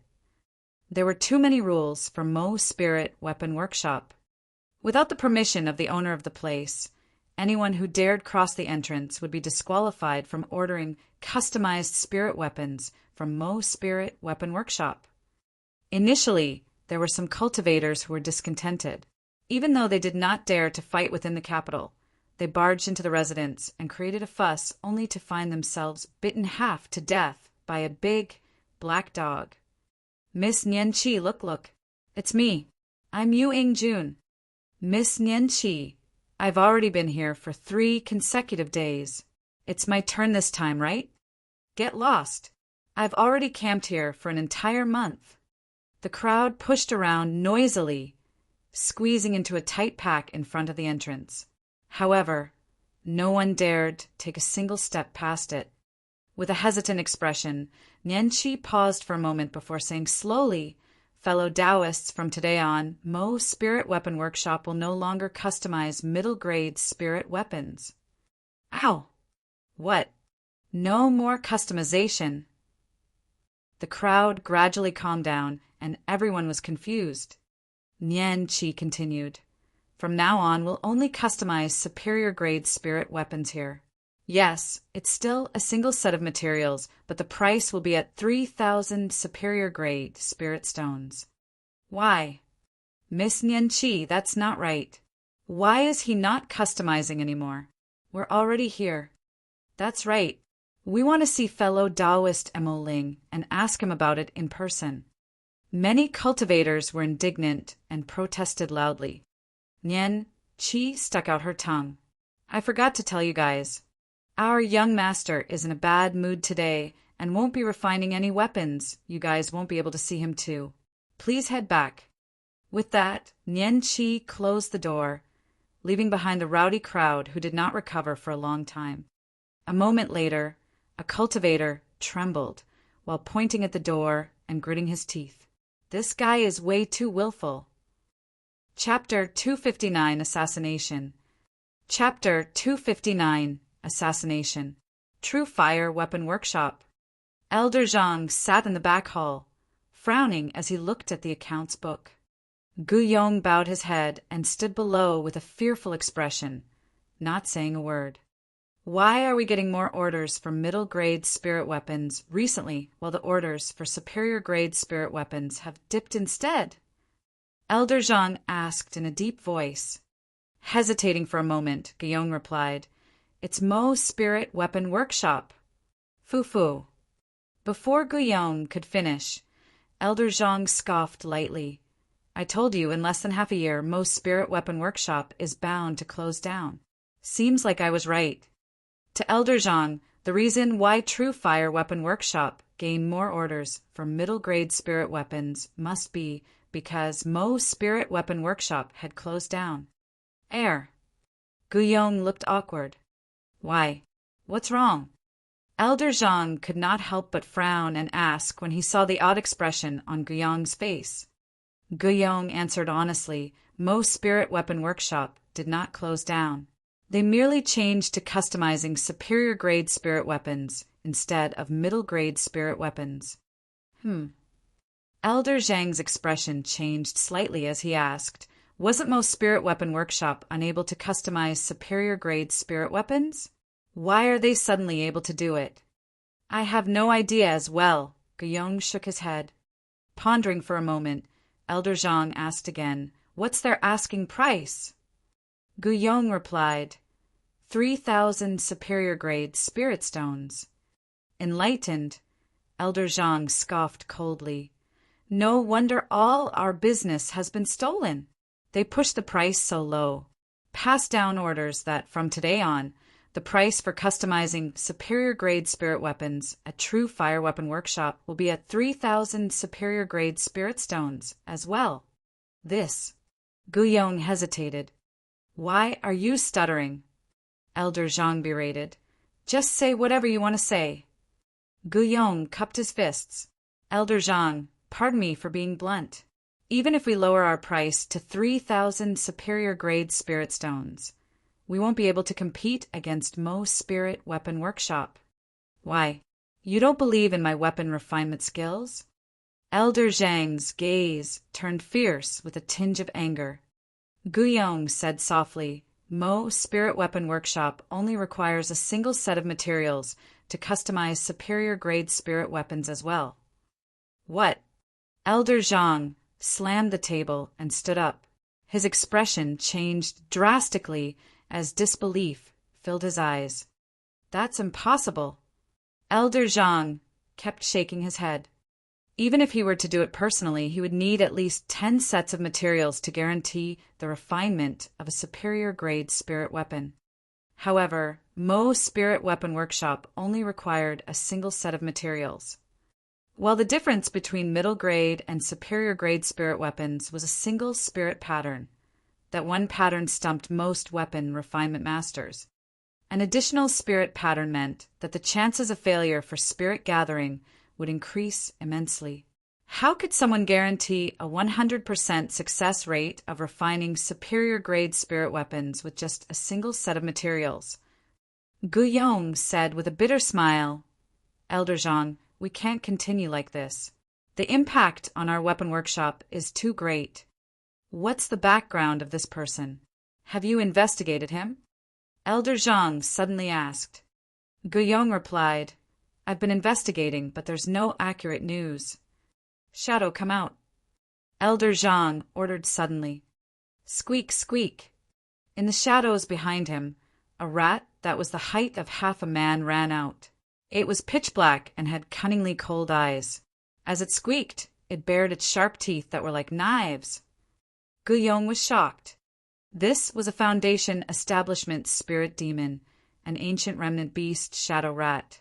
Elusive and mysterious, it was best at sneaking and specialized in assassinations. Shadow, infiltrate Mo Spirit Weapon Workshop tonight and don't expose your tracks. I want to find out who this Mo Ling is. A vicious glint shone in Elder Zhang's eyes as he said slowly, If you get a chance, kill that person to eliminate our future worries. The shadow rat answered and turned around before disappearing. In the capital, ordinary cultivators were forbidden from sword kinesis flight as well as fighting. However, it wasn't an absolute without loopholes.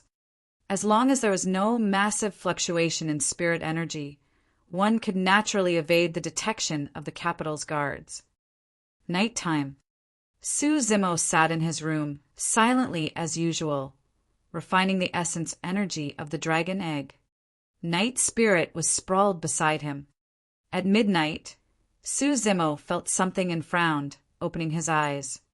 Almost at the same time, Night Spirit moved and listened intently. After a while, a cold glint flashed in Night Spirit's eyes.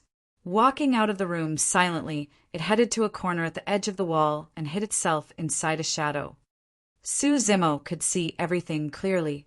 Even though Night Spirit's eyes were opened, its eyes, body, and surroundings were integrated with the darkness of the night completely without a single flaw. If Su Zimo had not seen Night Spirit heading over personally, he would not have believed it. Before long, a small head popped out of the top of the wall, surveying the surroundings and the courtyard with a pair of shifty eyes. The shadow rat felt a sense of uneasiness, but it could not discover anything unusual. After a moment of hesitation, it retreated from the wall. Night Spirit was still hidden in the shadow of the night at the corner of the wall, motionlessly with a cold gaze, seemingly waiting for something. True enough. After a long time, the shadow rat appeared at the top of the wall again. It had not left and was merely being cautious by probing the situation within the wall. When it discovered that there were no dangers, the shadow rat relaxed and slid down the wall slowly. The moment it landed on the ground, Night Spirit darted out and appeared in front of the shadow rat in the blink of an eye. A cold, sharp claw appeared silently, piercing the shadow rat's flesh. The shadow rat panicked and wanted to shout. A black light flashed through the skies. Poof! There was a crisp sound. The head of the shadow rat was pierced by a sharp spike and its eyes dimmed. That spike was Night Spirit's tail. It was still a flawless hunt. The shadow rat could not resist at all. Throughout the entire process, Night Spirit was filled with a strong killing aura that was pure and cold. Picking up the shadow rat with its mouth, Night Spirit passed through the courtyard to Jishui River. It swayed its head gently and tossed the corpse of the shadow rat into the river, causing a ripple to spring up before disappearing. The flesh of an ancient remnant beast was not attractive to Night Spirit at all. Su Zimo narrowed his eyes, seemingly in thought as he smirked. That shadow rat was clearly sent by someone. Can't take it anymore, huh? True Fire Weapon Workshop. Elder Zhang and Guyong did not sleep for the entire night. Until daybreak, the shadow rat did not appear. There was a hint of fatigue on Elder Yu's face, as if he had aged 10 years overnight. He took a deep breath, closed his eyes, and waved. Go back and rest. Shadow is dead. This. Guyong also realized that if Shadow had not returned by now, it was most likely dead. Elder Zhang walked out of the room and looked in the direction of Mo Spirit Weapon Workshop. The coldness in his eyes intensified as he muttered. Mo Ling, a tall tree attracts the wind. Let's see how long more you can survive. Chapter 260, Breaking the Peace. Chapter 260, Breaking the Peace. In the past half a year, even though the reputation of Mo Spirit Weapon Workshop had skyrocketed, it was mostly targeted towards Qi refinement warriors and Foundation establishment cultivators, since one could only customize middle-grade spirit weapons. As such, its influence was limited. However, Mo Spirit Weapon Workshop's reputation only truly grew after news of it accepting orders for customized superior-grade spirit weapons spread. Superior-grade spirit weapons were symbols of many golden cores.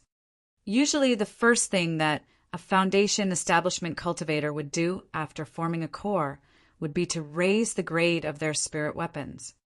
However, even the cheapest superior-grade spirit weapon required at least 3,000 superior-grade spirit stones. If they wanted a customized superior-grade spirit weapon, the price would be even higher and they would have to prepare 10 sets of materials. Most cultivators who just attained Golden Core Cultivation Realm would not have the purchasing ability. As such, many Golden Cores would only possess a superior-grade spirit weapon that was truly theirs when they were at mid or late stage. With the appearance of Mo Spirit Weapon Workshop, many Golden Cores who had just formed a core saw hope. From that day on, every afternoon, instead of Qi refinement warriors and Foundation establishment cultivators, Golden Cores were the ones gathered in front of Mo Spirit Weapon Workshop. This was quite a spectacular scene.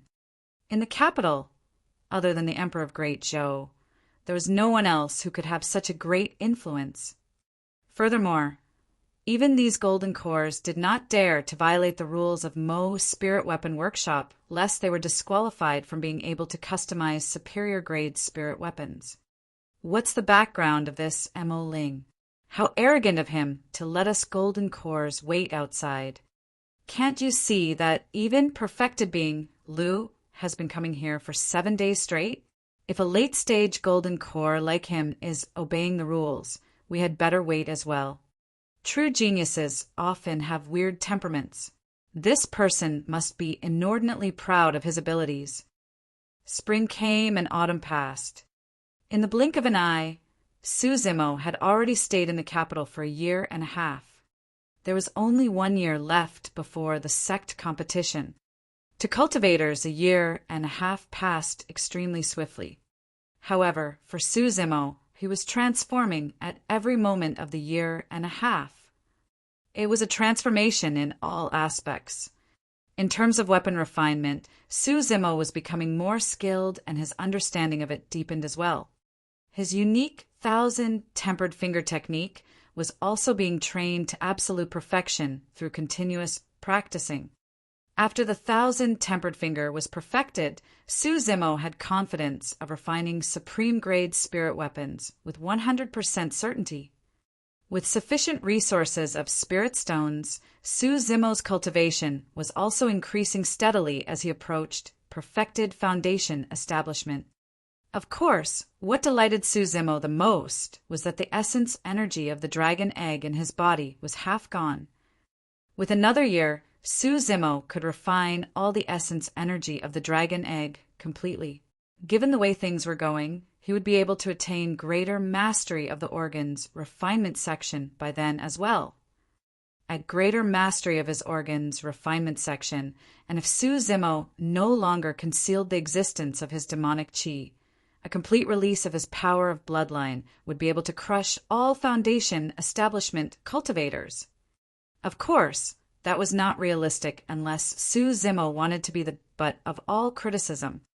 In the year and a half, Night Spirit had already absorbed the essence energy of the dragon egg completely. It was much faster than Su Zimo. Its body grew even bigger, and it was half as tall as a human, covered with black scales that were incomparably tough. Without a bit of luster, the scales allowed Night Spirit to meld into night completely without being discovered. Looking at Night Spirit's body, a thought would flash through Su Zimo's mind from time to time. That body was completely made to kill. In terms of nimbleness, strength, burst, defensive capabilities, speed, and various other attributes, they were fused to perfection on Night Spirit's body. Ever since the assassination attempt of the Shadow Rat, there had been a few similar situations in the residence. However, before Su Zimo could make a move, the cultivators and spirit demons that probed were buried under the claws of Night Spirit without being able to make a single peep. As Mo Spirit Weapon Workshop's business grew, the number of golden cores that visited daily to customize superior-grade spirit weapons increased. The influence of Mo Spirit Weapon Workshop within the capital grew as well, from dukes and officials down to the merchants and common folk. Everyone knew of Mo Spirit Weapon Workshop. Among them, True Fire Weapon Workshop suffered the greatest. Previously, they were the number one in the capital. Now, Mo Spirit Weapon Workshop was showing signs of replacing them. Even though both weapon workshops were peaceful on the surface, everyone knew that it was a mere facade. Sooner or later, that peace would be broken. This morning, a series of sudden knocks rang outside Mo Spirit Weapon Workshop. Nian Qi's figure flashed as she walked to the main door. When she opened it, she saw a rotund cultivator dressed as a merchant, looking somewhat nervous.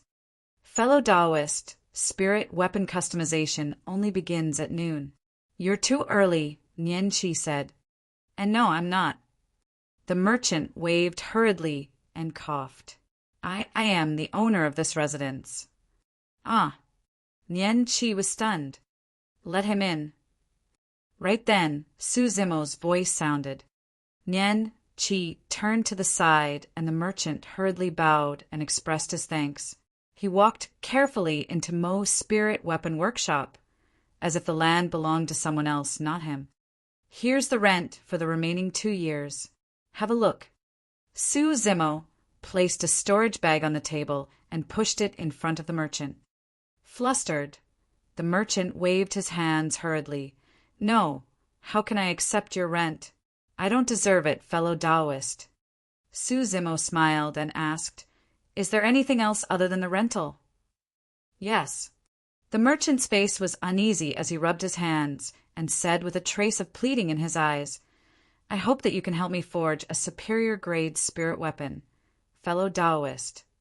Su Zimo wanted to reject him on the spot.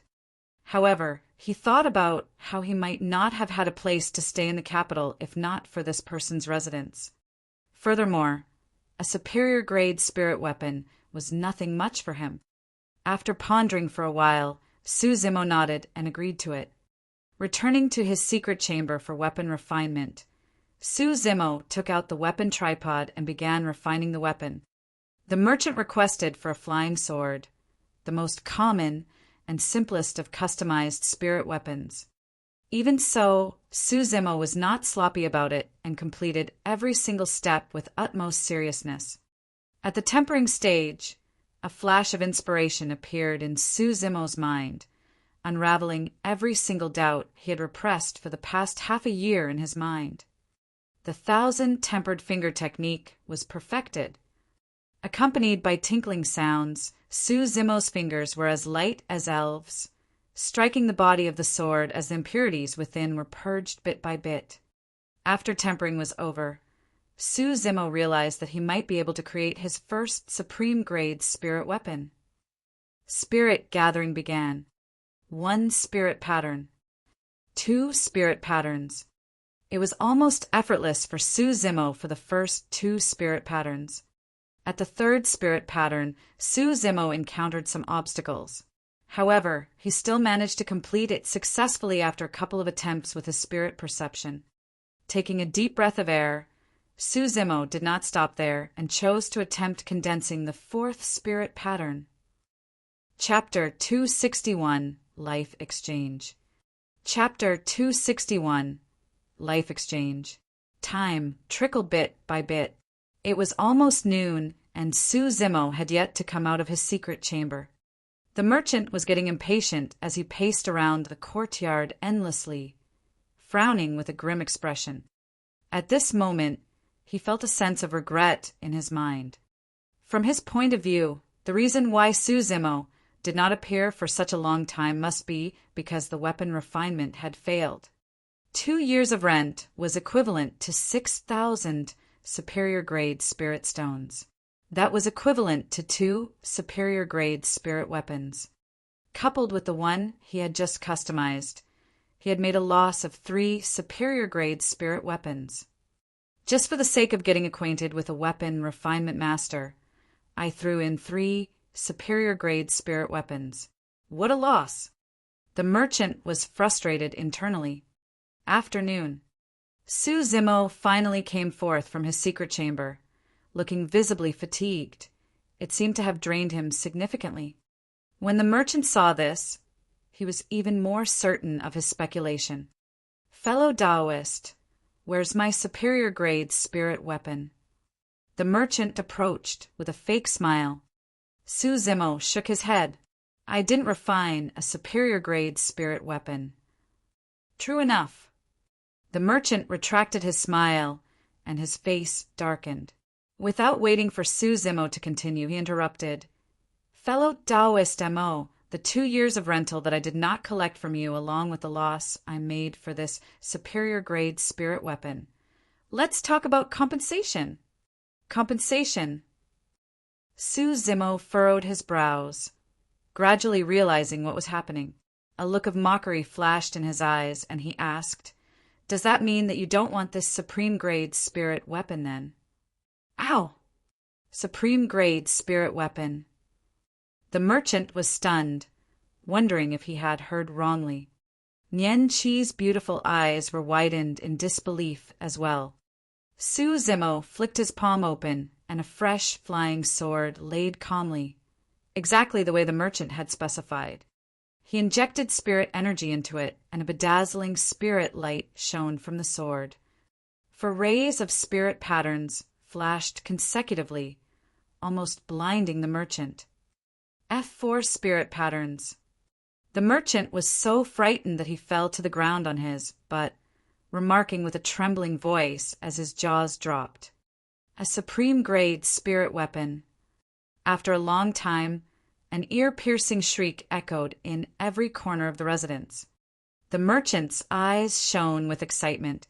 He was so emotional that he wanted to grab the supreme-grade flying sword right away. However, he was embarrassed and was at a loss.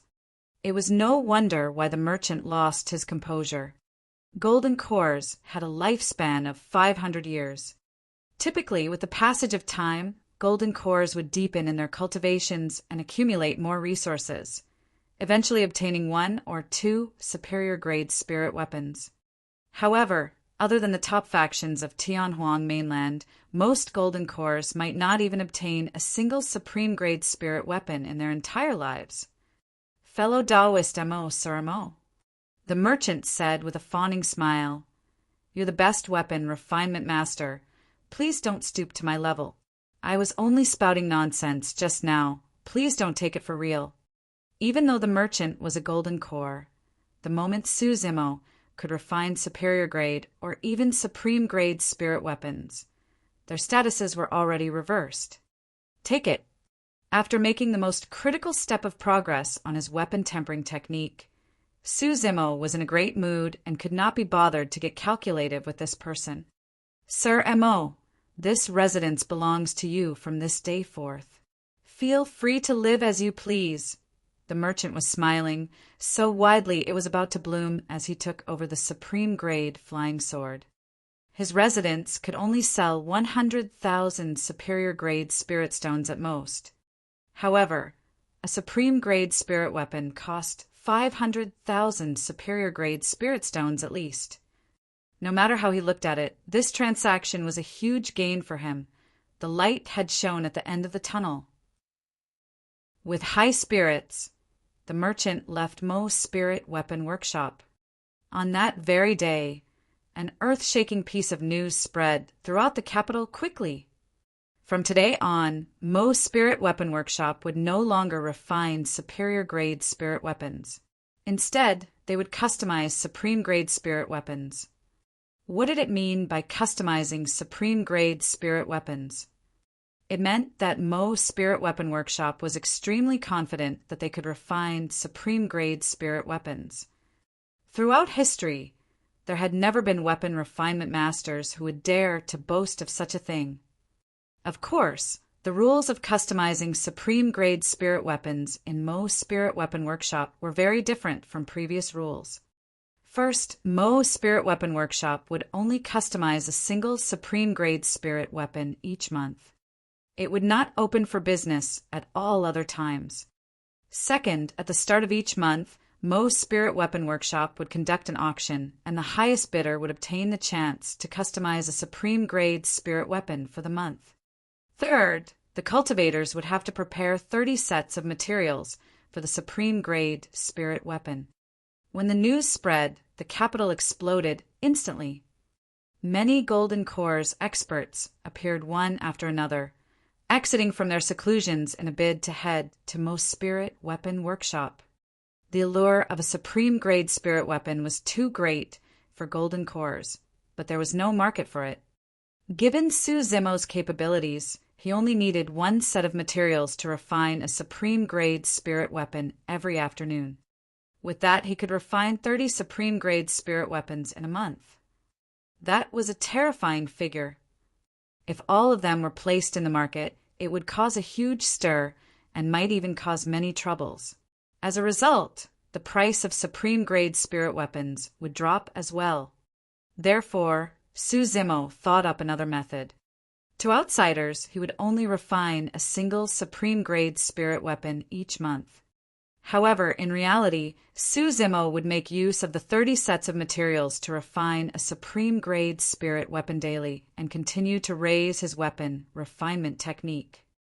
That night, 2 Golden Cores arrived at True Fire Weapon Workshop, looking travel-worn with frost on their faces. Both Golden Cores were old with white beards and hair with wrinkles on their faces. Their eyes were turbid and exuded an aged aura. "Meng Han, Liang Qiu, please come in, fellow Taoists."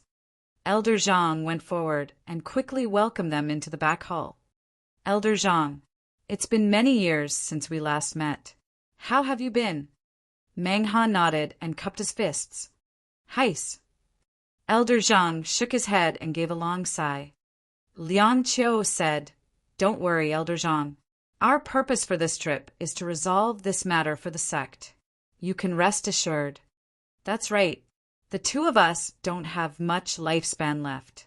Rather than dying of old age, we might as well give our lives to fight this guy in exchange for the glory of True Fire Sect." A vicious glint shone in Meng Han's eyes. For the past year and a half, True Fire Weapon Workshop has been enduring. However, when news of Mo's spirit weapon workshop being able to customize supreme-grade spirit weapons spread, Elder Zhang could no longer sit still.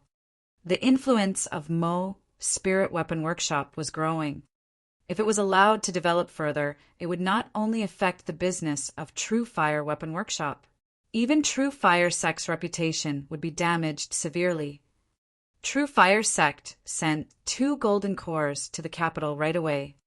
The 2 of them were Liang Qiu and Meng Han. True Fire Sect's plan was clear: to exchange lives. In the Great Zhou's capital, there were 3 great guard squads: Scarlet Vulture, Azure Falcon, and White Hawk. The commanders of those squads were all Golden Core experts. The 3 guard squads patrolled the streets day and night in shifts, and security was tight. Any activity would lead to the guards' instant arrival. Liang Qiu and Meng Han were aiming to kill Mo Ling in his weapon workshop before the guard squads arrived. This was an assassination attempt of no return, exchanging their lives for his. Of course, if not for the fact that Liang Qiu and Meng Han were at the end of their lifespans, they would not do something like this.